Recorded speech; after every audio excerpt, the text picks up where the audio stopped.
You guys ever deal with somebody who speaks in a Delco accent? What's up, Mahalo? Delaware County accent. They call a pool because there's two O's. You have to pronounce both of them. Go down to the pool. It's a little bit New Jersey, but it's distinctly Delco. I do not talk like that. It's a PA thing.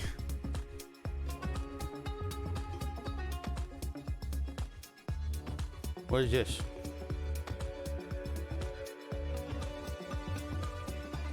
What's up, Timmy? All the animated emotes. Boom, bump, bump, bump, bump, bump, bump.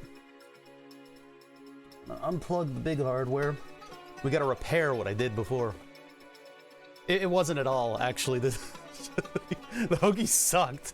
It was really bad. It was really bad. They put too many cucumbers on it. I wanted like one layer of cucumber to give me a little bit more veggie to my hoagie. Just finished dinner, time for coffee. Nice. Dinner? Oh my God. I had the most cursed lunch run ever. I tried to go, first I tried to order a cheesesteak, a couple, because I'm gonna be down here a long time today.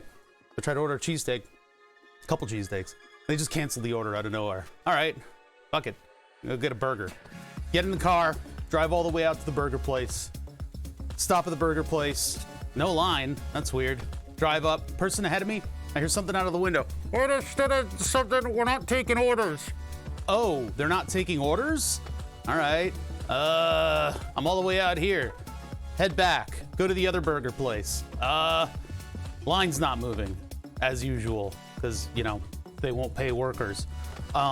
So it's like, ah, shit, what do I do? My way back past the Wawa. What's up, Tom Servo Crow? You know, Riff Tracks is on Twitch. They're one of my favorite background noise streams, except that they run ads like at random intervals, which really gets annoying. Yeah, you know it, you love it. Yeah, it's awesome. Anyway, so on my way back, I passed the Wawa, and I'm like, all right, fuck it, hoagie. Go and get a hoagie. Get back here, eat it. Not a good hoagie. Not good at all.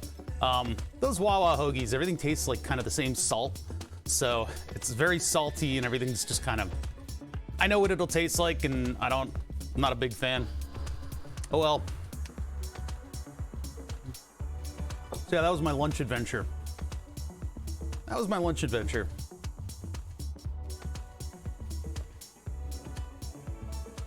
Let's get this out of the way. Pew. Yeah, it's true. At least it's, yeah. It's something. It's good. It's fun to watch. A hoagie is a submarine sandwich. There are lots of places that you can get them. For me, I go to Wawa. There's also a Primo's. That's okay. Yeah, there's all kinds of different hoagie places, but it's just it's a submarine sandwich. It's the kind of thing you get at Subway, for instance. Although Subway is pretty bad. Subway is pretty bad. I wouldn't want Subway over pretty much anywhere else to eat. What is a Wawa? It's a food market around here. And around the Northeast. It's basically like a bodega, but a little bit more involved. So, some of them have gas pumps outside, some of them don't. Sheets is also the alternative. The war between Wawa and Sheets, I don't know. Ever since Wawa switched to making their own bread, they're not as good. But it's you know, hey, it's like a quick place to get a bite to eat, you know? That's not super duper awful fast food. Borderline. It's borderline. But you can also get drinks and stuff. So I got a freaking liter of iced tea. Or no, how much is this? Half gallon of iced tea. Almost 2 liters. Almost 2 liters. Johnny boy. You ever make a reference with a group of friends that's so obscure that they laugh at it, but you know they don't know the reference? You know they don't know the reference? Like, I had that happen last night where I got the polite laugh for doing the Johnny Boy reference, which is In the Mouth of Madness. And I don't think any of them have seen In the Mouth of Madness. I don't think a lot of people have seen In the Mouth of Madness. Only place to beat some is a privately owned sandwich bar that makes amazing subs. Yeah, that sounds pretty good. Yeah, if you don't have a lot of places around, I mean, I guess Subway could be pretty good, but Subway around here, it's not great. And there is a local sandwich place that beats the tits off of all of them. They're amazing, but the guys' kids are starting to take over the business, and so the last time I got a sandwich there, it was either mediocre or it made me sick. So I'm not really sure. Yeah, Subways depend on the crew. It's true, it's true. But like the local sandwich place, like they get good meats, and I don't know if they got good meats and then didn't get more good meats. They just kept the old good meats. Is BTS up and running? No, not at all. Not even a little bit. That's why we're working on the printer. That's why we're working on the printer. It's like a weight on my mind. This is a little distracting, isn't it? You're being a little distracting. Let's go to like, maybe that'll be a little bit more background.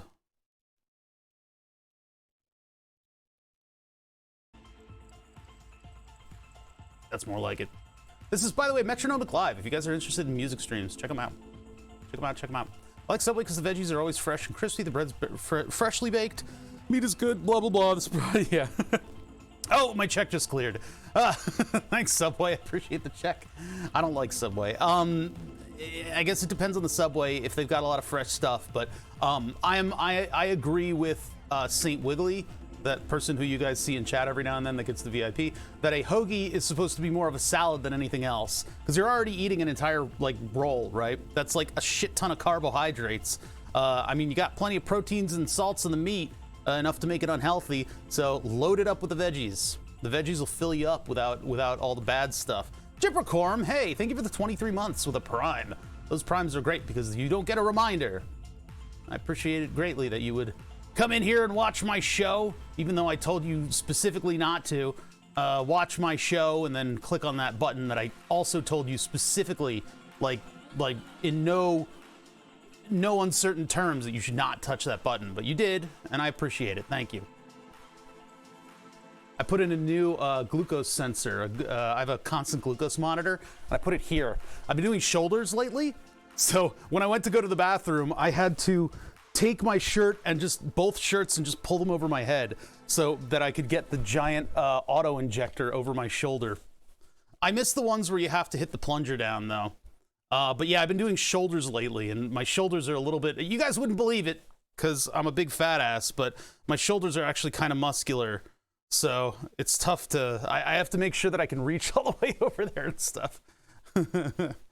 Yeah, I got the constant glucose monitor. I've had it for many, many years. And it's been one of the better things that I've ever done with the diabetes management. It's pretty much saved my life, so to speak. That's why my head looks so tiny. Yeah. Now? What do you mean now? What do you mean now? Yeah, shoulders are a pretty good out-of-the-way area as long as it's not... Because the infusion sets I'll put around my fucking way too big stomach, and then I'll end up rolling them off as I roll around in bed. So I gotta be careful about that. Who's that? I don't know who any of these people are. That's a quiet Saturday, isn't it? Not a lot of people streaming.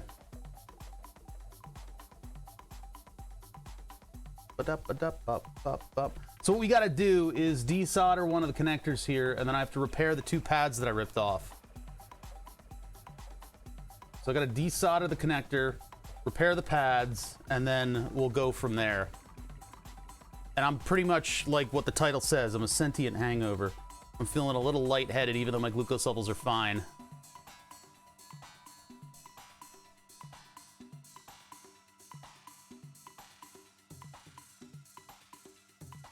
All right, and then when we start to get stuff moving, then we can go through like piece by piece and make sure that everything is what it should be and that everything functions properly. Because yeah, we got a lot of stuff to do. It's like having a brand new 3D printer. Oh, I need that.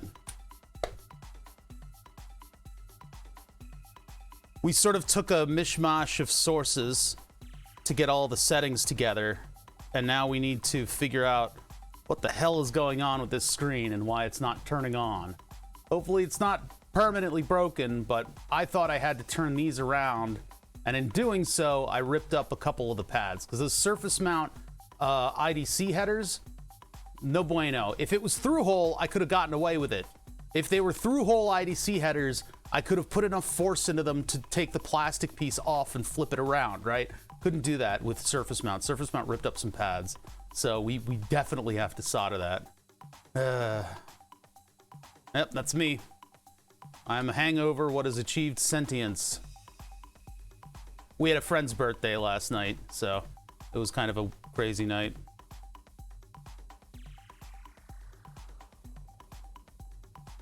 Oh, everybody hold on. Tom Servacrow will be right back. Everybody hold on a minute.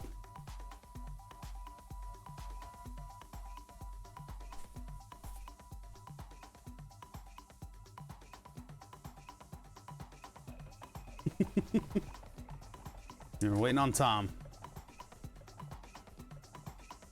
Okay, we can continue. All right. He's back. We're good. We're good. Yeah. Yeah, I'm glad it was a quick. I'm glad it was a quick. I'm glad it was a quick one.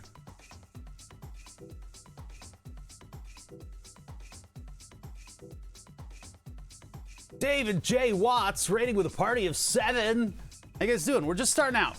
We're just starting out, so I'm just sitting here playing Metronomic Live, who you guys should probably check out if you like music streams. And then we're gonna work on some of the bullshit that I broke last night or yesterday evening, I guess I could call it, on the 3D printer. We got all our settings into Clipper, so everything should work.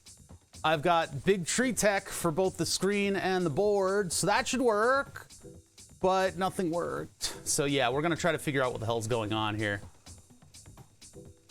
David J. Watts. What's she doing over there? What's she doing over at David J. Watts? Oh god, I can't. There we go. Oh shit. Puzzle games. Nice. Broken sword. Yeah, so we're basically gonna try to repair my printer. I hope you guys like actually physically working on stuff. What's that, Rayford? Spent the whole week fixing different issues in the consoles and controllers. Decided to play something today. Left stick on the DualShock 2 broke 30 minutes after I started playing. Then you didn't fix them, did you? Unless that was a totally new problem, huh? Someone told me who you. Oh, blah, blah, blah, blah. I can't read. I'm actually incapable of reading. I never learned how. I just kind of mimic words with shapes. Somebody told me that you were an electronics guy, and that was my jam too. We're not playing games. Hell yeah, man. We do a lot of electronics here.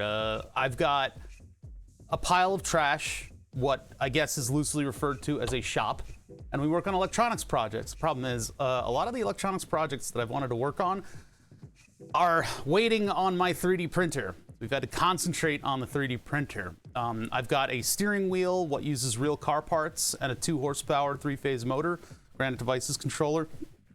All kinds of other stuff. We got a fart box that is connected to the Twitch API. It's a comedy fart noise maker that we attached a Harman Kardon speaker to.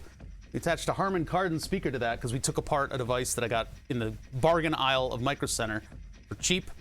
I have that giant live edge board on the wall, what is called Burn the Subs, and it is a laser etching table on the wall, what is designed to burn the names of subscribers onto itself. The thing is, it doesn't work. It doesn't work right now. We need to finish getting the 3D printer back up and running. There were a couple big platen prints that I did, and printer broke. So I decided to use that opportunity to spend over $100 to upgrade it. And I was sent a board, and that didn't work out. And then I tried Marlin, and Marlin is a piece of shit. It's not that bad, but it's kind of a little bad. So we're using Clipper now, and I installed Clipper, and I got all the settings into Clipper, and now Clipper's like, So we're dealing with that. I broke some stuff last night when I was trying to repair it, but when the printer's done, we can print the water jacket for the laser, because I figured I'll water cool it just for shits and giggles. You know, water cooling is fun to do. So we're gonna send pipes all the way out to that axis right there that holds the laser, and we're gonna water cool it. That'll be fun. I'll use silicon sealant and PETG. And yeah, that's what we've been doing lately. We've been doing a lot, like leaning into the automation pretty hard. But when we get back into the swing of things, I do like teardowns. I do basically just little projects sometimes. Every now and then I'll sort of put the brakes on everything and do like a basics stream where I teach people the very basics of how to get an Arduino up and running something. Soldering techniques as we go, as they arise. But yeah, the Arduino basics are fun because I usually try to put like my own swing on it, my own little twist on it. And that twist is that I'll find something like a vintage display and get that working with the Arduino, just to show that your very basic knowledge and a few parts can do amazing stuff. So it's not just like a shitty how-to, right? We're not afraid to fail here. That's kind of what we do here. This is live. There are no double takes. There's no do it again but right this time. So we have to deal with our mistakes, like for instance peeling up an IDC header and having the pads come up with it. Not excited about that one. We'll get started soon. Just a minute here. I just want to climatize. The shop is pretty much literally everything I own, except for a car and a bed. Yeah. Shop is like all of my worldly possessions in one room. Even in MSC. You don't try to fail in MSC. You just fail. That's all you do. You ride the motorbike, you take a turn, and your face hits a tree branch and you die. The failures in my summer car are the icing on the shit cake that you're putting together. That's how that game works. You should try playing it. I don't know, maybe it's not your jam. People who know, know. People who know, they know. They know my summer car. They go, yep, there it is.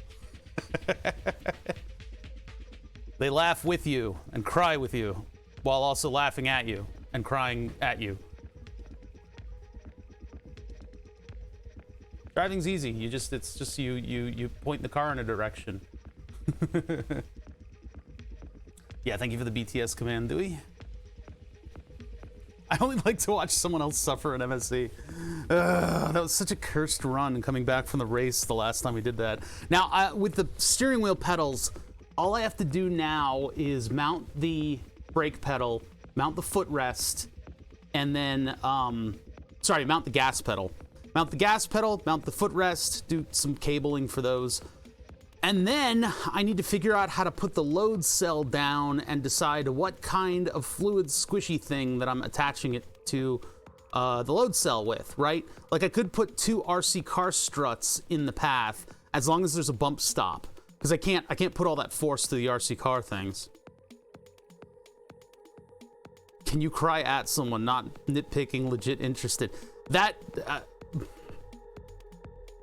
Welcome to another session of Bother explains his jokes until they go away.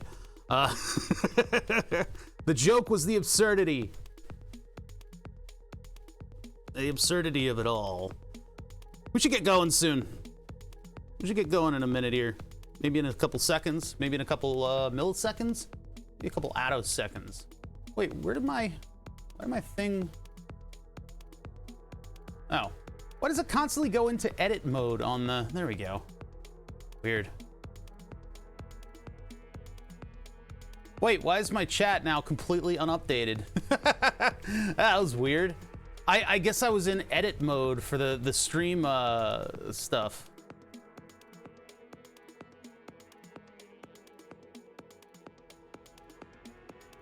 When I got out of edit mode, it got rid of the chat history. That was weird.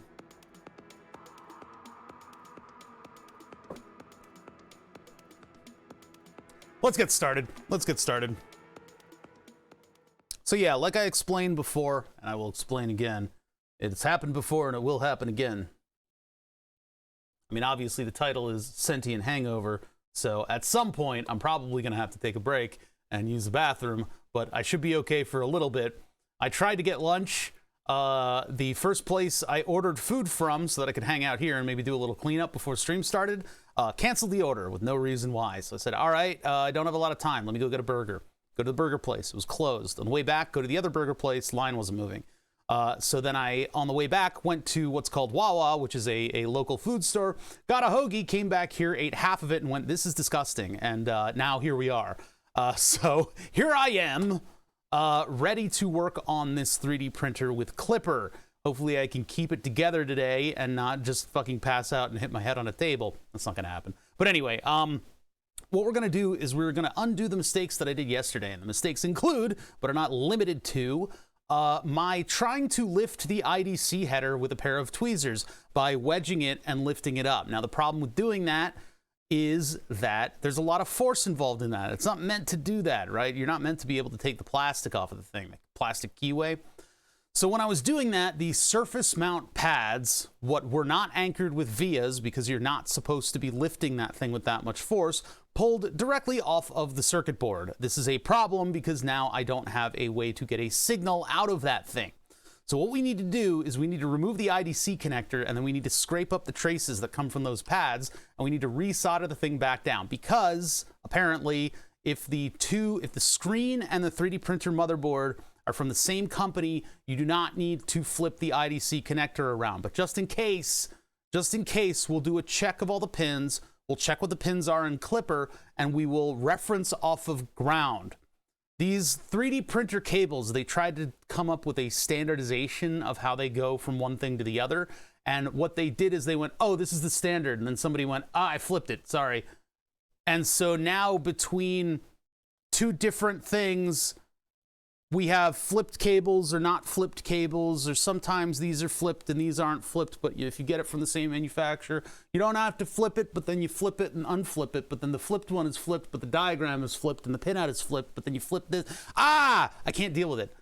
So we are just going to get a reference to ground and we'll go from there. Yeah, the anchoring pads, surface mount square pads, sometimes surface mount round pads, they're not strong. And so if you have the 500-pound gorilla in the room, the product user who is literally hitting all of your connectors with a baseball bat 24 hours a day, using something that's surface mount with just the pads on the top layer, you are relying on the interface between the copper and the fiberglass in order to hold your pad down. Some things that mitigate that would be to have a little bit of like a solder mask that overlaps it a little bit, but then you're just relying on a thin layer of epoxy. None of that stuff is strong. A via is a literal rivet, or obviously you should be using through-hole technology for all these things, but sometimes you can't avoid the surface mount stuff. But like with a USB cable, like surface mount anchor legs on the USB cable, but even that fails because people will, plug in like a ham sandwich into it or like a screwdriver into it, and then they'll break off all the surface mount pads and the plastic housing inside of that shroud. Oh, it's a nightmare. I used to work on tracking devices, which were custom-built little tiny cell phone type things with a USB micro on it.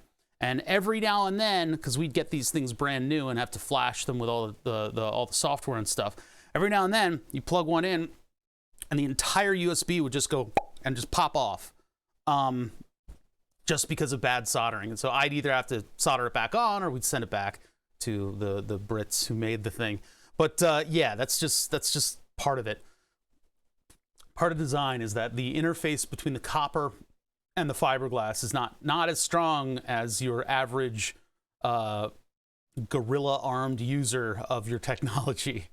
Thank you guys for the follows. I've turned follows into introvert mode, so you guys don't have to see your name show up on screen. So, no problem, man. That's what I'm here for. I'm here for entertainment and also to get my projects done. All right, so I'm keeping the Raspberry Pi powered on. You can see all the heat dissipating. Yeah, it's a good little case. It's a smart looking case and it's dissipating heat pretty well. This thing has Octopront on it, and it also has the Clipper version of Octopront. I would have liked to run the 64-bit software on this thing just because more better. But it became a little convoluted yesterday. We basically installed 64-bit Raspberry Pi onto this thing, which is the new and awesome, couple months old kind of thing, and it unlocks more power from your Raspberry Pi that none of the people who program the software have utilized yet. But I figured it would be cool to get ahead of that, 64-bit this mofo, and then throw Octoprint on it and then Clipper that. But apparently that's really complicated and involves a lot of steps from 2018. So instead, we just used, from the Raspberry Pi flashing program, we just went and we found the Clipper Octoprint and installed it. And that's it. That's all you have to do. You just give it a couple settings and... actually, wait, you can't give it a couple settings. You flash all the bullshit on it, and then you pull the memory card, put it in your computer, and then you find in your computer, you find actually, you add the... Or is there a file already on it? I think there is. Anyway, you put a file on it that tells it how to get on the Wi-Fi, and then put it all back together, and then you can get into Octoprint with this thing. In addition to that, you also need a configuration file that sits on the Raspberry Pi that you can edit through the Octoprint interface, which is pretty cool. Yeah, got it. Follow the tutorial, exactly. Well, that's what we didn't do, and it took us 5 hours to then follow the tutorial, and then it took us like an hour and a half to get to where this thing was functioning, and then another 3 hours for us to go through all the settings, and I had to do that on stream. So for those who watched yesterday's stream and are discouraged about Clipper, take into consideration that I am streaming this, and so I have to be entertaining and interesting and funny, as well as it taking a long time for me to go through the individual steps, because I'm trying to show you guys a process. And there was a lot of backseating, and I think it was partially because of the Rabaz auto host. Most of the Rabaz people were like, "What is this?" And it was just like, they were just like, random. I don't know. The Rabaz fans are hilarious. I don't mind them at all. But yeah, it was a weird chat yesterday. People who are, and what I'm addressing specifically is the people who are looking to install Clipper on their printer. Clipper is not that complicated if you don't go outside the box at first, right? Keep it simple. Keep it simple. Find a configuration that resembles yours. Sometimes you could find the exact configuration for all the stuff you have. We had to take from a couple sources and put all the settings together, including Fatanon's example, somebody who had all of the same little bits and pieces. We could have taken that stepwise, and we probably should have, as in install very simple stuff, like this is the most basic setup for the 3D printer, and then build upon that as we verified everything's working. But because I'm me, I put everything into this, and now we're kind of like, we don't know what's going on now. The screen would not turn on. So what we need to do is verify in the settings that we have the right pinouts for the screen, and then I need to fix this mofo. So let's get to that. Let's get to the fixing part. That'll at least be a little bit physical. And I still haven't, once I verify that the screen's working, I can probably redesign the front panel a little bit so that it all works out. And if those of you who are wondering, maybe people from the the David J. Watts raid, if you guys are interested in watching somebody do gaming and electronics, it's odd. I don't really think anybody on Twitch would like to watch somebody do electronics who also plays games. I don't think a single viewer would watch that. Anyway, David J. Watts seems to be doing exactly the same thing. He's jacking my style. He's trying to get all my clout. He's farming my farmed clout. I very carefully farmed my clout from larger streamers. That's my entire purpose on this platform, and David J. Watts is coming in here and he's siphoning it off. Anyway, so yeah, David J. Watts rated. You guys should check him out. But yeah, this case, if you're wondering, this is from Alibaba, and it's meant for stereo stuff. And I happen to have a milling machine, so I was able to put a couple vents in this. I'm not a clout bottom feeder. I'm a clout middleman. Now. I've moved up. All right, anyway. I got to turn this up a little bit. Oh. That light pretty much does whatever the hell it wants. All right. Another thing is that I need to move the fan a little closer. It's like spring weather here. It feels like October out, and I don't know why. So maybe I do know why. Hydrocarbons. Anyway, let me open the window a little bit more and move the fan closer. The sun's gonna go down in short order around here, and then it's gonna get real fucking cold. It's gonna get real cold, which is good because I am a sentient hangover today. All right, we had a birthday thing yesterday, last night rather, and there's a lot of talk of the Delco accent, the Delaware County accent, which I can't do. I just can't speak like that. You ever say pool? Pool. It's such a weird accent. It's like a little New Jersey-ish. All right, I'm gonna try to get this off. Good. It's a good knob. I don't know if I'll be able to use it. What I really want to do with the knob on this thing is I gotta move the encoder over, obviously, because the original setup had this thing here, and I didn't want the screen to be off kilter. The screen would have had to be off center over here, which actually, to be fair, that wouldn't have been that big of a deal if I had done that. That probably would have eased up a lot of the things that I got to do to this to make this work. Because what I want to do is relocate the two LEDs to either be just like glued or taped around this encoder in this trough right here. And then once I get the printer up and running again, this thing is from the other Lone Star. I don't know if he's seen me talk about this yet, but this is from the other Lone Star. He sent me a video recorder that we did a teardown on, and we discovered that the fan died, and that's why the thing was no longer working, but the company wouldn't repair it, so it was basically just trashed.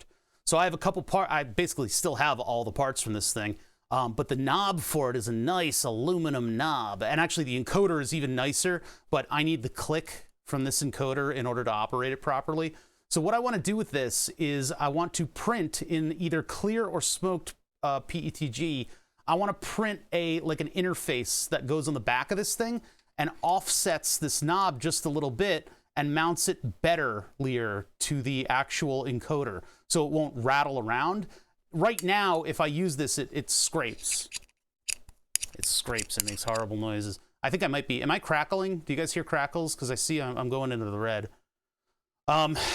So yeah, print something out for this and then get those LEDs behind it, and then I will have basically an illuminated ring around the knob, and it'll be plastic against metal. You haven't heard any crackling? Okay. Yeah, I peeked into the red. So, and then I won't need the smoked piece right here either. So the smoked acrylic that I put here was just because this is super duper duper duper bright. But the update inverts the screen, and it has a NeoPixel behind it, so I can change all the parameters on that. All right, man, all right, let's get into the repair, because I feel bad about breaking this thing. Now, how do I want to repair this? I could use hot air, but I'm afraid I'm going to melt the housings, the plastic housings. They should be pretty heat resistant, considering that they are, you know, electronics, but I really don't want to break it, and I don't want to overheat it, and I don't want to melt it. So what I'm going to do is use Chip Quick. Chip Quick is one of my favorite things. How'd I break it? Okay, so I already explained and you weren't paying attention. Hold on, I gotta move the actual body of the printer so I can get my light over here. I need light. I can't see. Can't see shit, Captain. All right, so the printer is a temporary friend over here. We'll just get all that stuff down like that. Well, these are considerations that I have to make. All right, so bring the light over here and then move this thing back down over here. So what's going on here? What's the problem? Well, so yesterday the thought was, and Short Lurker was unable to come in and keep me from doing the dumb fast enough. Short Lurker's piece of advice that I got just a moment too late, and that's not on him, that's on me. Just a moment too late, I heard that,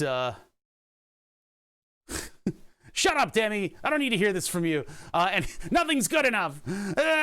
Okay, anyway, so Short Lurker came in and was like, hey, if they're the same manufacturer, they could just plug into one another. Like, son of a bitch. So apparently with these 3D printers, these headers are standardized to every degree except for the fact that some of them flip them. So sometimes the IDC connector is in upside down, and sometimes it's not. So I was thinking I'll remove the plastic and then flip the connector, because we did that on one of the other ones. Problem is, this isn't through hole, it's surface mount, and surface mount pads are only as strong as the interface between the copper and the fiberglass. There's some things you can do to mitigate that. You could put a via in there too.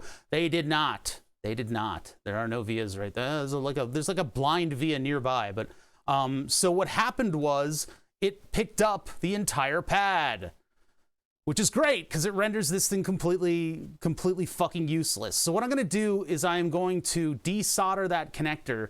We'll take a look at the pads that ripped up under the microscope, and I'll see if I can scrape off just a little bit so that it works. So this is the atypical 3D printer experience now. This is not a typical 3D printer experience. Oh, please open far enough so that I can get it in the clamp. Son of a... Fool of a toque. Okay, I can't anchor it that way. I think I have to get the big vise. I like to have a vise under it so that it's held in place, and then I'll be able to work around it and get the cameras focused on the right focal point and all that fun stuff. So let me get the other vise out here if I can find it. Bam! All right. This one is just some piece of shit that some machinist made. It's just like a random vise, and it's starting to collect a little bit of rust. So I probably need to do a de-rust session on both of the vices, to be honest. But I'm gonna clamp this on the circuit board. I was gonna clamp it on the screen very carefully, just because my other vise doesn't necessarily open far enough. But this one does, so I can get it all the way on the circuit board. Now let me get this out of the way. I can put this under the 3D printer for now. So I have a little bit of arm room on this side of things. A little bit of arm room. That thing over there, get this thing over there, get this, and just move it over here. Actually, we don't even need the card reader anymore. We can just edit, we can edit the file through Octoprint. That's pretty cool. So we could have edited the whole file through Octoprint. There's no search function in the file though, which is a little weird. Of all the unnecessary things I need right now, baby desktop device is high on the list. The problem with that, and the reason that I don't stress that people would get that over helping hands, is that this vise is a Palmgren precision miniature vise. It costs $600. I did not get it for that much. This thing is completely out of measurement and alignment and trueness, right? This thing is dead in terms of like a Palmgren vise. It would need basically an entire session of precision grinding and help in order to get this thing back into any shape where it could be used in a machine shop. We got this from a closed down machine shop, so whoever's tool case we ended up being able to raid was probably dead. I don't know, I didn't ask, but it was left behind. So that's where I got this from, amongst all of my other semi-broken tools. So this, for me, was free for the cost of a Saturday helping a buddy of mine move stuff around. For you, it'll be more than that. This thing is some bodged up piece of shit that I think was, some machinist's first Babby project. It's got a bunch of apprentice marks to the bottom here. Probably was used for some haphazard, like drilling and stuff like that. So that's where I got those from. So if you guys are looking to get vices and stuff, I don't have good advice for you in terms of what to buy. What's up, Dukart? How you doing? I don't have great advice on what to buy. Most of the stuff in here is garbage, but they are helpful. I do like having a vise because it adds a lot of inertia to your actual thing. That weight helps keep it in place, and I can kind of move around and like solder stuff and things like that. So that's what I got. Yeah, I'm not, listen, Ducart's the one that lives in Australia. I'm not that good at shit posting. I'm sure he has been trained by the gods of shit posts out there in that country, because those guys are good at it. I'm not. I'm not. That's not me. I try. Aussies are way better at banter than the rest of us. I don't know why. All right, so we're going to use ChipQuick. The advantage of ChipQuick is it's a very special substance. It actually has a much lower melting point than normal solder. And as a result, it's extremely expensive. It is. It's really expensive. Now, if you go on Amazon and you type in ChipQuick, you will find ChipQuick solder. And I've even had my moderators, or moderator, one of my moderators, insist that there is in fact the right kind of Chipquik on Amazon. I don't know if this is true. I don't know if this is true, but this stuff is very specifically the SMD rework Chipquik, not solder paste. So this is SMD removal alloy. The one I use is 4.5. You can buy it on their website. I guess this is heavy guns. I mean, the heavy guns is the hot air station, because that has the potential to melt the housing. I don't want to melt the housing, so I'm bringing in Chipquik. Chipquik is more like Chipquik is the walleye to the hot air's carpet bombing.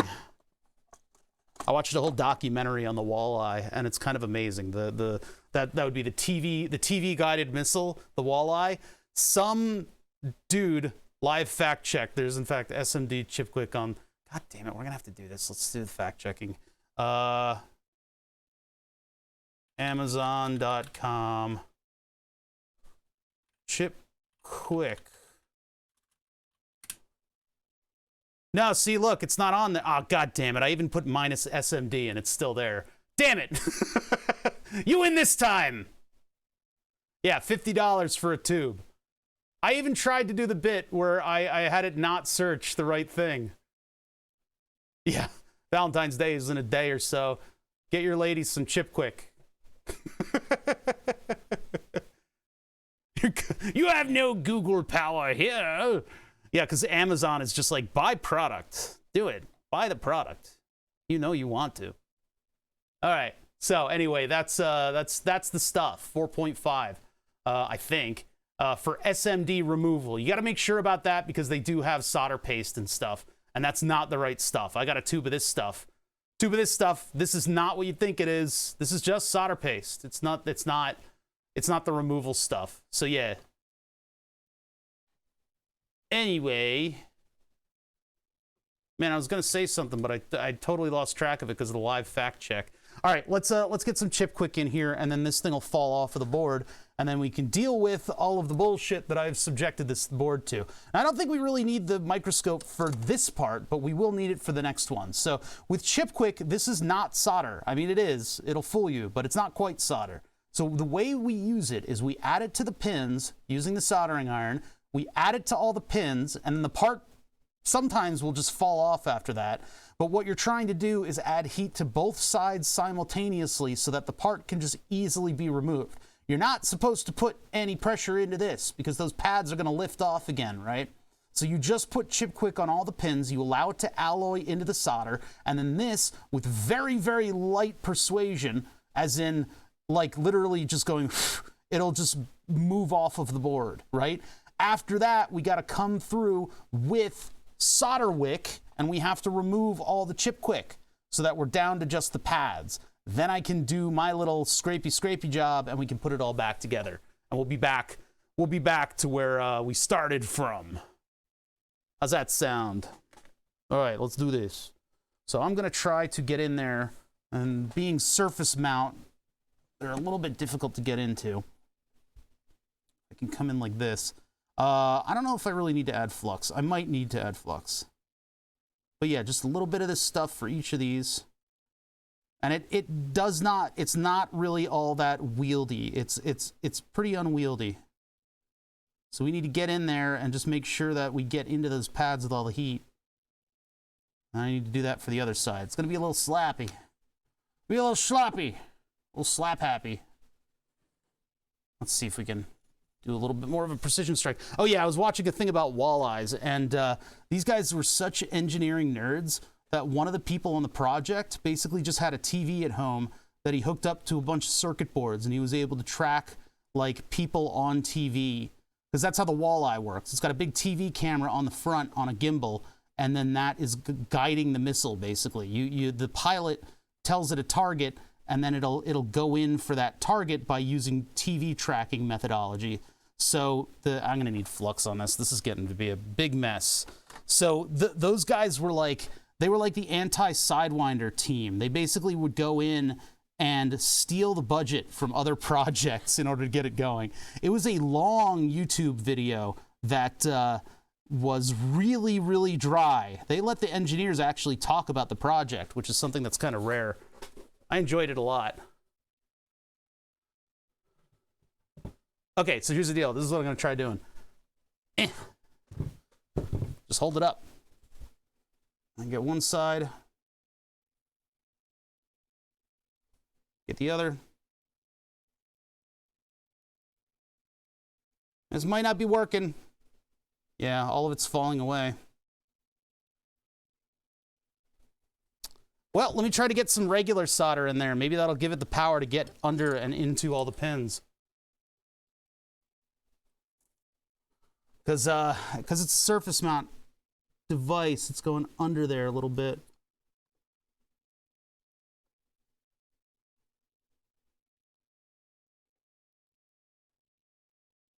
That's a little better. I mean, I guess I could probably save the header more by putting, plugging something into it, and then that'll wick away the heat. Yeah, there, it's a little cleaner with added lead solder. Additional lead solder. All right, yeah, I'm gonna plug the cable into it, and that way it'll wick away a lot of the excess heat, and then maybe I'll be able to remove it just by giving that a gentle nudge.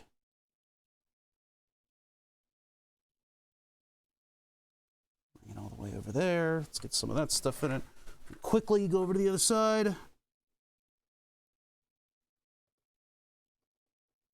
Nope, not yet. A little bit more. This stuff is either instant or it takes just a little bit of a struggle to fully release everything.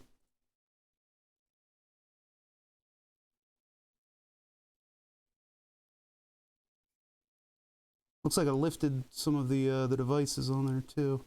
We'll have to replace them. I think 2 of the resistors came up. Oh, come on, man! Just give me the thing, please. This is supposed to be the easy way to do it. I think maybe the ground plane is also hindering us a little.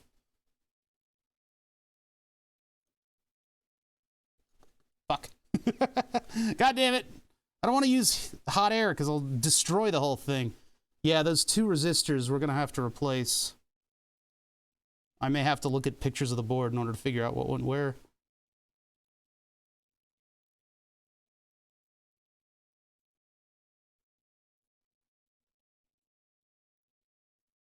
Carefully. You know, I laud praise on ChipQuick, and then it fails me so completely.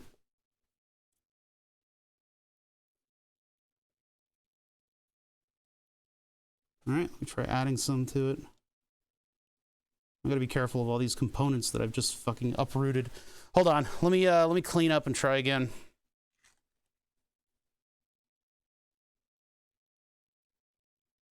Yeah, the solder braid barely even holds on to this stuff. But I don't want to jettison it because I don't want to lose some of the components that are in here. I've lost a couple components already. It was a little bit more sloppy of a job than I normally do. I'm not really like this, chat. This is not what I'm normally like. What are you guys saying? Can't stand the non-lead solders. Yeah, still occasionally steal some of Father's lead rosin core for the 80s. You can get partially leaded solder. That's what I bought. And I'll be buying a new roll of this soon. But the unleaded, the newer unleadeds aren't that bad. I mean, I know I'm not practicing what I preach, but they're not that bad. This was never really soldered all that well to the thing. That's the problem with it. But then it also lifted pads because I was dumb, and so now I've got to deal with all my mistakes. I should have put a little piece of Captain down to keep the resistors in place that are nearby. We may have to pull up a picture of this thing in order to figure out what went where. Or a schematic. I don't know if there's a schematic. If you guys want to find one for me, I'll be happy about that. Hello? Can you please desolder? I might have to use hot air on this. I don't want to use hot air. I'm getting all the right noises out of it, but all right, let's do a little tiny bit of ChipQuick.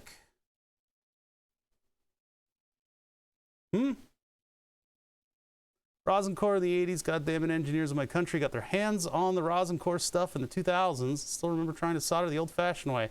I don't even know what that means. What do you mean?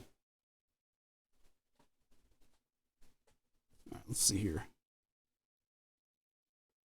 Just a little tiny bit. This stuff is fucking expensive, so gotta be careful with it. And all the resistors are gone nearby. Ugh. Not proud of that one. Why are you moving?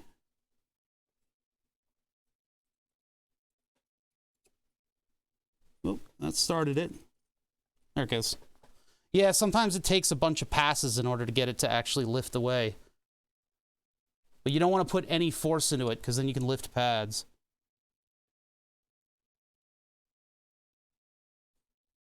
Some of these are lifted. And then I've got to look for all the components that I just desoldered, because there's some components right here that I totally screwed up. Oh, you guys can't see.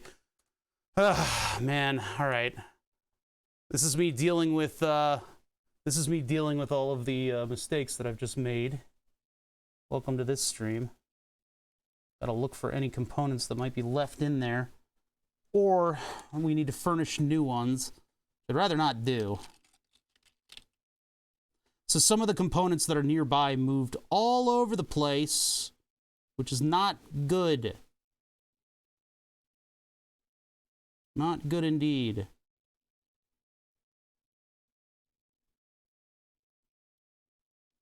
So I'm gonna pay attention to what's wicking up on this solder wick, so that I can recover them. I think I see them right there, those two.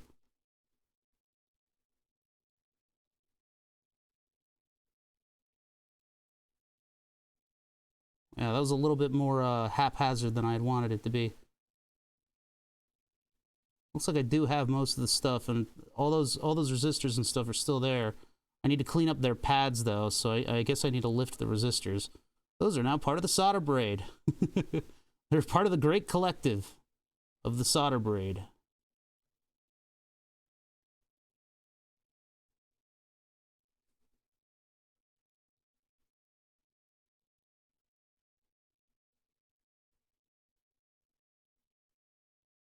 All right, so let's clean all the flux off, because that's getting in the way. Whew. It's like a fly in the Vaseline. Wait, what? Sometimes it blows my mind. All right, let's see. Let's get it on the microscope, and then I'll brush it off with some, what do you call it? Some goof off. All right. Okay. Okay. Oh, I need to move that. This is way too close. Let's move that accordingly.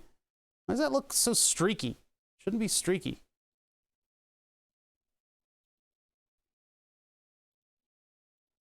Okay.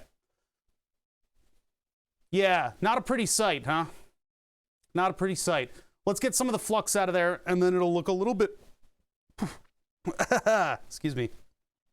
That's the terrible hoagie that I ate.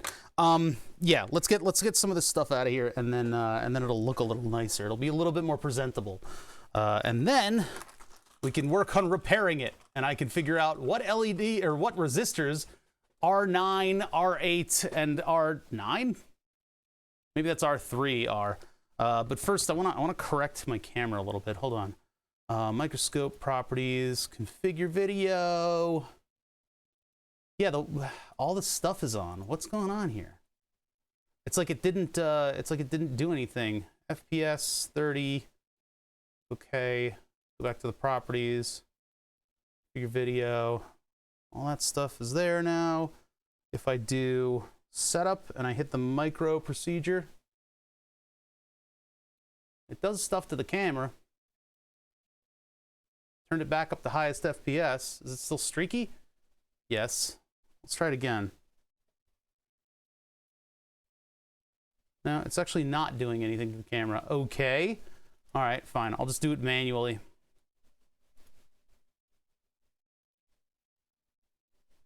Video. Sorry, just got to calibrate the camera. Something's wrong with my calibration things. The gain is all the way up at full for some reason.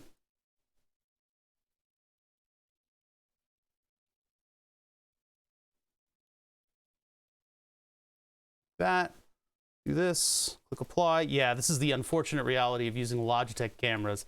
Save a lot of money. You save a lot of money using Logitech cameras, but there is a price to pay in having to stop dead in your tracks and correct the bugs in the camera's drivers.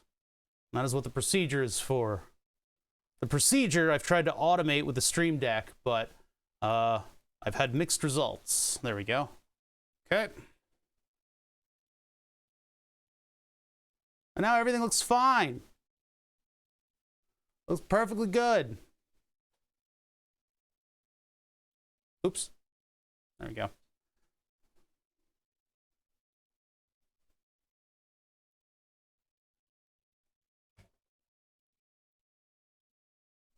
All right, so let's clean up this thing a little bit with some Chip Quick.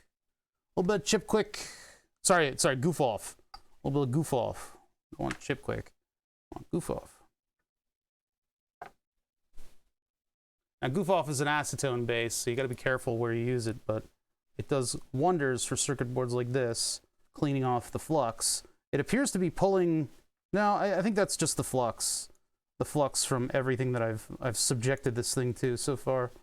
It might be pulling up a little bit of the ink too, although that shouldn't be the case. But I don't know if Big Tree Tech is cutting corners or not. Yeah, it appears like it's hurting the solder mask.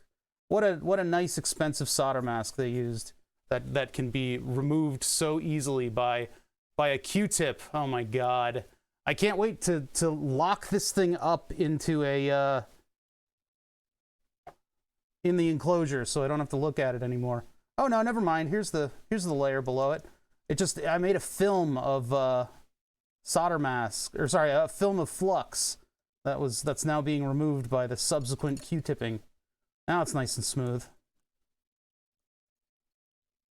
My goal here is just to get it shiny again. Let's get some more of those. You know, they're gonna stink up the shop.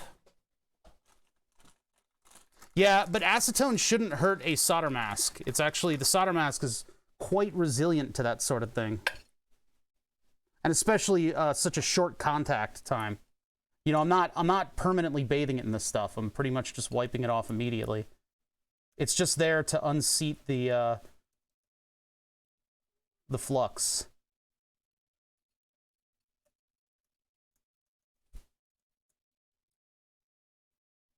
All right, good as new. Now, here's the deal. I have absolutely no clue. Absolutely no clue which resistor goes where.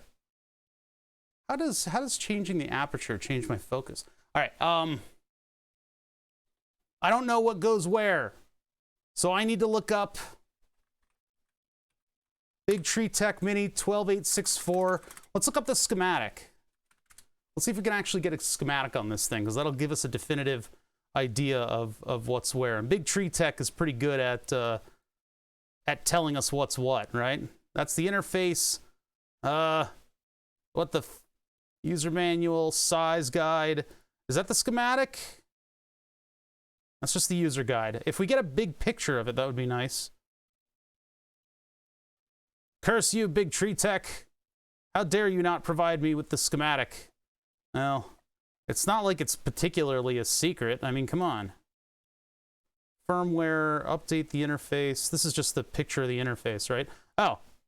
Well, if I knew the value of R3, R8, and R9, this would be useful. This is directly from their docs. That would be nice, but yeah, gasoline's not a good idea. I watched a thing on AV Geeks. You guys know, you should know the AV Geeks YouTube channel. They basically take film reels and they upload them. Unfortunately, they upload them in giant batches of about 10 billion videos.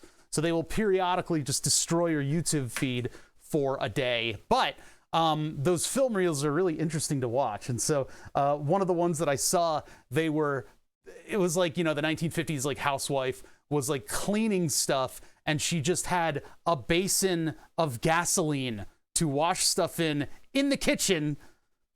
And we're talking about the era when everything was like gas stoves and like everything had like big igniters that made sparks on it and stuff. Holy crap. I cannot believe that. This is just the size guide. This is just the dimensions, so that's not really going to help us. Sounds like the 50s. Yeah, it was absolute, just complete chaos. Anarchy. Dogs and cats living together. 90% of what we're finding is people flipping the inputs. I'm looking for what the value of those resistors are. So I think our second best ally here is going to actually take a look, is going to be taking for a look of the back of the board is basically all I want to see here. Where's the picture of the back of the board? It'd be nice if they actually gave us like a schematic. I don't know if we can find one. Hold on. Schematic. I need tools, and I need to go to verbatim. Find all China products on set. No. Best NL. That's just trying to sell me stuff. This one is completely incomprehensible to me. So I'm going to click it and see what happens. And the next result is in Russian, so much for that. Yeah, they're not giving us the schematic, so this is going to be more difficult for me to repair. I'm just going to have to look up Big Tree Tech Mini blah blah blah, and then see if I can find a picture of both sides, which would be this. But that's not enough pixels. Let's see, images. That would be the one that we just looked at. There we go. Do we have enough info here? Nope. Not quite. Can't quite make out what those values are. I could do that too. Yeah, I think I got them on the microscope for just a second, so I could probably get them from that. I want to see if I can find this source, though.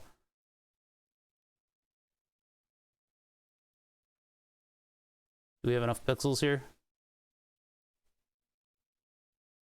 I can kind of start to make out numbers there. Like, that looks like 310. That might be 110, and that might be 131. I'm not totally sure. Just R3 and R4? Well, that would... Well, R4 and R... we could at least get R3 out of the way. Arthur. Hold on. Let me recover the... Let me recover the actual... Let me recover the resistors. There we go. That's the word I'm looking for. And I'll use the smallest soldering iron tip. Wait a minute. That's not it. Hold on. Let me swap it out. There. Get some more views here. I'm going to go with the absolute needle tip that I have. It is a very fragile iron tip, but it should be able to maneuver throughout these devices. So, yeah, we might be able to use the VOD to find them. Find the values. Finding the resistors, I mean, I think they're still attached to the solder braid, but they could be anywhere. All right, so I need to get comfortable. So I need to actually, like, reposition myself and get the camera and the light properly seated. And since this is a black circuit board, it's very difficult to see what is going on or where the traces are. So I'm going to need to tilt it a little bit like that in order to be able to see where all these traces are. Maybe I can put something underneath it. Let's see, what do I have that I can put underneath it? I guess I could use the cable, at least for now. Just put that underneath it like that, and that gives us that little shine that we can see. So we know R9. We know R9 is a 330. We can barely see that, but it's still attached to its original perch. Do you know, Pyro? Do you know the value of R3? Because that would narrow it down. Because R9 is already attached. So all we need to do is maneuver R3 into place, and that's it. Yeah, I was a little sloppy with this. A piece of Captain Tape would have solved this problem.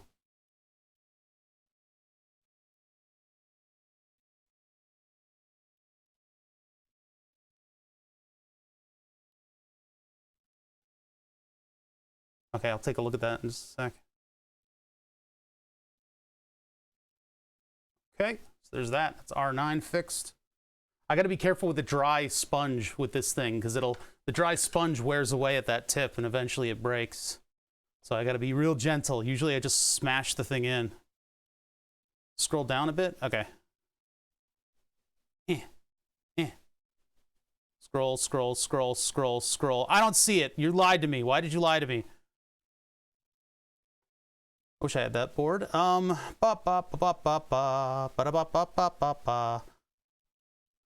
R3. is a 0. Okay. You'll never guess what I just found. What, is R3, R4, and whatever, like, pointless? What?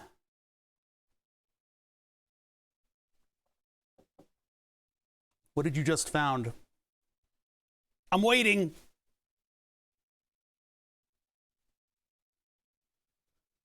All right, so one of them 0 ohms. The other one has a different value. Let's get the resistors back. They are not attached to this, are they? Where did they go? Uh-oh. Uh-oh, spaghetti-o. They're not attached to the solder braid. They could literally be anywhere. Time for a hunt. I found them. They're sitting on the desk in a pile. That's tough. Little surface mount resistors. You kind of learn how to find them.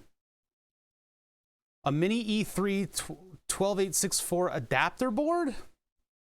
What, to the mini? To the SKR mini? I mean, if it's on Ollie, like, oh, sorry, Etsy. I might be able to get it in time on Etsy, but I don't know. What this has done, this is a happy accident, because what it did is it pushed me to use the mini board on Burn the Subs. So Burn the Subs is now going to run Clipper. So there's a little bit of an upgrade there. As much as it is, like, just completely indefensible yak shaving. Nothing will go to waste. I want to, you know, because, like, Twisted Sister sent me that board. I really don't want it to go to waste. May have to check. The SIR line broke on the bottom. There's just scratches here. It should be okay. This is fine. But, all right, one of these is a nothing, and the other one is a value, and the nothing goes in R3. Unless they're lying in their schematic. Which could be the case, too.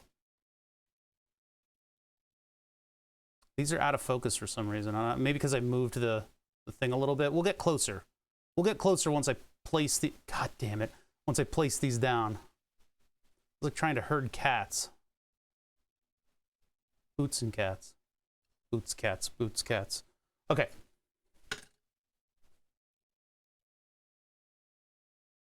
It's on GitHub? Okay, yeah, I'll take a look. I don't know if it'll be necessary, but I'll take a look. Yeah, because are we going to run screenless on Burn the Subs? I think we probably are. Maybe not. I don't know. I mean, I've got that screen, but I think I need that screen on the Raspberry Pi. But then again, the Raspberry Pi, yeah, I just don't know.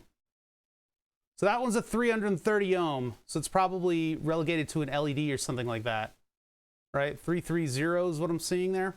And it's sticking because it's covered in flux, so I need my pin tool before my hand jitters and this thing flies off into the atmosphere. The atmosphere. Ah, the atmosphere. Ever see those Discovery Channel ads? They're some of my favorite. What are you? 101. 180. So one's 180 ohms and the other one's 330 ohms. They're just about the same. They're probably, I mean, typically you'd put something like that on resistors, although one of them is for a pull-up resistor on the knob. Maybe. I don't know. All right. So let's see which one more resembles 330. Well, the R9 is 330, so I'm thinking R8's probably also 330. And if that's 407, God damn it. If that one is 407, then that makes sense as a pull-up, which would be whatever this pin has right here.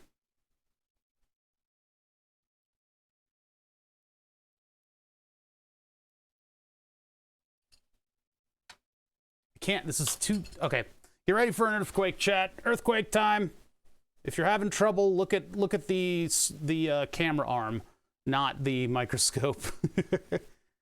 try to balance yourself. Try to center yourself. All right, clearly that one is 330. That one is incomprehensible because it's covered in flux. Let's see what we can get here.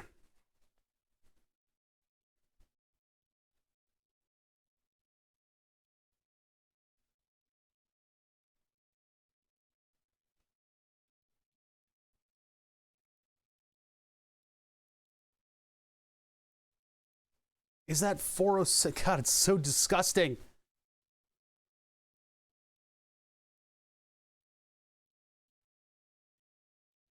10K. Yeah, I'm putting 10K right here. Because that's got a power line right on it. So it's either a pull up or a pull down. Or sorry, 101 would actually be 100. The other one's probably a 330. Well, if it's 330, then it's 33 ohms. But its buddy next to it was 33 ohms. So I'm gonna assume that the 100 ohms goes down here and the 330 goes over here. And hopefully we don't get those wrong. Hopefully we don't get those wrong.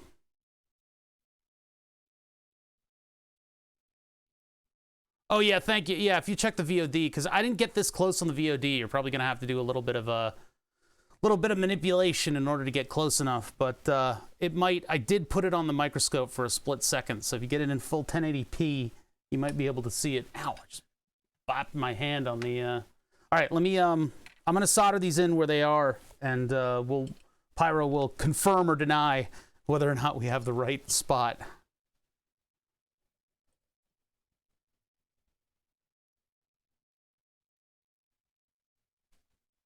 About to fall off my little thing that I tilted this with. All right, there we go.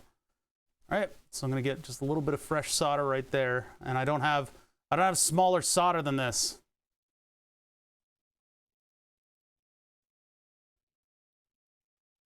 Pretty good.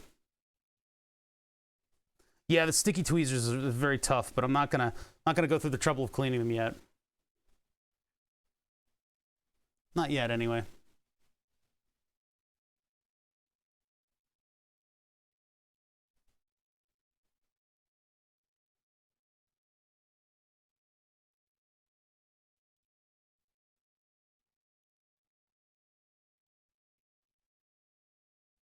Yeah, chat, can I cook or can't I?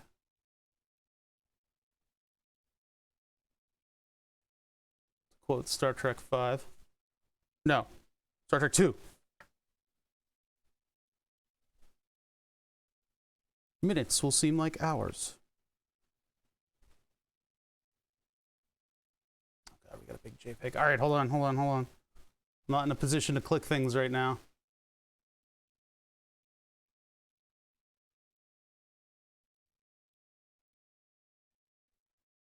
Hello? Iron's on. I got plenty of heat, I think. The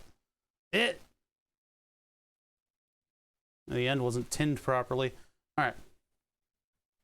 Man, I got to use the little tip more. That thing made nice clean work of that. All right, let's see. Products, blah, blah, blah. Hey, there's a nice big picture. All right, cool. 101. It is 101. Okay, and then 33 goes here. So my supposition, my guess was good. Get over here, and that looks wrong. That looks like it's not soldered correctly. Who did that? So let's fix that one. Just gotta turn it 90 degrees. Give it a little bit of the good stuff. Actually, I got a little bit of the good stuff over here too. Here, you take some of that.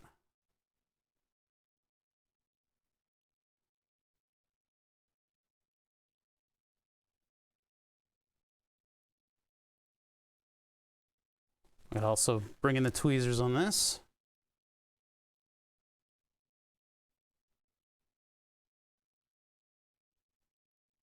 That is called tombstoning, when the surface tension pulls the resistor upwards, or the part in general, just upwards and sort of out of whack. Tombstoning.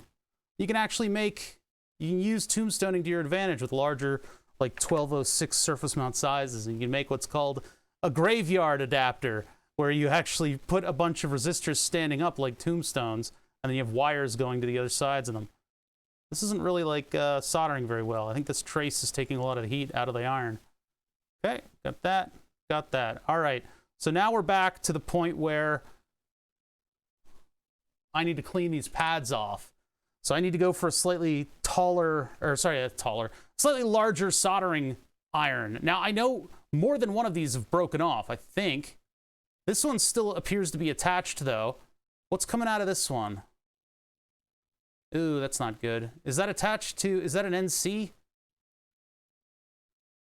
Or is it using... That might be an NC that I ripped off, which is very lucky.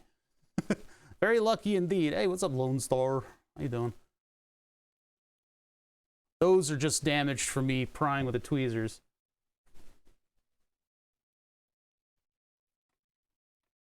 Let's see. Reset, MOSI, SS, LCD enable. These all have functions. They're all used. Oops. Where are we? Mini 12.864. Button enable, CD, MISO. Beep, red, blue. Huh. So how is that connected?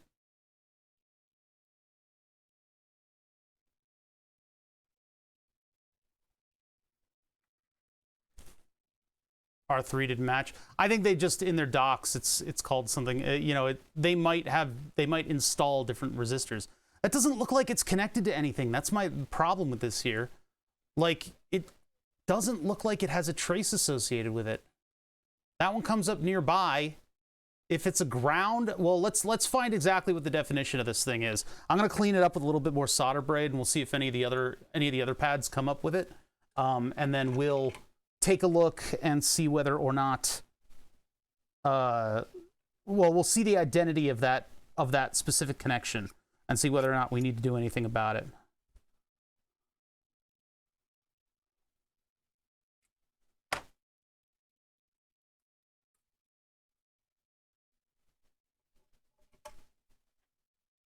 So he's the big guy for this one. So I can get a lot of heat in there, put a little bit more flux on it, since we did clean it with acetone a minute ago. And then the solder braid.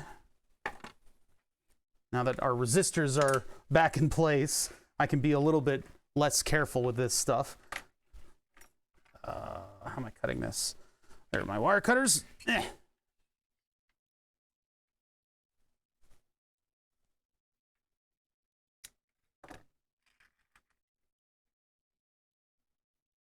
mean, surface mount makes logical sense, right? Somebody would come up with it eventually. How they're made, I don't know. Very, very automated processes, that's for sure. All right.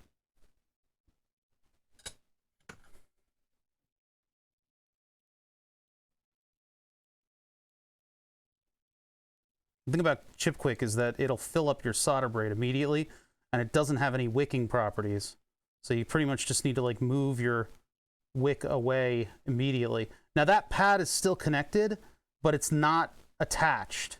So I've got to, if I move it in one direction, I can kind of work around it and preserve it. So this one right here, this pad right here, I got to be really careful with. It's not connected to the substrate, but yeah. EXP1 is 2NC according to the PCB layout you found earlier on the Big Tree Tech GitHub. Ah, okay, yeah, let me pull that back up. Let me pull that back up. Let me pull that back up. Let me just pull that back up. Let me pull that back up. Let me pull that back up. There's no joke there. I just felt like being weird for a second. All right, let's see. Bibbidi bobbidi boo. Where the hell are you? That would be probably back to the search. So, what is it? Big Tree Tech Mini, whatever is in the search bar. Just pull up the GitHub. There's a piece of solder line is under my mouse hand. Do. Oh, I see. You're actually telling us how it's made. All right. SMD resistors are made. Curious, dug out some patents. Turns out they start by sputtering an alloy of what is it? Nitrogen chromium aluminum. Okay. Or nickel chromium aluminum.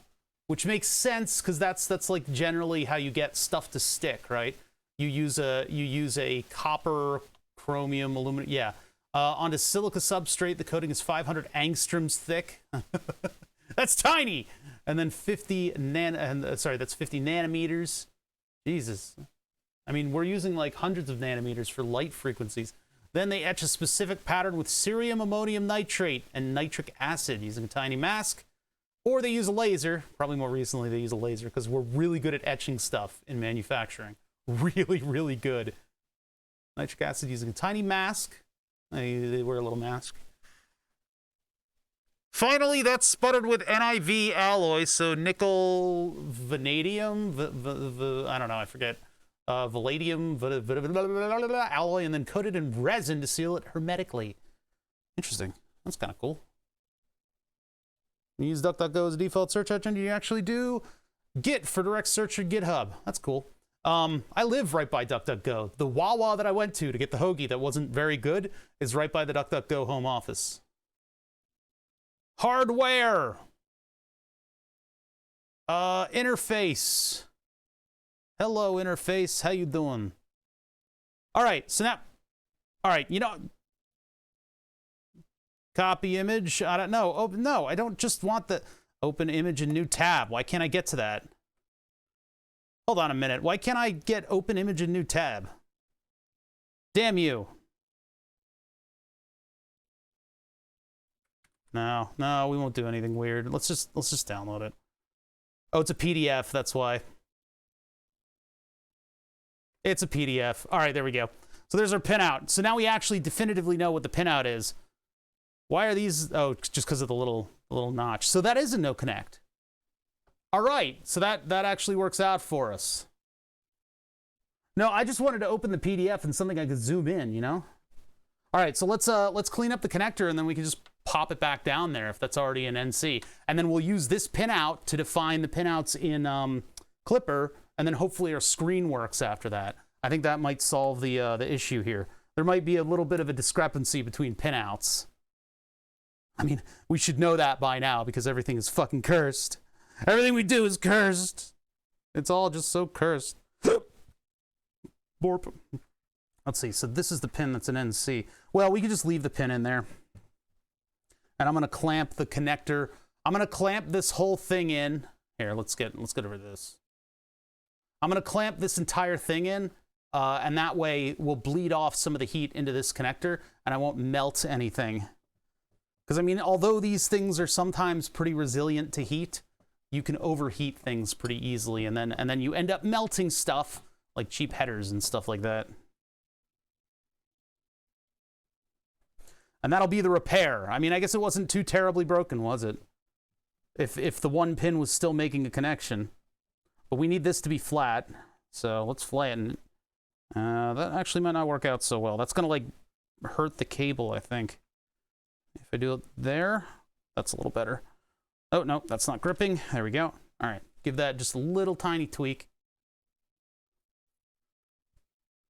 Chrome eats the RAM. Well, that's not, DuckDuckGo is in a browser.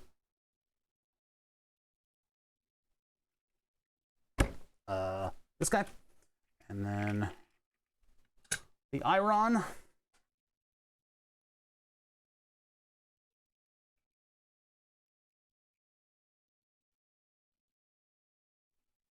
Father, sometimes you use flux and sometimes you don't.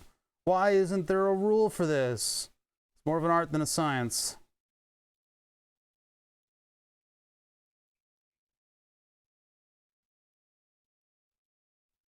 Isn't that illegal? Isn't that unethical? Oh, the smoke. Usually I have the fan on me a little bit more, and this just goes away. No, DuckDuckGo is a search engine.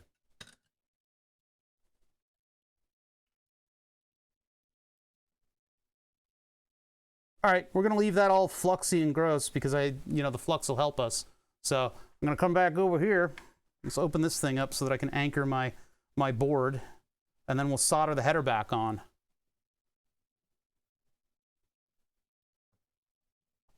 Oops, I just right-clicked on something. And it was an NFT! Oh my God, the police are coming. It's a police helicopter.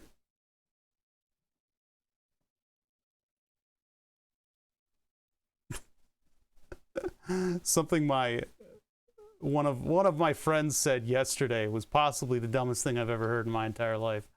I don't know what it is. He and remember, no politics, right? No politics. But he basically said, since Biden came into office, more helicopters have been going by. Because I commented on the rumble of a helicopter, and he was like, that's been happening more often since Biden got into office. And I'm like, what the fuck are you smoking? I'm like, what? Oh, Lord. Oh, Lord. It's the dumbest thing I've ever fucking heard. All right, anyway. Anywho. You know what? I'm going to do these individually, so let me go to a slightly smaller tip. Let me go to a slightly smaller tip. He's like, no, really, it's like, dude, stop. Just stop. Just stop.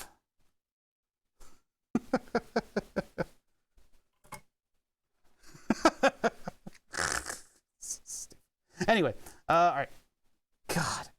Slightly smaller tip. This one I usually use for things that I need to get hot quick. But, yeah, damn. Thanks, Obama. Anyway, this one's a little oversized for this job. I don't know. Maybe I should have gone with my usual one, but this one doesn't get out a lot, so I'll use it a little bit here. That feels... Oh, yeah, that's supposed to be loose. That's the anchor. All right, so let's do this.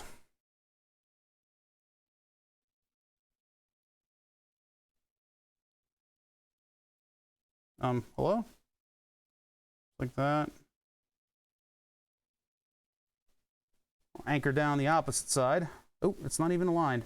All right, so we have very little room.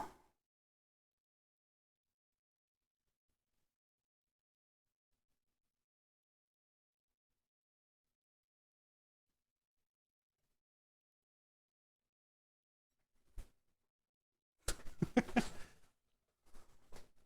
right, and then get this side. These are hard to get to. I gotta kind of like come in from the side of these. Without melting the case, please.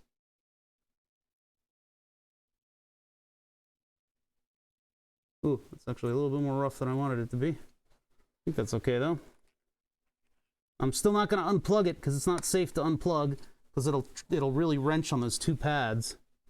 So, I'm going to look carefully here. Looks like these are lifted a little bit.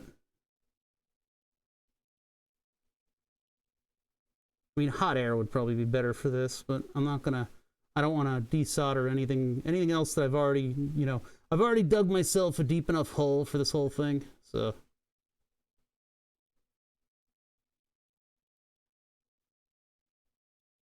That one doesn't have a pad, it's a no connect. Back over to here. So it might be that the pin designations are wrong, because the big tree tech has a weird output. Huh, this connector looks like it's lifted weird.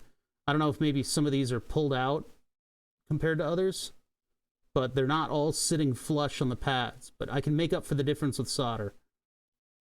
And the original ones did not look like they were soldered very well. I saw like a little bit of copper on top of them. So what I'd like to do is just, well, I don't really need to go over these. No, I don't need to go over those. Okay, so these are all soldered in. I think we're good to go.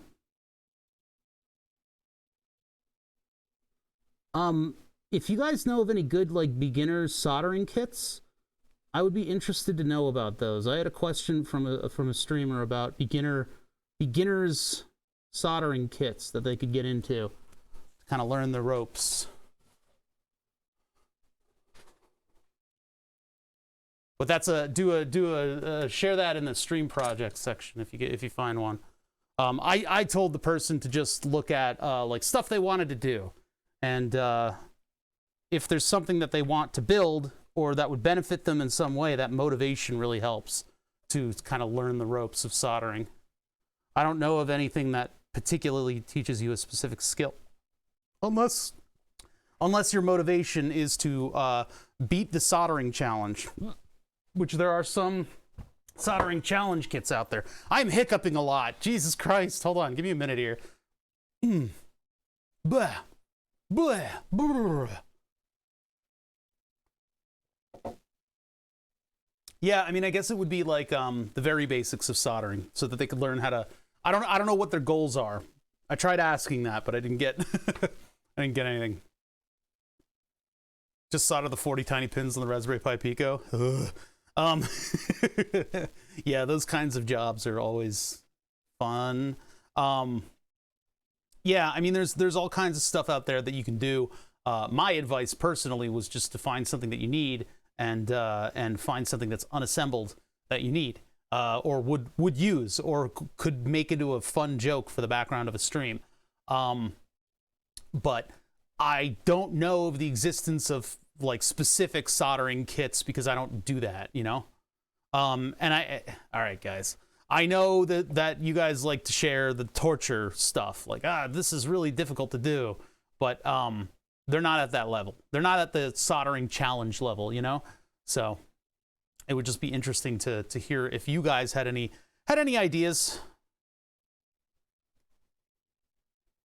Adafruit and Radio Shack beginner kits. Yeah, that's a good idea. I'll have to look into those. All right, let's oh boy. I guess we got to go through this pin by pin, huh? Let me put some of my toys away here. Let me put away the soldering stuff. So hopefully we don't need to solder. I hope I don't need to repin anything, but we need to check and make sure that everything is defined properly in the actual clipper software, and that the pins that we want to get to the locations get to the locations. Yeah, breadboarding is really where you cut your teeth, huh? But learning how to solder is important for people in production because they'll have to repair stuff like cables, etc. Velleman. Yeah, this person's in the western part of the United States.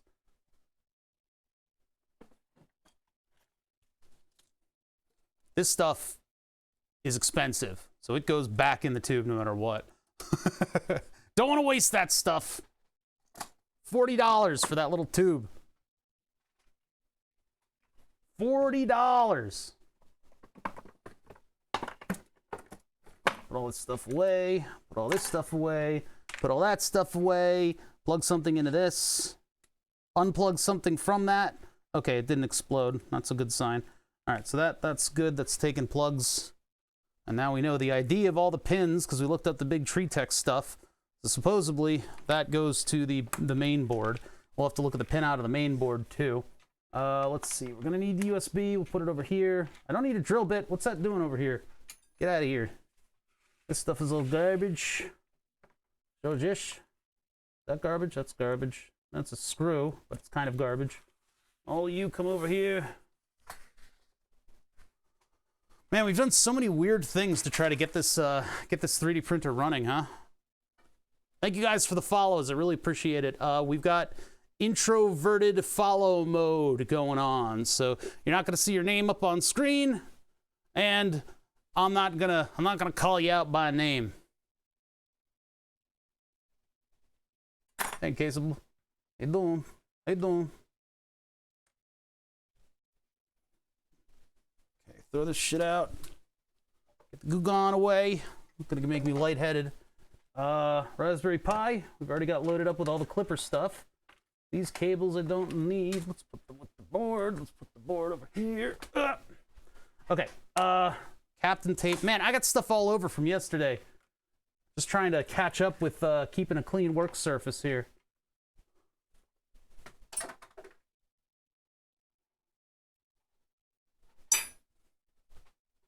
No, I'm calling out subs. I'm calling out subs. I don't know if they live near a micro center.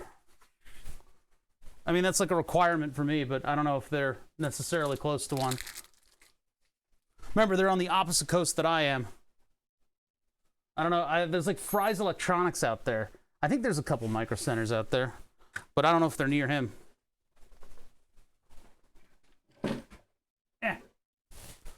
All right, here's the 3D printer. Now, we need to reconcile the pin-to-pin thing going on here. So I need to get out the pinout of, now this is the big Tree Tech pinout for the screen itself. Let's compare that to the pinout for the actual EXP1 and EXP2. So EXP1 and EXP2, now they are very, very poorly put out over here. They do not look, come on guys. They don't show, I would assume that this is in the same orientation. You guys can't see the whole thing. I would assume that this is in the same orientation as the plug itself, right? So like our pin 1 is like over here. Pin 1 in this EXP1 is PG4, PAB, etc., etc., etc. That's what I'm gonna have to assume, but that's, you know, every time we make assumptions like that, something goes wrong. So let me pull that over here, and it's gonna cover over chat. So Unfortunately, I'm not really going to be able to interact with you guys at the moment. So, but there, EXP1, J1. This one has the rounded edge on it to indicate pin 1. And then the little notches up there. How's this cable oriented? Hold on. Pin 1 should be next to the notch. Yeah, there's the arrow. So these IDC cables are labeled with a pin 1, right? They're labeled with a pin 1. And you can see it very plainly on the front of the connector. So there's the arrow. And in this case, for some reason, maybe just design purposes, they put they have like a circle there. Maybe the plastic mold injector wouldn't be there.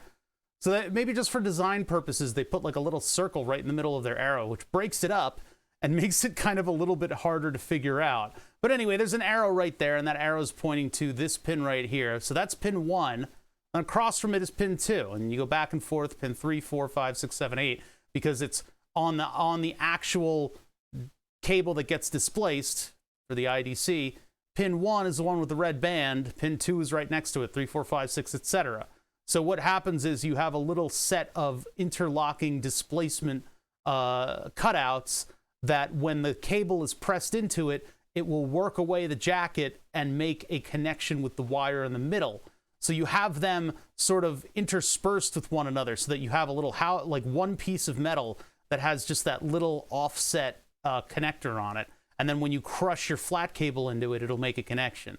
So our pin 1 is right next to the keyway, which is the opposite way that they have indicated it on the pads. Generally, when you have one singular different pad in a group of pads, that indicates pin 1. So that, I guess maybe they did a revision or something like that. But it's weird that their symbol, maybe Big Tree Tech was the origin of all the bullshit that happened around the standardization of the pinout of the screens. Because, I mean, look at this. The keyway is right here, but an oval pad is down here. That doesn't make any sense. There aren't really any other connectors that I can call out on this board. But like usually when you have a pin 1, it'll have like a square solder mask, and that'll indicate which one of your pins is pin 1. You can never rely on any one singular source of pin 1 markings, but usually there are a couple things that will help indicate it to you, or you draw from experience in knowing which pin is typically pin 1. But in this case, pin 1 is actually completely opposite to that thing. So pin 1 on EXP1 is beep. Someone clicked auto route, but it's not. It's bigger than that. It's bigger than auto route. It's more like the footprint is bad and should feel bad. It's like somebody modified the footprint in order to show the housing the opposite way around. I don't know. It's really weird. That's really weird. I don't know what software they're using to put together the circuit board. Sometimes you can tell due to the fonts and the... Ooh, that's sloppy as hell. What's going on there? Anyway, this looks like they exported the solder mask, actually. If those two are so close to one another. I think they just exported the solder mask layer. Anyway, all right. So, EXP1, ground here, 5 volts here. We got a lot of follows today. Thank you guys for the follows. I almost feel like I should call them out. It's a lot of people just coming in here. Appreciate you guys sticking around. We're taking a look at pinouts. I have to compare this. Hey now, this to this, and we got to get that running. So EXP1. If the block is right there, hold on, block's right there, right on the left. Ground is on the same one as the, ground is there. Ground 5 volts, PG6 and 7 are doing nothing. Okay, so it looks like, let's take a look at EXP2. PF13, EXP2, we've got a ground, same side as the nub. Ground, same size as the nub. Across from it, kill. 1 pin up from it, reset. Pin up from it, PB15. Okay, so it looks like the major contenders, all of our assignable pins are in the right place, and the reset pin is in the right place as well. So those so far are good. They're one-to-one plugins. Now we need to check this against Clipper, right? We need to check this against Clipper to see that we've configured it properly, which we haven't. Which we haven't done it because all these screens are called out as the same part number, but they're all different fucking pinouts. Anyway, all right, yeah, let me plug this thing in. What direction am I? Yeah, opposite way around. There's a way that you plug these in that where all the wires are going in the right directions. They're going in manageable directions, I should say. There's a lot of wire on this thing. I don't know, maybe I want to break off the IDCs and move them up a little bit and make them much shorter, but we'll take a look at that in a minute. Let's get it working first. Maybe that's the good strategy, huh? So let's take a look at Clipper on the Raspberry Pi. For that, I need to actually move the 3D printer back over to the desk, and I need to plug everything in. It's taken a little longer than I thought it would, but not by a large margin. Large marge!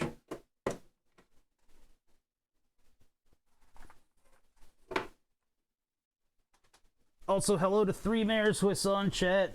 Some of you other people I didn't say hi to, because I miss saying hi to people a lot, because I'm busy. Alright, plug in 120 volts. Get the power cables draped up on the desk. That's falling all over the place. And then get my USB. Plug that in. We got to give it a minute to start up. Lurk.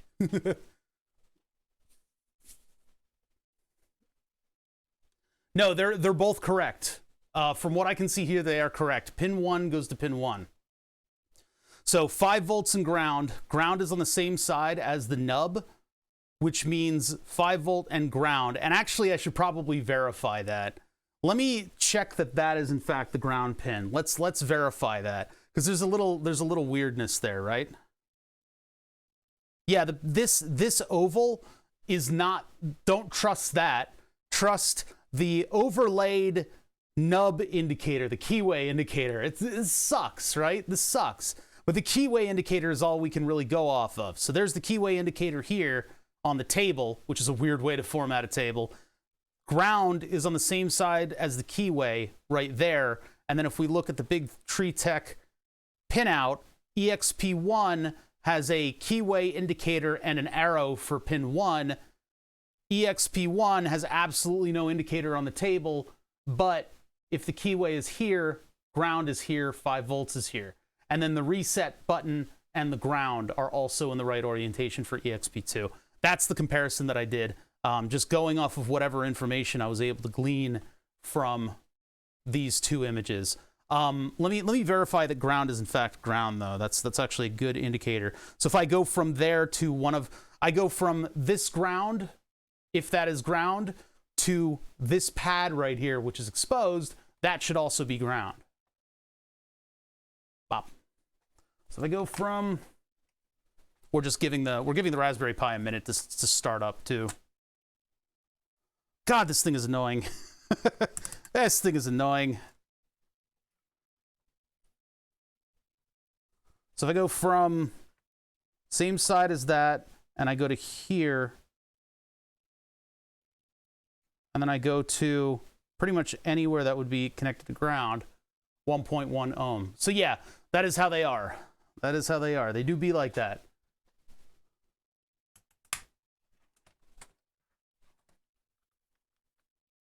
I guess I could test the second ground, but I'm relatively sure I could trust that. We just need to check to see what is assigned to what in the Clipper configurations. That is a Fluke 179. I've had it for like the entirety of streaming. You should have seen it by now. EXP1 is up here. EXP2 is down here. Okay, that's that plugged in. Let us configure it.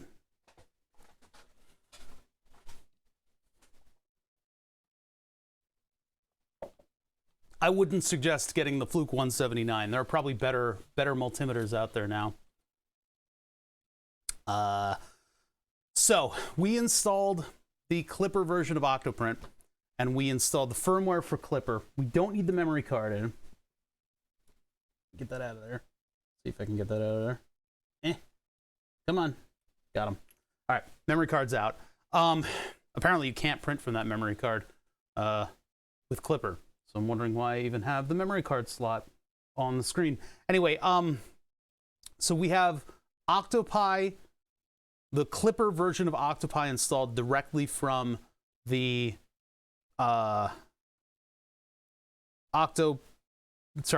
directly from the Raspberry Pi installer. You can go through some menus and you can find out where the thing is, where the actual software is. You flash it to the card. It's got Clipper, Octoprint, and the Raspberry Pi software all meshed together in one single software install.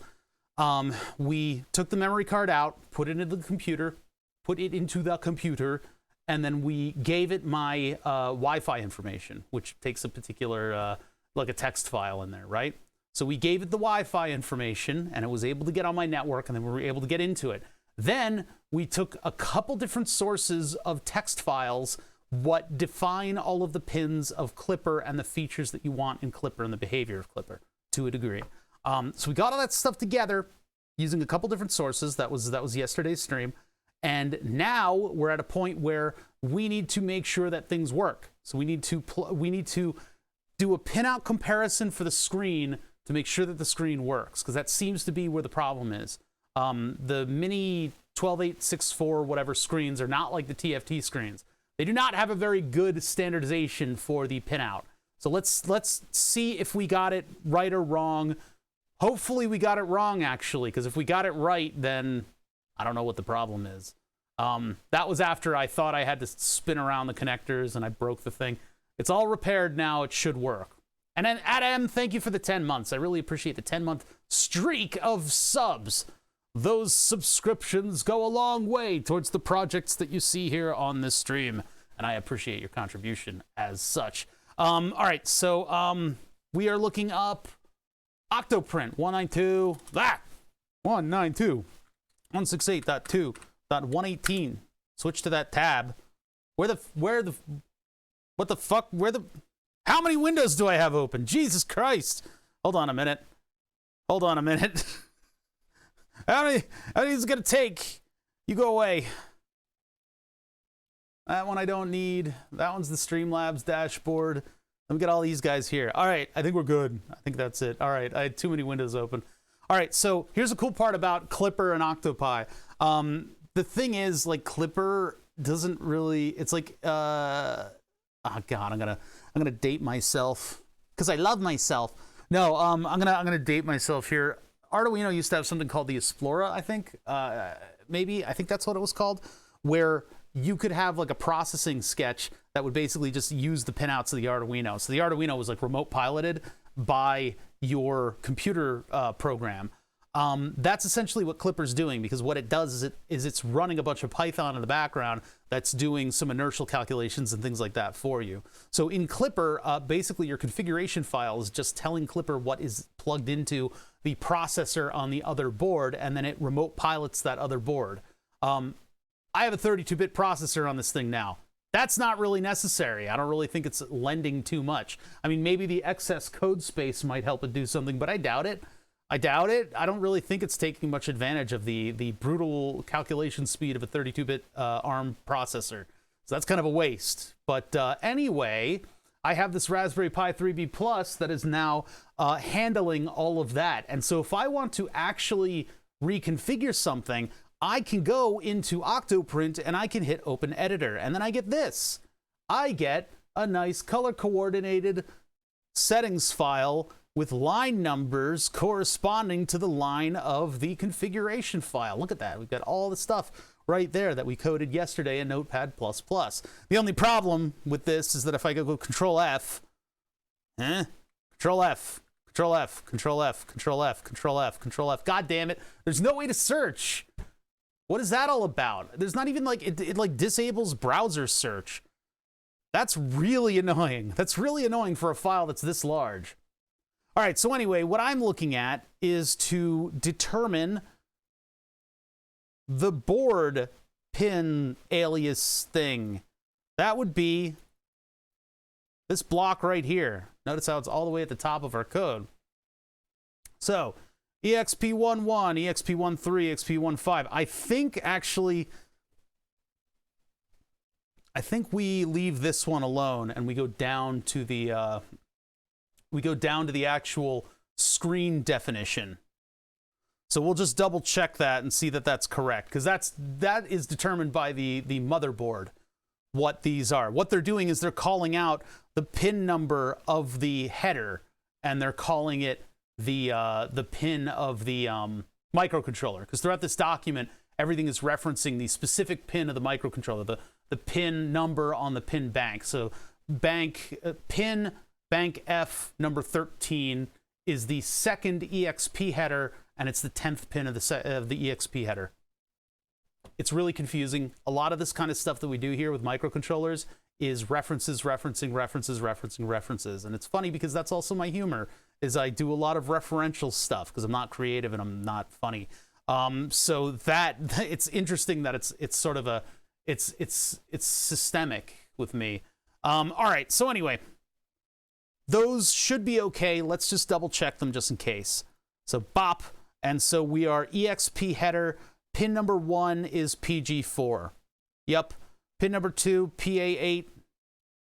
PA8, I would say that looks like a B, but that is an 8. PD11, good. Okay, etc., etc., etc. Ground 5 volt. PG, let's check the bottom ones, 6 and 7. 5 volt ground, 5 volt ground, 7, 6.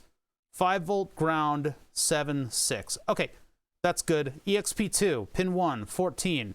14, 14, 13, 10, 12. 14, 13, 10, 12. PB12, PB12. PB12, PB12. 11, 15, 12 reset. 11, 15, 12 reset. Ground, ground, 13, 13. Okay, so those are correct. So let's move all the way down to where we're actually defining what function pin goes to what on the screen. And I really hope that these are wrong. I really, really hope that these are wrong, because otherwise I don't know what we're going to be able to do here. Because we had this plugged in exactly this way before. We'll have to turn it on again and go, well, nothing is happening again. Unless maybe I plugged them in wrong. I don't know, man. My ass. We replaced whoever made this code put a lot of functions and like macros and stuff in here, which we'll have to go into and edit, but which I actually like that I can do that. But I replaced the name of the printer with my ass. So scroll, scroll, scroll. Where are we defining all the pins? Okay, NeoPixel RGB. Oh wait, no, we're just above that. Just above that. All right. Fistech Mini 12864 LCD display. UC1707. Don't know about that. CS pin. My siesta pin. Where is that other pin out? It's here. So I need to actually undock this window. I need to move you over here. Oh, and I need to reference the references that are referencing references. All right, so pin 1, EXP1. EXP11 is beep. Huh. Beep not called out? Beeper. EXP11. PWM. Value, I don't know. Shutdown value, don't know. Cycle time, who cares? Okay, so our beeper's okay. Where are the NeoPixel pins? This one says EXP16. 1, 2, 3, 4. Well, sorry, 1, 2, 3, 4. Sorry, 1, 2, 3, 4, 5, 6. RGB digital in. EXP16. Chain count 3 correct. RGB correct. Red, green, blue correct. All right, cool. So we got that. So now we go all the way up here to this. I don't know about UC7107. I think my glucometer's buzzing at me. Hold on. Why are you buzzing? Oh, it finally got a level. Oh my god.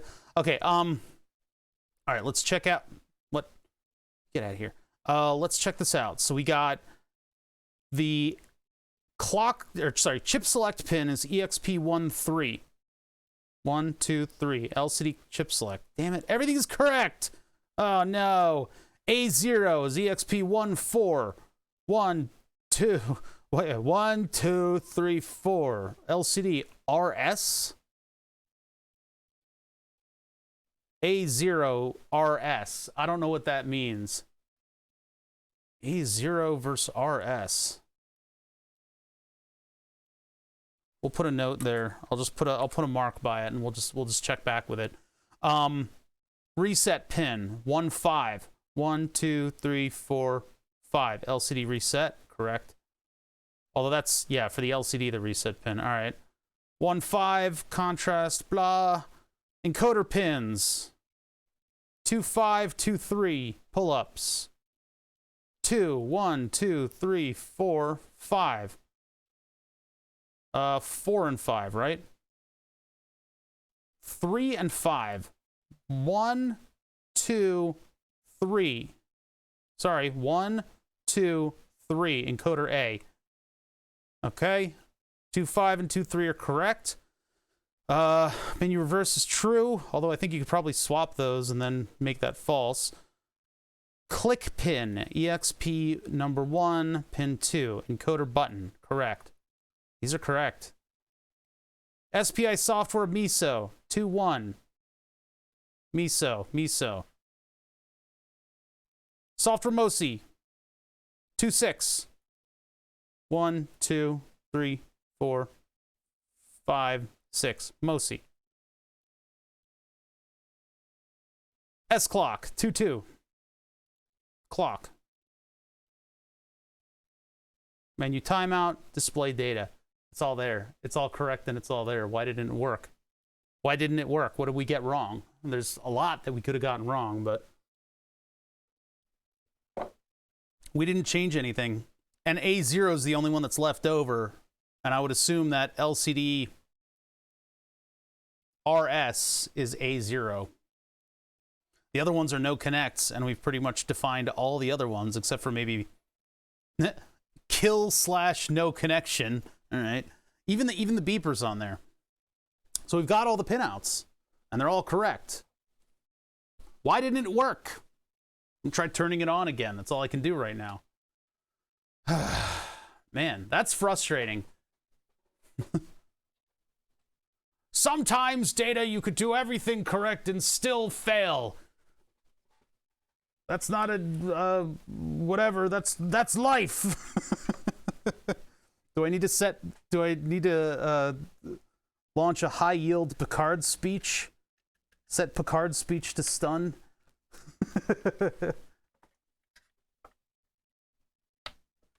All right, plug this sucker in. Let's get her powered up. See what happens. I can tell you right now that nothing happens. The screen does not turn on at all, which is pretty frustrating, to be honest. I didn't really change anything in the software. So what could be the problem? I hit save and close on that. Ongoing prints will be stopped. Restart.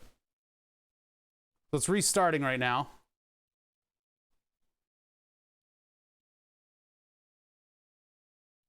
Maybe once I connect, it'll come up.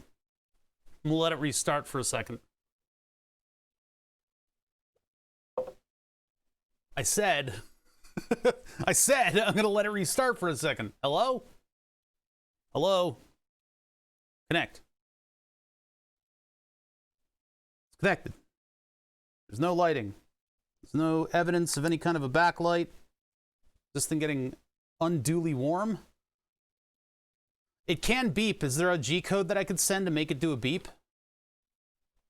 Or do I need to have motors and stuff connected to it? I don't think so. I think I can run it just like this. I mean, let me turn it off. I got a beard hair in my mouth. Let me turn it off and let me actually connect it to the let me connect it to the hardware just in case it'll beep through like the stepper motors. So I turn that off and then get all my cables over here. I'll just plug them all in just in case. Maybe there's something that's throwing a code. I don't know. That still thinks it's connected, though. All right, DB37. And then this one's the multi-pin. This one's the 4-pin. Get the shit off of the bed.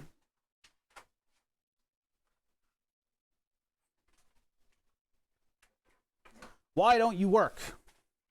Turn it on again. I mean, before we had the two things actually like show, like the LEDs turned on. I think I need to disconnect and reconnect. Wait, I was thinking about something. What was I thinking about? Disconnect. Connect. Now we should at least be seeing temperature if things flashed properly. So perhaps things didn't flash properly. That might be the case.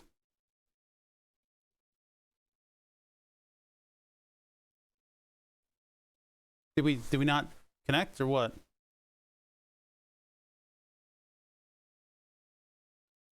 I mean M300. Micro steps and section extruder must be specified. We did.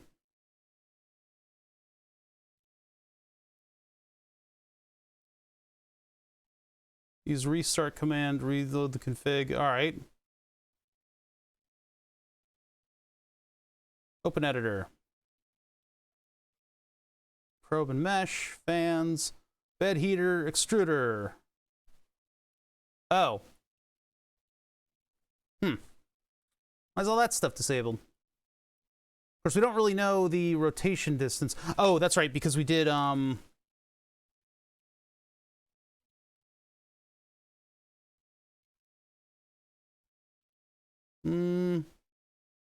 Oh, we were looking for the Titan arrow code, and I thought we put it in here.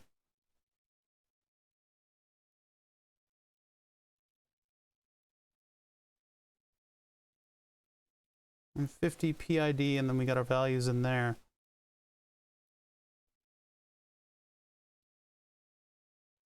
Maybe I just forgot to uncomment those. Maybe so. Yeah, like these are still commented out too.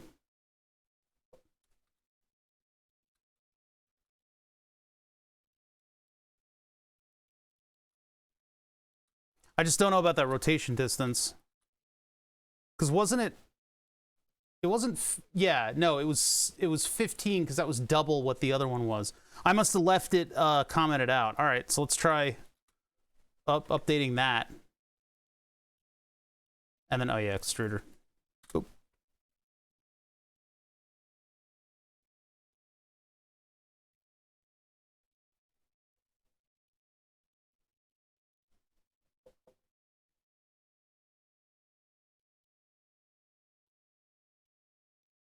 We're still not getting temperatures from it, which is a little odd.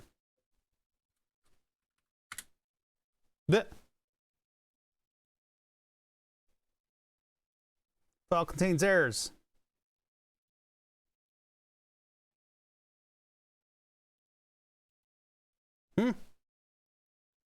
Parsing errors.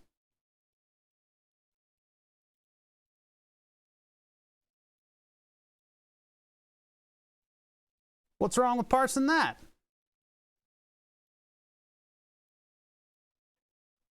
All right. Got all kinds of weird stuff that we need to sort out now in Clipper. So before we've even gotten to the LCD, it hasn't even loaded the LCD yet. Line's 171. Oh, so it's these. Oh, define. Yeah. Oops. That would be, we need to find them in bed heater control. Those are from Marlin.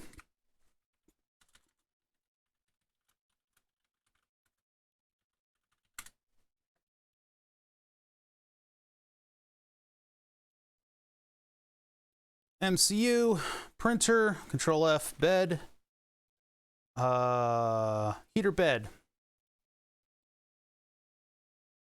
pin, sensor type, control, min max, see extruder section for the description of the above parameters. So is there no PID on that? Can I not do that?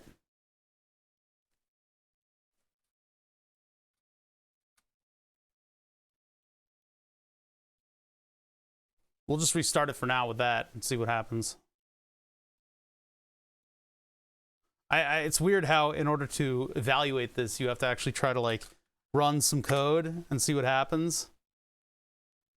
Option, PID, KB, and section heater bed must be specified. What the you fucking assholes. You did this. What the fuck?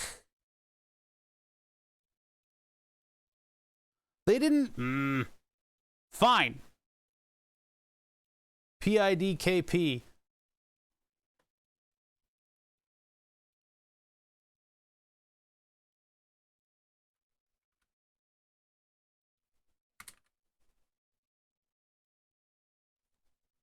.1.41, 1.41, 1675.16. Don't think of those as values. Think of those as mathematical properties that will eventually tell it how to control itself.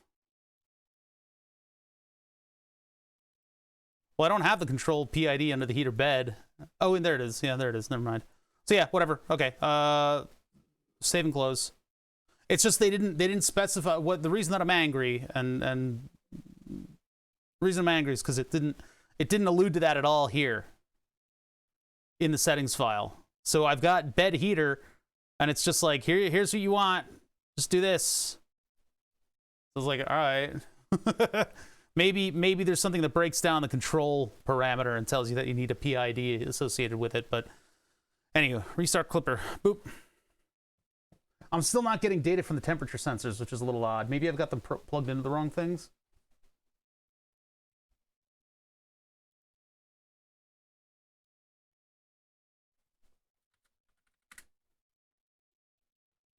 Z offset must have a minimum of 0. God damn it.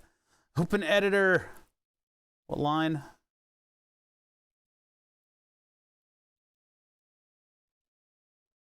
See, here's the thing. I can't search it. So I need to find where the Z offset is.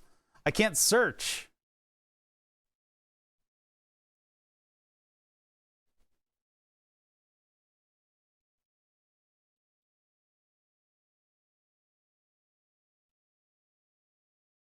Homing speed. I guess the offset, if the offset's a positive number, it should know that the BL touches below the nozzle, right? Maybe we'll try that. I'll try to check syntax.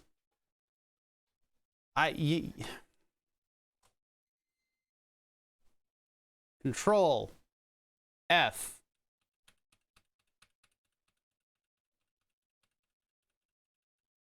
Funny that the first thing that anybody would try is apparently not the thing. Streamer, did you know that if you left click on the mouse, your cursor will go to that location? All right, where's my Z offset? That would be in the probe section. Extruder, heater bed, fan, safe Z, BL touch. 1.45. Did I add an F? I can't even control F where the F is. I don't even know where that went. I'm never going to find it. It'll have to come up in a search. 120, you think? Look what you've done to me! Oh, now it's permanently on the scroll bar cursor. This needs some help.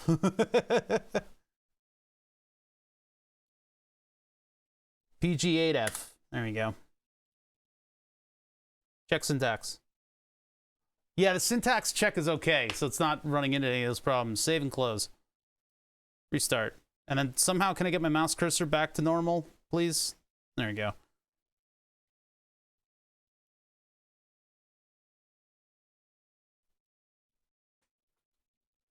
I have it in a text editor, and I could do that, but... Oh, Lord. Default parameter R, invalid G-code macro mask set display color. All right. Once the underlying issue is solved... Default parameter R is not set in screen. It's all the way down here. I center clicked again. Oh, we've permanently got a circle mouse.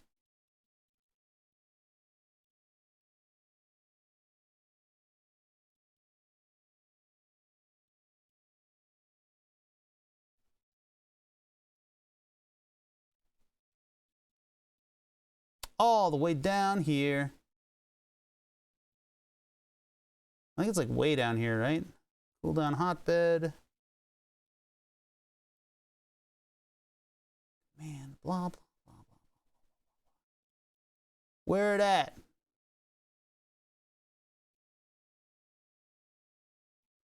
M600 pin beeper. Oh, there's the M300 command. M73. Raise Z. I'm looking for like a big block of code because it's pretty much right around where the screen is first defined. I think it's up a little bit from here. This deck mini red params R. What is it saying it doesn't have?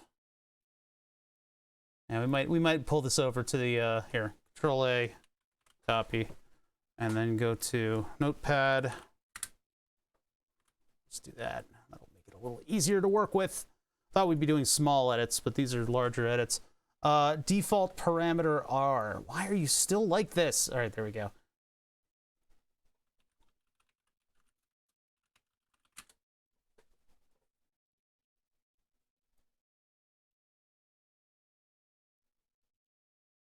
P and R, is that the line?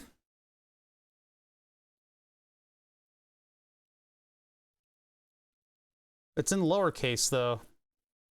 This one's in uppercase.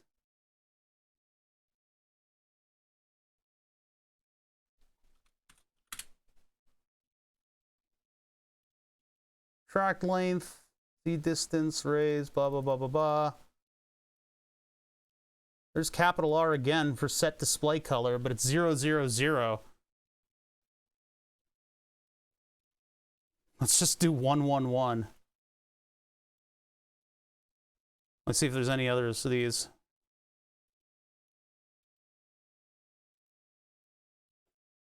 Okay, I think that does that.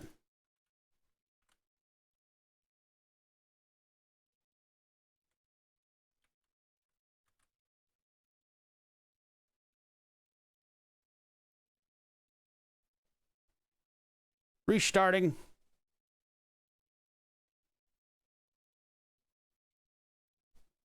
M300.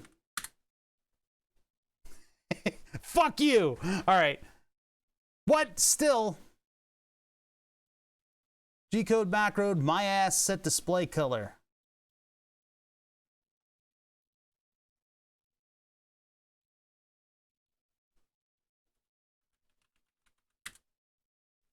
My ass set display color. R. What?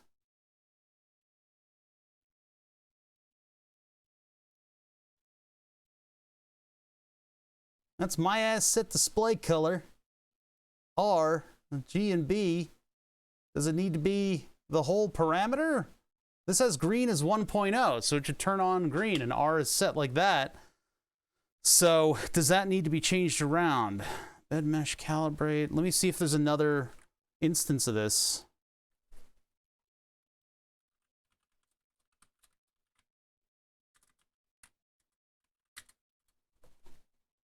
There's another one there.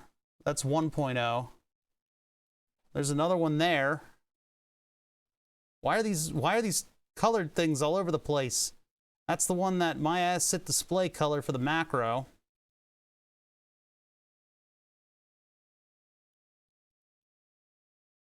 Huh, I don't get it. I don't understand what it's asking me in this section here. Set for the thing, set the display color. Oh, I see. So this is what they're calling in order to set the display color, and they're setting R, G, and B. And so that sets what? Yeah, there's different colors for the different statuses of what's going on. Set display color RGB. Oh, so I need to change these RGs and Bs into the defaults. default parameter R? Is that what I need to do?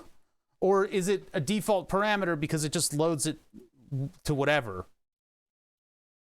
Because here is G-code macro, my set display color, and then it's default parameter R, G, and B, and those are set with defaults, and then it sends the G-code params.r. I mean, that looks solid, doesn't it? The default is 0, though, but it's saying that it's not set. Default parameter R is not valid.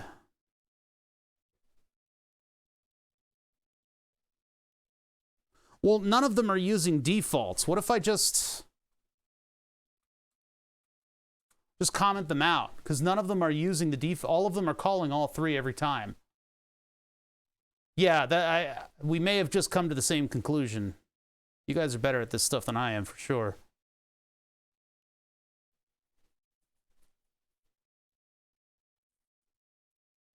You think the lowercase is... because these are all using uppercase throughout. And for some reason, I think when it reports the error, it's changing them to lowercase. Because I can't find any other default parameter R. Oh, there's that. Wait a minute, what the fuck? Hold on. Do they need to... Oops, no, previous. Ah, damn it.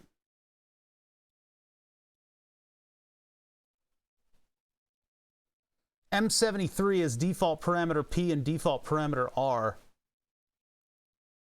That's probably going to throw a... Oh, no, wait. Variable P, variable R, default P, default R. Whoever wrote these, I think, is using some weird stuff. Set G-code variable, macro M73, variable P, value, capital P. What the hell? I don't know. Sometimes it does. Sometimes it does. So what's going on with this? G-code macro at M73. Rename existing.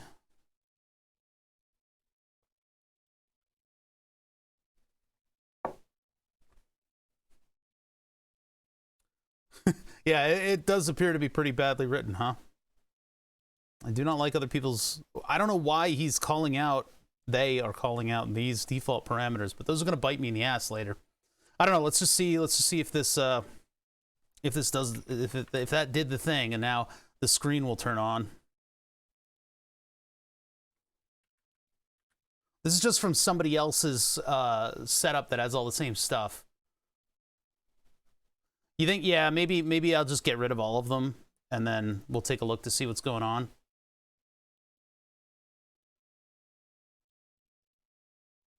Those menus you pulled from the config file aren't even for the same LCD? No. Well, that probably is the case then. Let's just see if we can get an M300 out of this thing.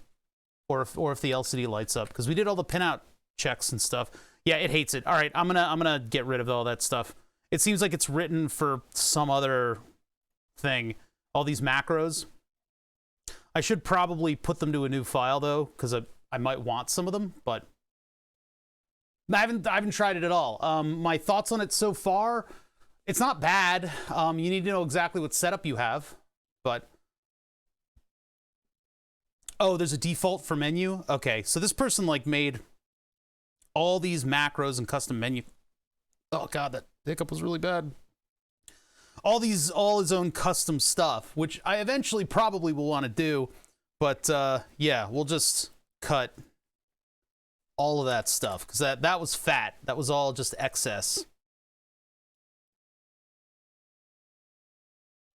Yeah, M300 was indeed a macro, so I don't know if I need to move that over. But let's just see if my printer works at all if I just load this up. And it'll have, like, the default menu. Because something else is wrong if the screen's not doing anything.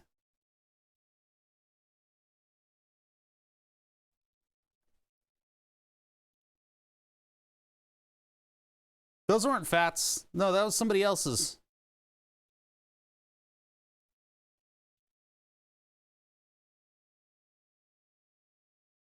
All right, so nothing happening with the screen.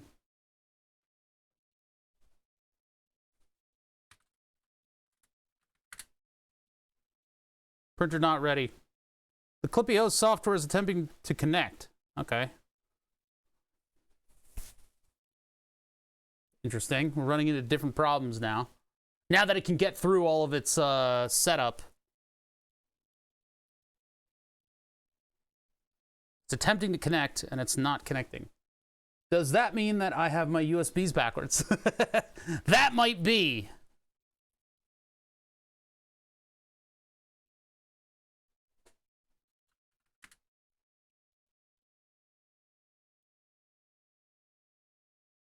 Try one more time.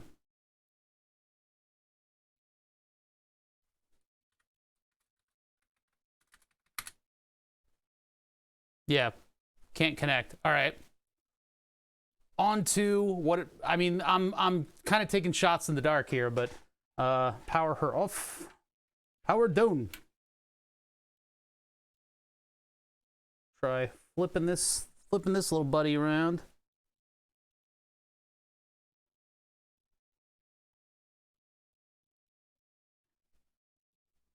So that we're connecting with the USB like that. And then, geez, I forget which one of those is ground. Hold on. So I need to go to my pinout again. Pinout? Which one is the main master? Big boy pinout. Because I'm a big boy and I need a big pinout. It's another window. There he is. All right, and then we are over here with the USB. So that's D- and D+, and since we have absolutely no idea what the color code is, it's ridiculous. Yeah, Fat ran it pretty smoothly. I think his stuff is all like, you know, normal stock stuff, but I've gotten in here and I've started getting my fingies into everything and kind of manipulating everything. I want it to be a particular way, and I think that's mainly where all of my problems have come from. Most of what Clipper requires, and given that you can just use the Octoprint Clipper Raspberry Pi flash, you could just flash it directly from the raspberrypi.org flasher. The difficult part is getting these blocks of what exists on the board connected to whatever pinouts. There are helper tools that'll help you put that together, and then after that it should be pretty smooth. It's just for us, I'm a weirdo. I've got all kinds of weird fucking stuff going on with this board. All right, so this is 180 degrees. Let me just make sure that I get ground to the correct thing. Yeah, my brain hurts. That would be upside down. I'm looking for the one that's close to the host, and it's on the inboard part of this. Okay. So I do this just like that. That should be ground. Let me double check. Hey, Boyka, how you doing, man? Been a little while. I mean, there's a ground right next to it, too, that I could do that's labeled. Hold on, that one's labeled.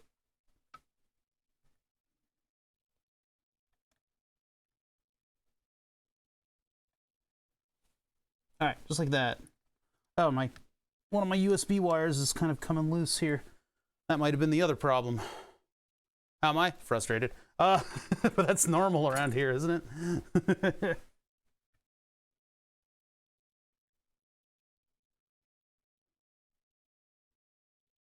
All right, try for that.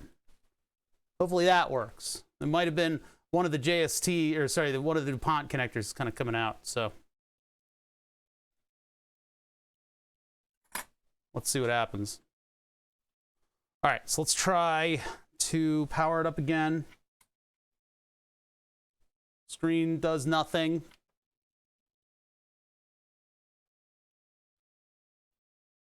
So we come over to here and we hit, well, it's already disconnected. Let's connect again. Come on. There's like no way to test it though. Other than, I mean, I can try to send an M300, but then I'm going to get MCU unable to connect. Shit.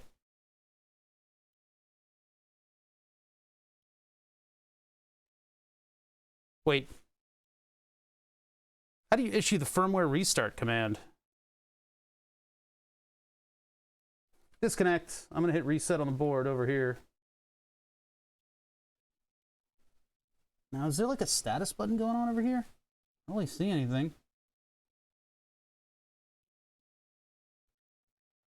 Huh. Huh. Huh. I mean, I could like try to plug it in normal USB, but I'd have to take the board out in order to do that. Yeah, most of my problems right now are probably hardware. Probably mostly hardware. There's not too much going on here, though. Too much going on here. As I take a look around.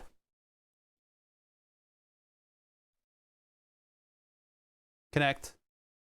That appears to be connected. Oh, that's just the error log? Yeah. The message log.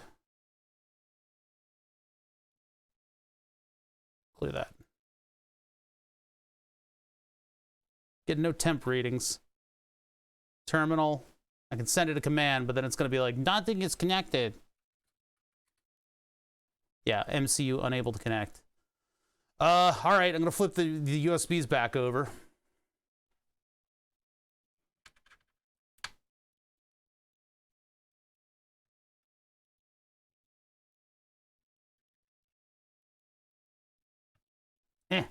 Not easy to flip.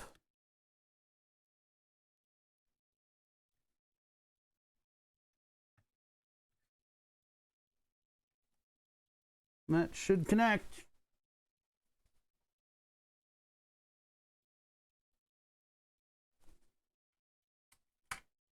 Disconnect that. Give it a minute to start up. Try to connect it.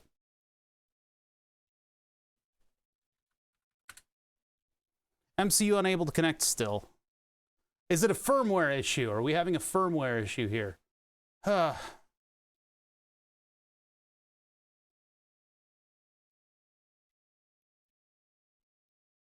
Restart firmware. That look like it got any command?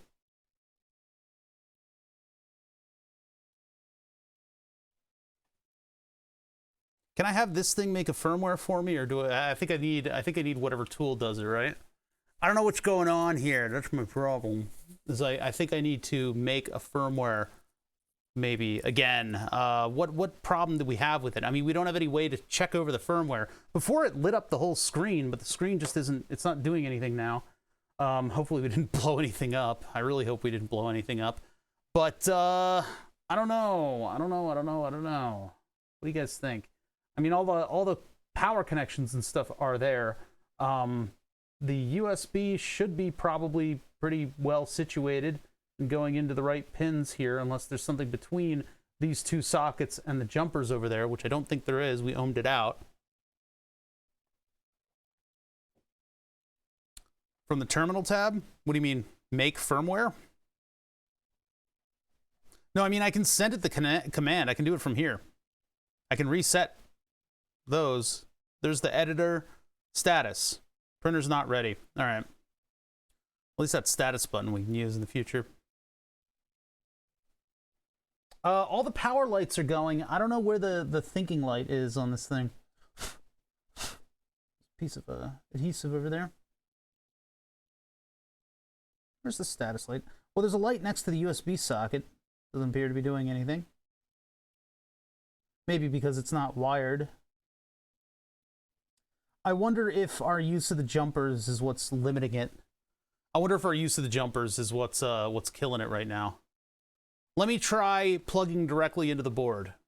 Let's see if my insistence on using those jumpers is what's limiting us. And if we get the same symptoms with the thing plugged in directly to the USB port, then at least that's another point of data that we can move off of.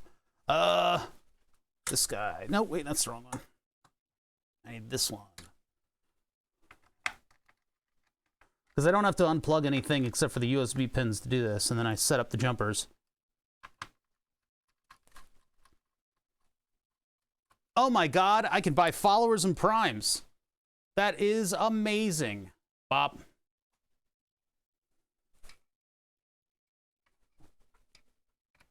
Incredible what you can do these days with technology. It's funny because my moderators are like here for the whole stream, but like they look away for a quarter of a second, and that's when the bots come in. So the past couple bots that have shown up, I've had to snipe. It makes it look like my moderators are sleeping on the job, but I know they're not, because Dewey was literally commenting just a minute ago. They're just cursed, that's all. It's not their fault. Damn it, he's sleeping again. Ah, this always happens. They're allowed to sleep. It's in their contract. They wouldn't allow a contract unless I let them sleep, so they got narcolepsy or something. It's like, it's not actually narcolepsy because it's not diagnosed, right? It's not like diagnosed. They've got like what is it called? Lazy? They're just lazy. Yeah, it's a chronic condition. Yeah, see, there's the USB light. The USB power light or something. I don't know. My dulcet tones. I'm soothing. They call me soothing. I'm soothing. I'm seething right now, actually, to be honest. I could really use like a status light or some shit on this. I don't know. And I'm getting a little frustrated.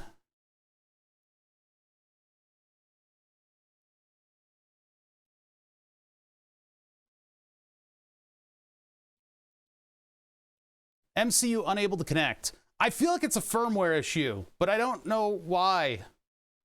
You've been up since 4 a.m.? Holy shit, dude. I think I got up at like 8. And then I went back to bed. Because I was drunk. Restart everything, you bastard. Restart Octoprint. Everybody. Have you run ls-dev serial by ID? SSH in terminal into your Pi, determine the new ID? No. What is that all about? Wait a minute. What is that all about? That wasn't in the tutorial. Hold on. Let's get these resets done. One sec.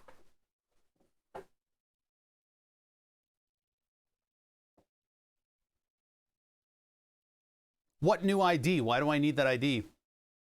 Oh, to find the USB serial port. Doesn't it scan through them, though? Because I don't have it set on this.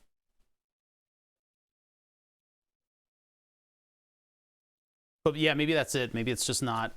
You have to update the configuration. Oh, jeez. Okay, hold on. Editor. Dev serial ID. Oh.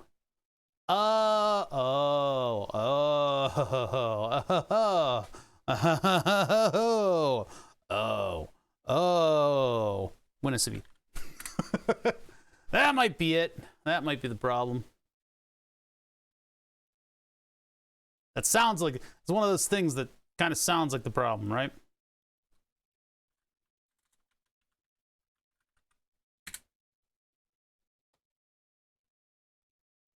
Eeny, meeny, miny, mo. This guy. I'm a child of the 80s, by the way. When I say eeny, meeny, miny, mo, I've only ever been taught catch a tiger by the toe. I know Jeremy Clarkson, because everybody likes to complain about literally everything he does, got into trouble by going eeny, meeny, miny, mo, because apparently that has roots in racism. But in the 80s, we did catch a tiger by the toe. Always. But apparently it's highly problematic, but I was taught it in kindergarten, man. It just happens every now and then. Streaming is a sort of a free conscious, like a free connection from your mouth to your brain. So whatever's rattling around inside my dumb head comes out. I just wanted to address that one time because I learned fairly recently when people were complaining. Southwest Airlines got sued over a flight attendant saying it. They're probably no older than I am. Yeah, I looked it up and I'm like, oh, that's bad because we were not taught that. We were not taught that at all. So that's a weird one, man. Anyway, yeah, that ain't me. All right, so what we need to do is run. We need to go to we need to go to what Dewey said. I could just go CD D. Is Dev here? No. Is Dev here in the room with us right now? Clipper, JPEG, Octoprint, CFG scripts. But I need to go to ls. Okay, so I'll just do the command. Dev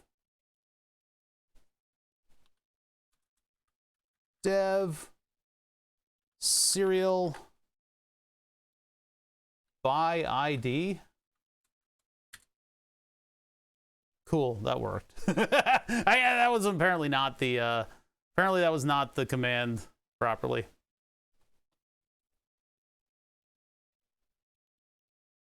Thanks for bringing that out of the memory banks. Yeah.